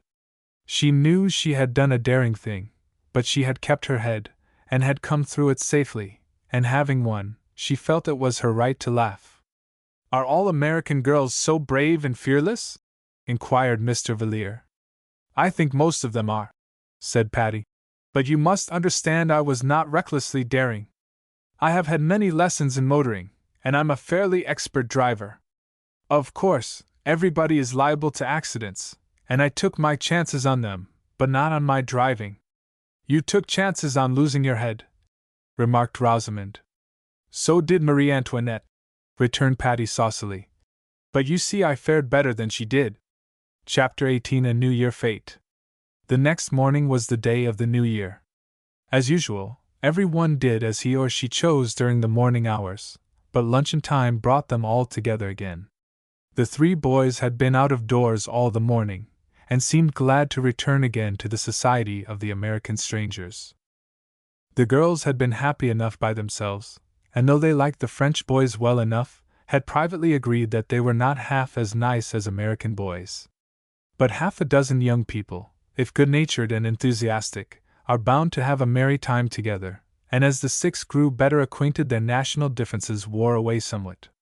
Mademoiselle announced that the fate of the day would be an early evening party, followed by a supper.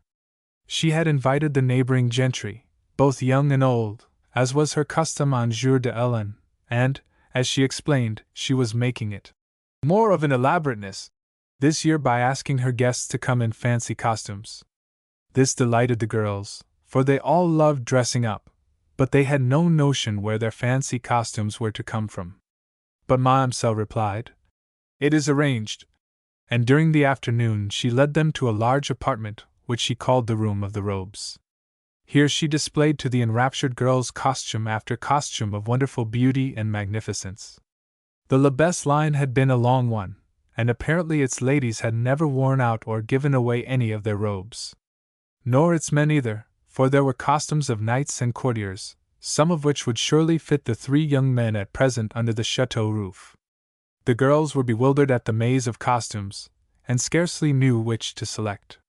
Finally Patty chose a bewitching Watteau affair, with a short quilted petticoat, and a looped overdress made of the daintiest flowered silk imaginable. The petticoat was of white satin, and the overdress of palest blue, with garlands of pink roses. The pointed bodice laced up over a dainty neckerchief, and it was further adorned with borders of pearls. Rosamond pounced upon a scarlet and gold brocade, which she declared was her ideal of a perfect gown. Elise found a pink brocatelle, embroidered with silver, and after they had selected headdresses, fans, and many accessories to their costumes, they scurried away to their own rooms to try them on. "Aren't we having the time of our life?" exclaimed Rosamond, as she peacocked about, gazing over her shoulder at her long court train. "Yes, indeed," said Patty, with a little sigh of content. "I adore this dressing-up performance, and really, girls, those boys are quite human under their French polish." "They're not so bad," said Elise. "If only they wouldn't bow so often, and so exactly like dancing masters." "Well, it's all fun," said Patty. "And I'm going to get that awfully nice Françoise to do my hair. She can make it just like an old French picture. Would you powder it?" "No," said Elise, after a moment's consideration. The powder shakes off all over everything and you can't make it really white, anyway. And besides, Patty, your hair is too pretty a color to disguise with powder. Thank you for the compliment, Elise, though a little belated. All right, then, I'll leave my tow-colored tresses their natural shade, and decorate them with strings of pearls and light blue ostrich tips. The pearls and feathers and the manipulations of Franchise's artistic fingers transformed Patty's head into the semblance of an old French miniature, and even Patty herself cast an approving glance at the pretty reflection in the gilt-framed mirror. The girls were wild with enthusiasm over Patty's appearance, though truth to tell, their own effects were scarcely less picturesque. But Patty's style lent itself peculiarly well to the Watteau dress, and her little feet with their dainty silk stockings and high-heeled paste-buckled slippers twinkled beneath the quilted petticoat with all the grace of a real Watteau picture. When they were ready, they walked downstairs, single file, with great pomp and dignity, to find awaiting them 3 polished young courtiers, who might have belonged to the court of Versailles. Mademoiselle herself was scarcely disguised, for in her ordinary costume she never strayed very far from the styles and materials of her beloved ancestors. But she had on a royal robe, with a great jeweled collar, and strings of gems depending from her throat. She wore a coronet that had belonged to some of the ladies of her family, and she seemed more than ever a chatelaine of a bygone day. The rooms were decorated with flowers and plants, in honor of the occasion, and hundreds of wax lights added to the brilliancy of the scene.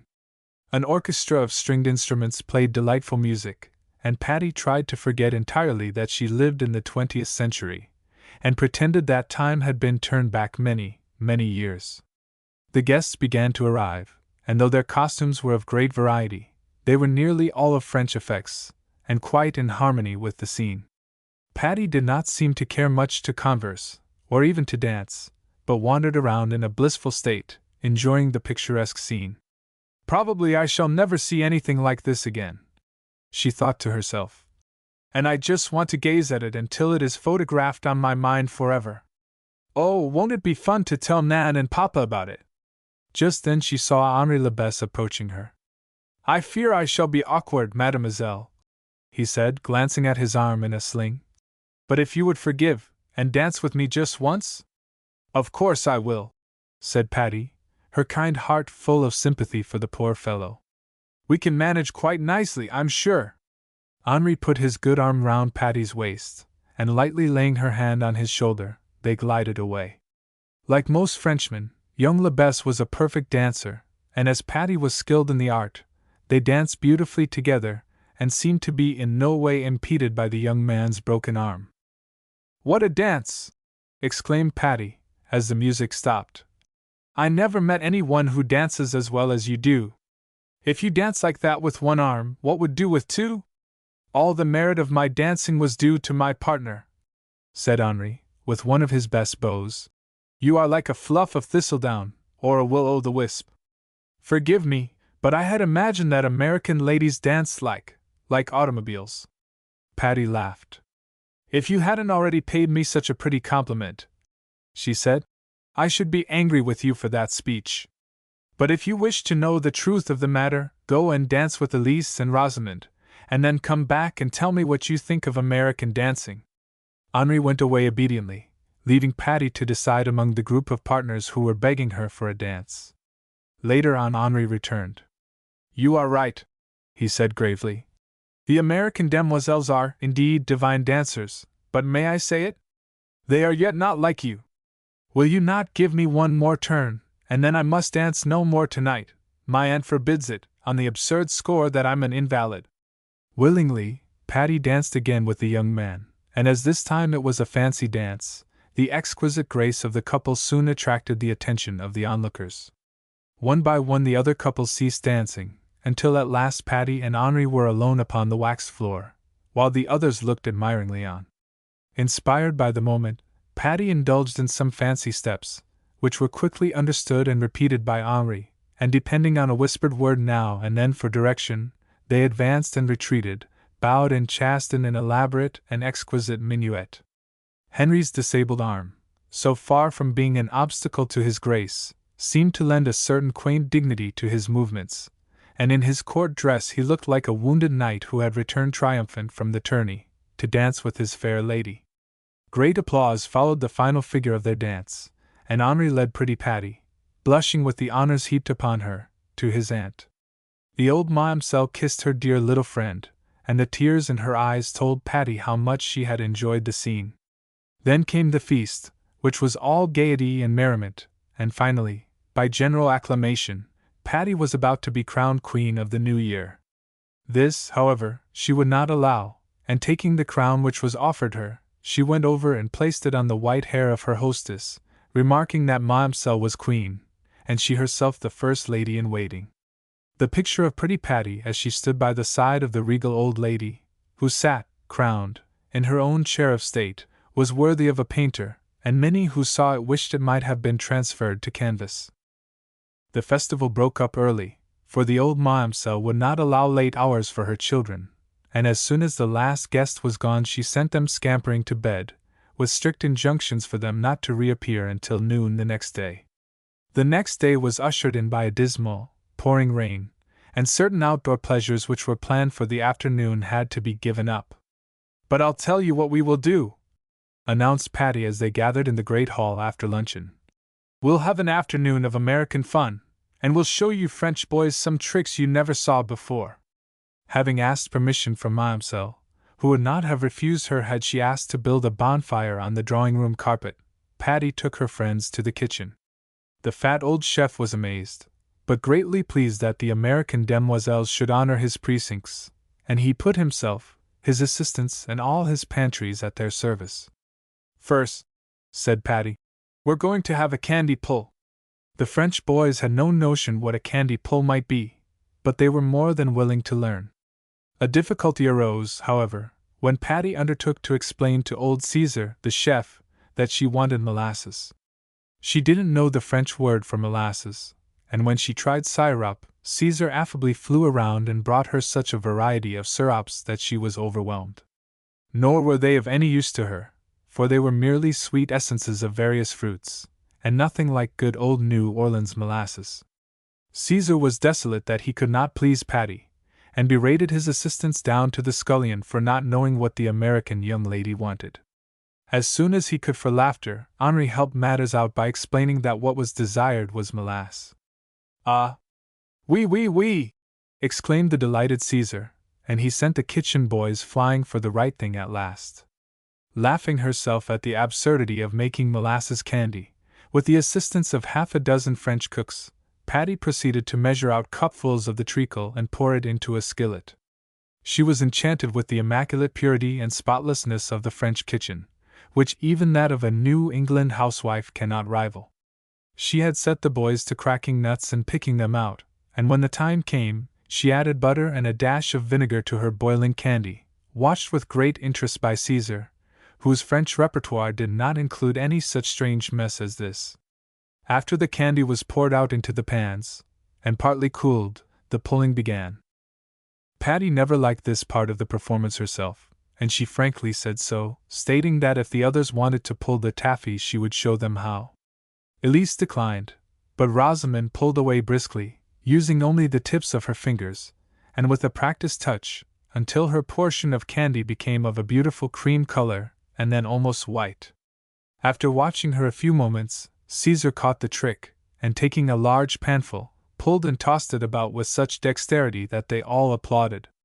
Henri, of course, could not join in the sport, but Philippe and Cecil undertook it bravely, though, meeting with difficulties, they soon gave it up.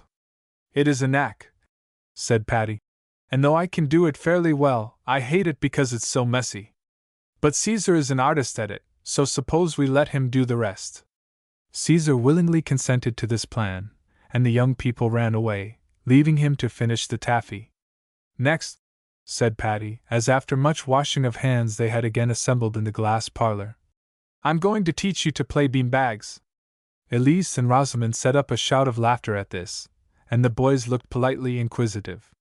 Calling a footman, Patty, who greatly enjoyed the joke of being waited upon to such an absurd degree, asked him pleasantly to bring her some beans. She chose her French carefully, designating what she wanted by the term haricots. "Oui, mademoiselle," said the obsequious footman, hurrying away on his errand. He quickly returned, bearing a tin of French beans on a silver tray.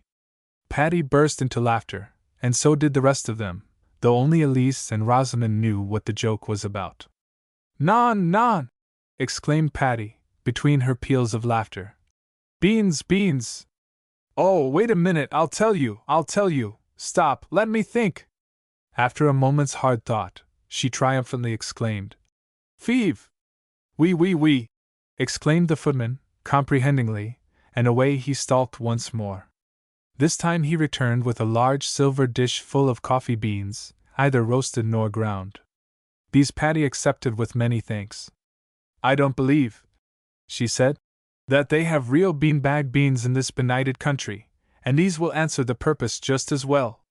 Then again summoning her best French to her aid, she asked the footman to procure for her some pieces of material, cloth or cotton, and she indicated the size with her finger, also asking him to bring a work basket.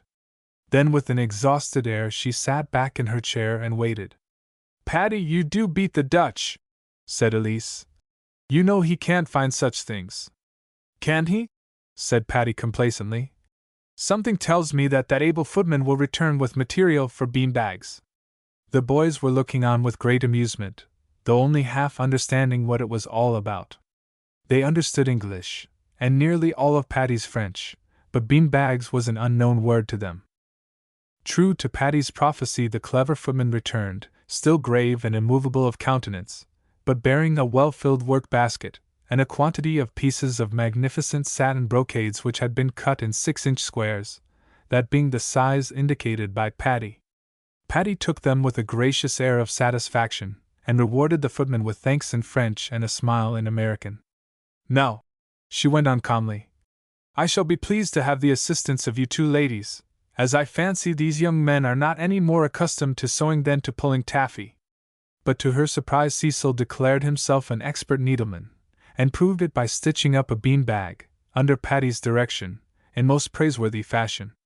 Each of the girls made one, too, and when they were filled with the coffee beans, and sewed up, Patty was again overcome by merriment at the regal appearance of their satin brocaded bean bags. Then into the long hall they went, but alas! The girls could not bring themselves to toss bean bags in an apartment so filled with fragile objects of value.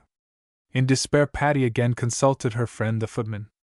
As soon as he understood her dilemma, he assured her he would arrange all, and in less than 15 minutes he came back to her, almost smiling, and invited the party to follow him. They followed to the picture gallery, where the ingenious man had carefully placed a number of large, folding Japanese screens in front of the pictures to protect them from possible harm. Patty was delighted at this contrivance, and then followed such a game of bean bags as had probably never been seen before in all France. The only drawback was that Henri could not take part in this sport, but as Patty said wisely, "One cannot have everything in France, and at any rate he can eat some of our American taffy, which must be cooled by this time." Chapter 19 Cyclamen Perfume. It didn't seem possible they had been at the chateau for a week when the day came to go home. "It was lovely at St. Germain," said Elise, as they were once again settled in Paris. "But I'm glad to be back in the city, aren't you, Patty?"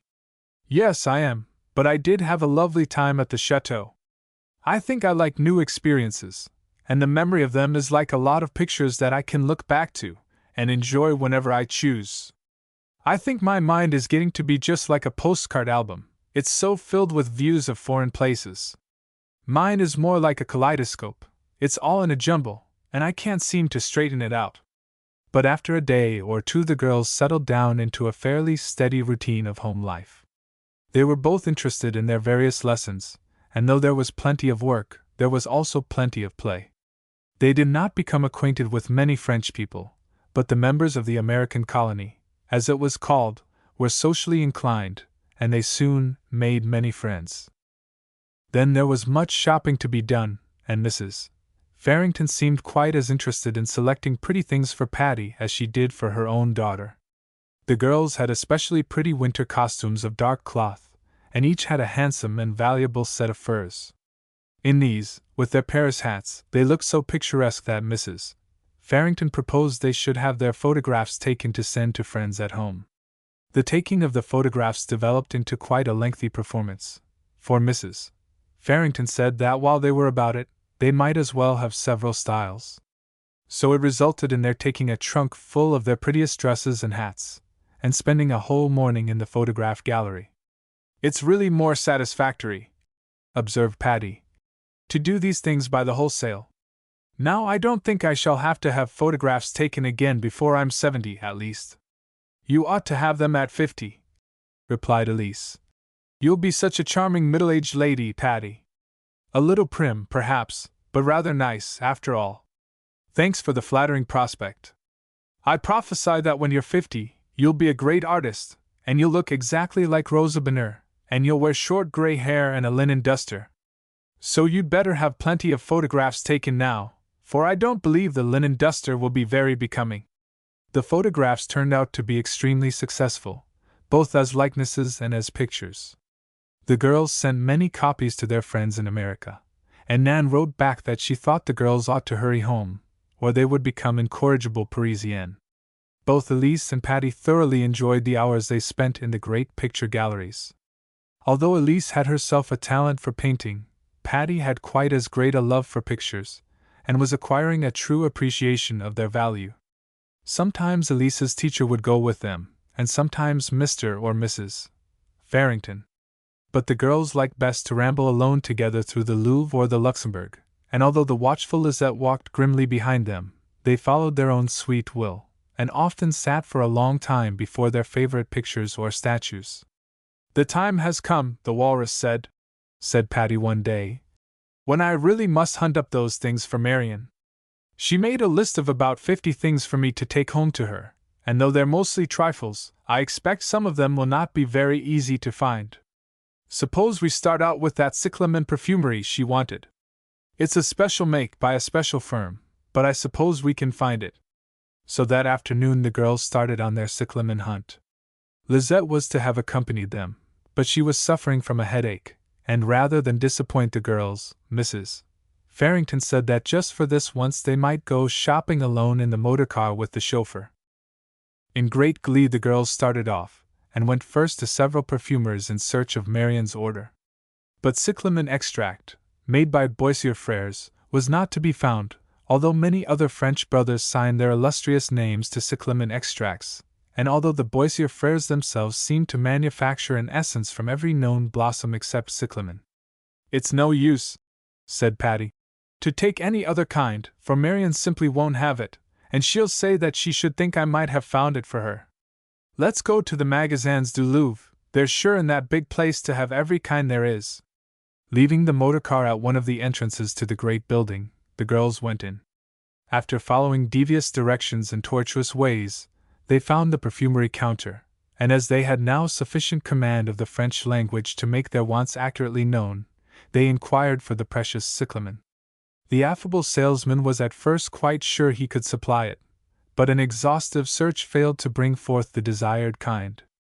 Desolate at his inability to please the young ladies, he informed them that nowhere could they find the object of their search, unless it might be at the establishment of the Boissier Frères themselves, which was across the Seine. "Why, yes," cried Patty. "That's just what Marion said. She said I would have to go across the Seine for it, and I didn't know what she meant. Let's go, Elise. When I start out to do a thing I do like to succeed." "So do I. We'll take the whole afternoon for it if necessary, but get that stuff we will." The obliging salesman wrote down the address for them, and taking the paper with polite thanks, the girls went away. But when they reached the street their motor car was not to be seen. In vain they looked and waited, but could see nothing of the car or the chauffeur. They returned to the shop and stood just inside the door, where they watched and waited a long time. "Something must have happened," Patty said at last, "and Jules has taken the car away to get it fixed. But he ought to have let us know that he was going. What shall we do, Elise?" "I don't know what to do, Patty. I hate to waste this beautiful, bright afternoon, when we might be doing our shopping and having a good time. And I'm worried about Jules. The car seemed all right when we left it." "Yes, nothing ever happens to that big car. I think Jules has gone away on purpose. Perhaps he'll never come back. Oh, Patty, I don't know what to do, I'm sure. Let's telephone home. We can try it, but I know the telephone will be out of order. It always is. I never knew a Paris telephone that wasn't.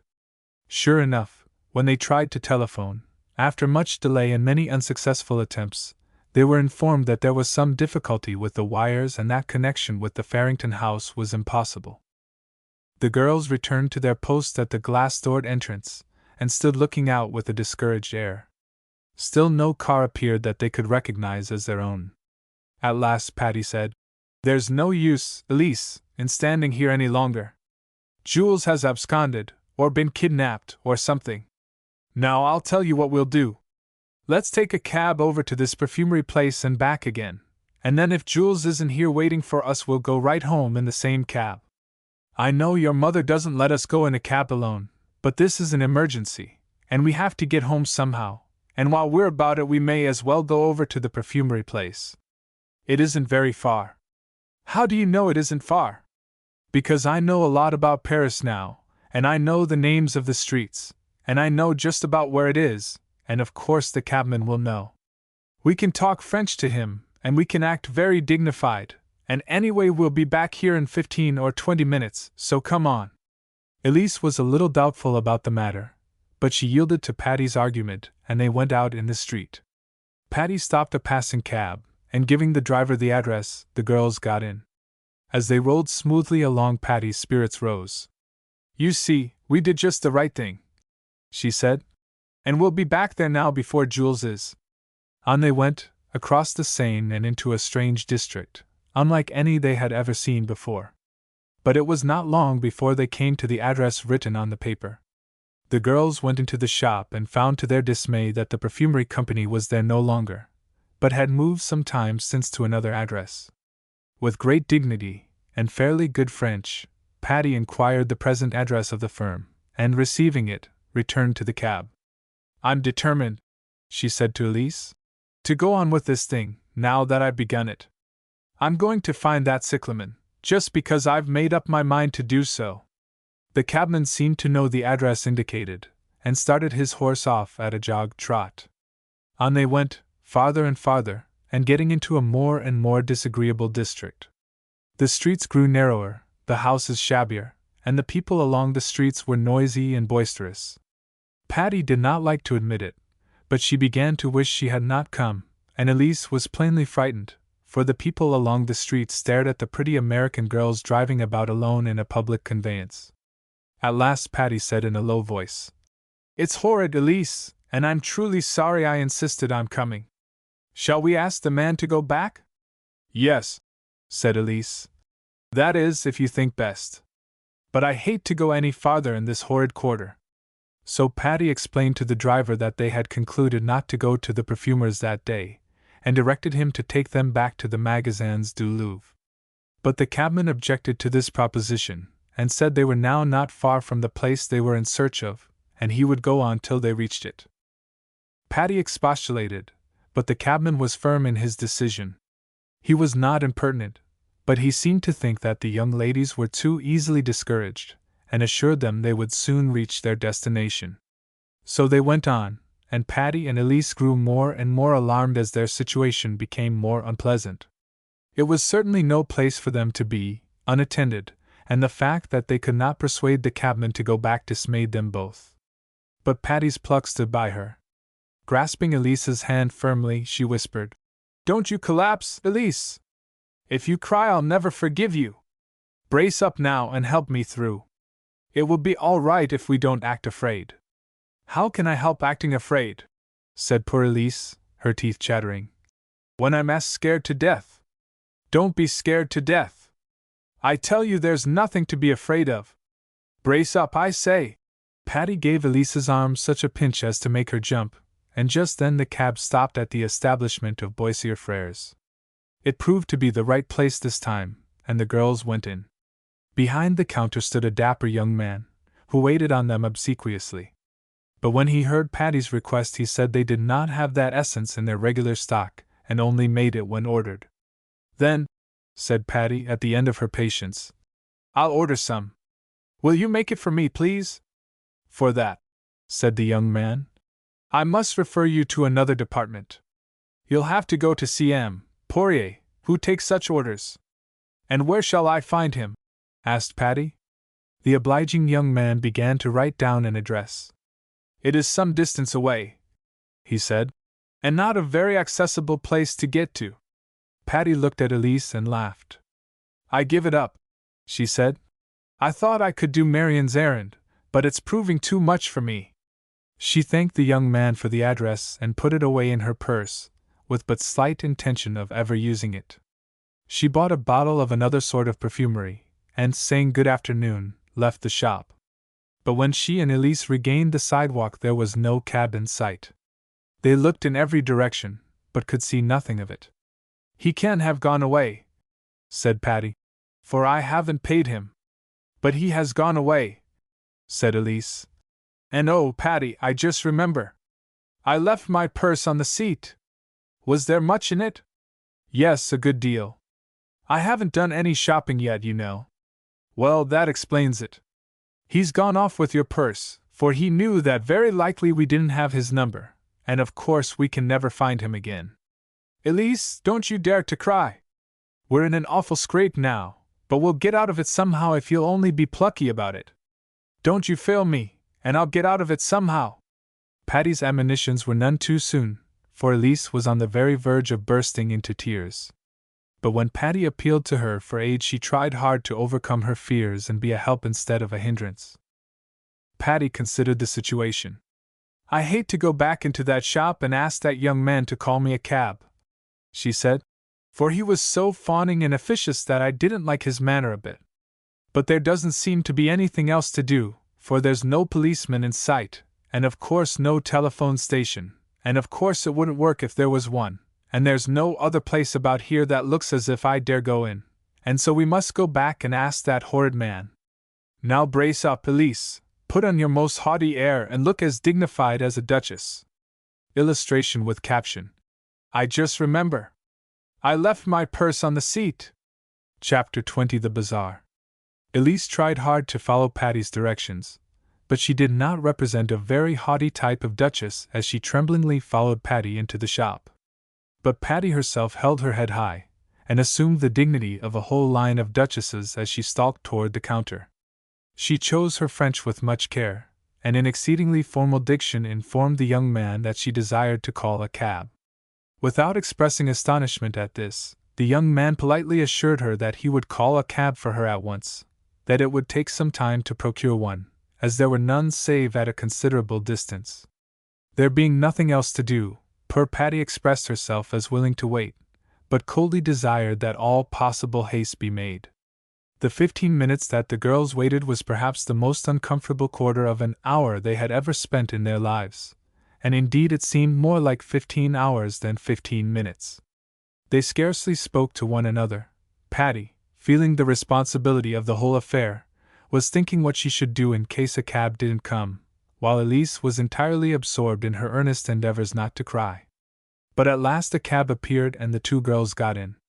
Patty gave the order to drive back to the great shop from which they had started on their adventure.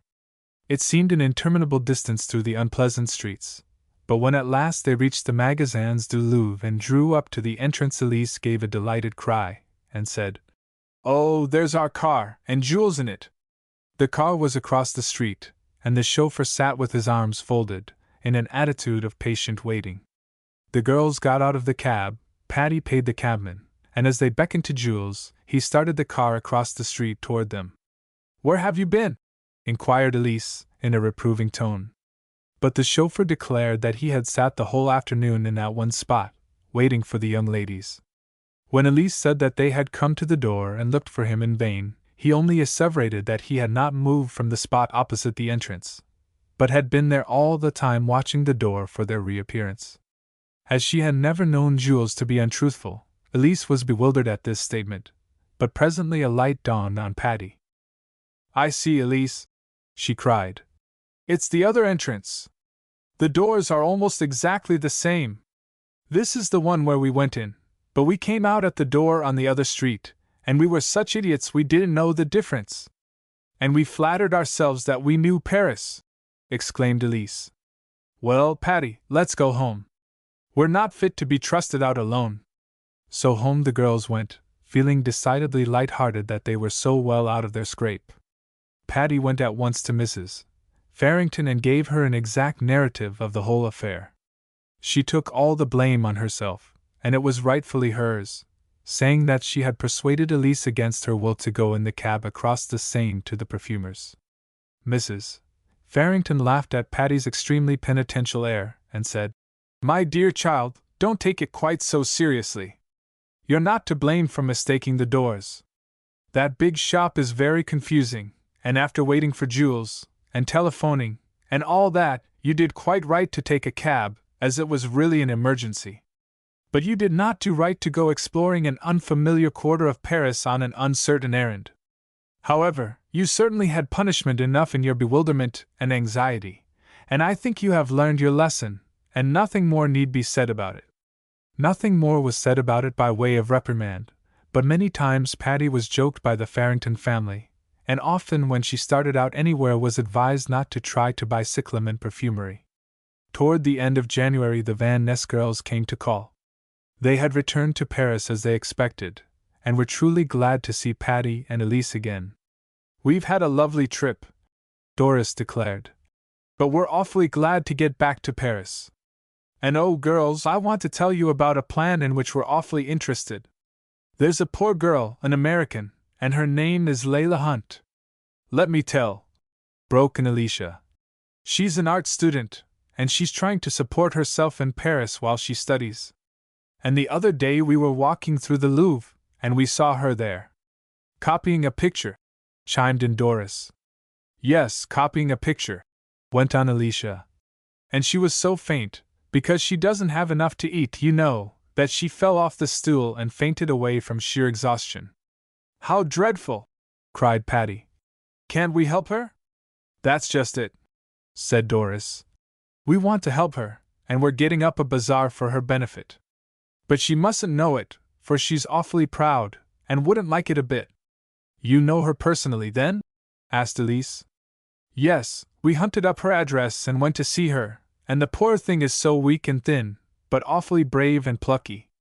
And Papa says he'll give some money, and I thought perhaps Mr. Farrington would, too, and then we thought it might help to have a bazaar and make some money that way, and then we'll send it to her anonymously, for I don't believe she'd take it any other way." Rosamond Barstow was present at this conversation, and she said, "I think it's a lovely plan, and I'll be glad to help. Where are you going to hold the bazaar?" "That's the trouble," said Alicia. "We don't know any place that's just right. You see, we're at a hotel, and a bazaar in a hotel is so public. I suppose there isn't room in this house." "No," said Elise. "There are plenty of rooms, but no one is big enough for an affair of that kind." "But we have one," exclaimed Rosamond eagerly. "Our house has an immense ballroom. We almost never use it, but it would be just the place for a bazaar. Would your people like to have us use it?" "Oh, yes, Mother lets me do anything I like. And anyway, she'll be awfully glad to help an American girl. You said an American girl, didn't you?" "Yes, Miss Hunt is from New England." "Oh, it will be lovely if we can have the bazaar in your house, and all the American colony will come, and we'll make a lot of money." The plan was laid before Mrs. Farrington, who entirely approved of it, and then the 5 girls went over to Rosamond's to ask Mrs. Barstow's consent, and to look at the ballroom. Mrs. Barstow was greatly pleased with the idea and consented at once that the bazaar should be held in the ballroom, and she went with the girls to look at the big apartment and to make plans. As the Van Ness party were only to remain in Paris a week, it was necessary that the affair should be arranged speedily, and the plan quickly carried out. Mrs. Van Ness, Mrs. Farrington, and Mrs. Barstow were to be patronesses, but the girls, the 2 Van Ness boys, and Martin Barstow were to do the actual work and make all arrangements. It was a somewhat original scheme of entertainment, and as Alicia described it, the rest all agreed that it would be great fun. It was to last only one afternoon, from 3 to 6, and it was called the Bazaar of Arts and Manufactures. The girls called upon many members of the American colony and asked them to donate material of any kind, such as silks, satins, ribbons, fancy paper, materials or fabrics of any sort. They responded generously, and also gave many articles to be sold at the bazaar, and promised to send contributions for the refreshment room. The boys declared that their part was the decoration of the ballroom, and they not only ornamented the room, but built various little booths and arranged such counters and tables as were needed. When the day of the bazaar came, nobody knew quite what the entertainment was to be, but were prepared for an original amusement of some kind. After a large crowd of people had assembled, Guy Van Ness mounted a platform and announced that there would now be held a contest of arts and manufactures. Everybody present, on the payment of a certain sum, would be allowed to compete, and prizes were offered to the successful competitors in each department. Then, greatly to the amusement of the audience, he announced that the various achievements arranged for were such easily accomplished feats as the trimming of hats, the painting of pictures, modeling in clay, making paper flowers, and various other arts and handicrafts, among which each might select a preference. After every competitor had qualified, and was fully prepared to begin, a gong would be sounded. Exactly at the end of a half-hour another gong would sound, when every one must cease at once, whether the work was finished or not. As soon as the guests thoroughly understood what they were to do, great interest was displayed and competitors were rapidly entered for the different contests. Those who were artists took their places at a table provided with watercolors, oil paints, pastels, and drawing materials. The clay modelers were at another table, with ample provision for their art. Many ladies who declared they had no talents prepared to trim hats. All sorts of material, such as velvet, lace, flowers, feathers, and ribbons were provided, as well as the untrimmed shapes. In another booth, ladies prepared to make Japanese kimonos or dressing jackets, and in another booth were materials for paper flowers. There was a burnt wood outfit and sets of woodcarver's tools, and Robert Van Ness declared that he knew he could take the prize for whittling. Another booth held crepe paper for lampshades or other fancy work, and it was not long before every one had selected an occupation and was prepared to begin work. Elise, of course, was going to draw a picture, and Patty concluded she would trim a hat. As it neared the time, Patty threaded her needle and put on her thimble, but was not allowed to touch her material until the signal was given. Henri Lebes was at the bazaar, and though his arm was still a little stiff, he entered the competition and was to model a figure of clay. The gong struck, and everybody flew madly at their work, anxious to complete it within the half-hour. Elise, who was methodical, began her drawing as slowly and carefully as if she had the whole day for it, reasoning to herself that she would rather hurry the finishing than the beginning. Patty, on the other hand, dashed impatiently at her hat trimming, pinning things on here and there, thinking she would sew them if she had time, and if not they could stay pinned. Both the Van Ness girls were making paper lampshades, and Rosamond was already well along on a picturesque Japanese kimono. She sewed up the breadths like a windmill, and whipped on the bordering rapidly, but with strong, firm stitches. She would easily have taken the prize in her department, but the girls had agreed among themselves that they would accept no prizes, even if they won them. When the gong struck at the close of the half-hour, some of the work was still unfinished, but most of the articles were completed. And it was indeed marvelous to see what could be done by people working at their utmost speed. Elise's picture was charming, and Patty's hat was among the prettiest. Competent judges awarded the prizes, and then the articles, whether finished or unfinished, were sold at auction. And they brought large prices, for many of them were well worth having, and too, the buyers were quite ready to give liberally in aid of the worthy charity. Henri Lebes had made a clay model of an American girl, which was a gem in its characteristic effect and its skillful workmanship. It was not quite finished, but of course was offered at auction along with the other things. There was lively bidding for the little figure, as everybody seemed to recognize its artistic value. But after being bidden up to a high price, it was finally sold to a young man who, it turned out, was merely acting as an agent for Henri Lebes himself. He had instructed this young man to buy the figure and at any price, with the result that a goodly sum went into the charitable treasury. After receiving his own work back again, Mr. Lebes took it across to where Patty sat, and begged her acceptance of it, adding that he would take it home and complete it before sending it to her. Patty was delighted to have the little statuette as a souvenir of the occasion, and also as a memento of Mr. Lebes, whom she thoroughly liked.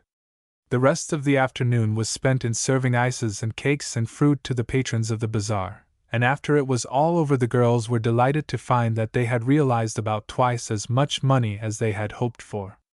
Alicia Van Ness was ecstatic, and declared it would make Miss Hunt independent and free of all financial worry during the rest of her term in the art school.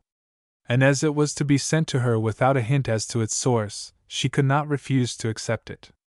"I do think it was lovely of those Van Ness girls," said Patty, as they discussed the bazaar at dinner time, "to do all that for a perfect stranger." "I do, too," said Elise. "They're awfully good-hearted girls. When I first met them I didn't like them much. They were so unconventional in their manners. But traveling about has improved them, and they certainly are generous and kind-hearted." "Yes, they are," said Patty. "And I like them, anyway. I'm sorry they are going away from Paris so soon." "Well, I'm glad we're not going away," said Elise. "At any rate, not just yet. How much longer do you suppose we shall stay here, Mother?" "I don't know, my child, but I'm getting about ready to go home. What do you think, Patty? Since you asked me, I must confess I should like to stay a while longer. But if you're going home, Mrs. Farrington, I feel pretty sure we shall all travel on the same boat." Chapter 21 A Surprise. But nothing more was said about going home, and the weeks slipped by until it was March. Everything seemed to be winding itself up. Patty's music term was finished, Elise's drawing lessons were nearing their close for the season, and Mrs. Farrington, though she said nothing about going home, somehow seemed to be quietly getting ready. Patty didn't exactly understand the attitude of her hostess. If she were going home soon, Patty wanted to know it, and one day she laughingly said so. "I suppose," said Mrs. Farrington, looking at her quizzically, "it's not unnatural that you should want to know when you're going to see your native land again. But truly, Patty, I cannot tell you. I'll promise you this, though, tomorrow you'll know more about it than you do today." Patty was mystified at this, for Mrs. Farrington's tone was even more enigmatical than her words. "And wait a minute, girls," said Mrs. Farrington, as they were about to go to their rooms to dress for dinner. "Put on your pretty new dresses tonight, will you?" "Why, Mother," said Elise in astonishment. "Those are company gowns, and there's no company here." "No, there's no company here, but put them on, as I tell you. I want to see how they look." "I don't see what's the matter with Mother," said Elise, as they went upstairs. "She's been restless and fidgety all day. And now the idea of telling us to put on those new frocks." "I just as lieve do it," said Patty. "They're awfully pretty ones, and I want to see how they look myself." When the girls went downstairs they found Mrs. Farrington already in the drawing room. She herself wore a more elaborate toilette than usual, and there seemed to be an extra abundance of flowers and lights. "What is the matter?" said Elise. "There's something about the atmosphere of this house that betokens a party, but I don't see any party." "Is there any party, Mother?" "I don't see any, my child," said Mrs. Farrington, smiling. "Where's Father?" asked Elise. "He's out," said her mother. "We're waiting for dinner until he comes." Just then a ring was heard at the front doorbell. "There's your father now," said Mrs. Farrington abruptly. "Patty, my dear, won't you run up to my bedroom and get me my vinaigrette?" "Why, you have it on, Mrs. Farrington," said Patty in surprise. "It's hanging from your chatelaine." "Oh, yes, of course, so it is. But I mean my other one, my gold one." "Oh, no, I don't want two vinaigrettes, do I? I mean, won't you run up and get me a handkerchief?" "Why, Mother!" exclaimed Elise in surprise. "Ring for Lizette, or at least let me go. Don't send Patty." "No, I want Patty to go," said Mrs. Farrington decidedly. "Please go, my child, and get me a handkerchief from the drawer in my dressing table. Get the one that is fourth from the top, in the second pile." "Certainly," said Patty, and she ran upstairs, wondering what one possessed her hostess to send her guest, though ever so willing, on her errand. Patty had some little difficulty in finding the right handkerchief, in spite of the explicit directions, and when she again reached the drawing room Mr. Farrington was there, and both he and his wife were smiling broadly. Elise, too, seemed overcome with merriment, and Patty paused in the doorway, saying, "What is the matter with you people? Please let me into the joke, too." "Do you want to know what is the matter?" asked Mrs. Farrington, as she took the handkerchief from Patty's hand. "Well, go and look behind those curtains, and see what's in the alcove, I suppose," said Patty, as she deliberately walked the length of the long drawing-room. "You've been buying the Venus of Milo, and it's just been sent home, and you've set it up here behind these curtains. Well, I shall be pleased to admire it, I'm sure." She drew the crimson curtains apart, and right before her, instead of a marble statue, stood her father and Nan. Then such an exciting time as there was. Patty threw her arms around them both at once, and everybody was laughing, and they all talked at the same time, and Patty understood at last why they had been directed to put on their new dresses. "Can it be possible that this is my little girl?" exclaimed Mr. Fairfield, as he drew Patty down up on his knee, quite as he used to when she was really a little girl. "Nonsense!" cried Nan. "You haven't changed a bit, Patty, except to grow about half an inch taller, and to be wearing a remarkably pretty dress." "And you people haven't changed a bit either," declared Patty. "And oh, I'm so glad to see you!" She flew back and forth from one of her parents to the other, pinching them, to make sure, as she said, that they were really there. "And now tell me all about it," she said, looking at the others. "Did you all know they were coming?" "No," said Mrs. Farrington. "Mr. Farrington and I have known it for some weeks, but we didn't dare tell Elise, for she's such a chatterbox she never could have kept the secret, and we wanted so much to surprise you." "Well, you have surprised me," said Patty, "and it's the loveliest surprise I ever had. Oh, what fun it will be to take you benighted people around to see Paris." So Elise declared it was a party after all, and the dinner was a very merry one, and the whole evening was spent in gay chatter about the winter just past, and making plans for the summer to come. Patty didn't gather very definitely what these plans were, but she soon learned that Mr. and Mrs. Fairfield had come to Paris really to get her, and then they were going on to London, and where else, Patty neither knew nor cared. The Farringtons were to return soon to America, and so the whole change of outlook was so sudden that Patty was bewildered. "You look as if you didn't quite know yet what has happened," said Mr. Fairfield to Patty, as the whole party stood in the hall saying their good nights. "I don't, Papa," said Patty, "but I'm very happy. I've had a delightful winter, and Mr. and Mrs. Farrington have been most beautifully kind, and Elise is just the dearest chum in the world. But you know, Papa, home is where the heart is, and my heart belongs just to you and Nan, and so now I feel that I am home again at last. And we're mighty glad to have you, little girl, again in our heart and home. It was pretty lonesome without you all winter in New York. But now we're all three together again, and we'll help each other enjoy the good time that's coming."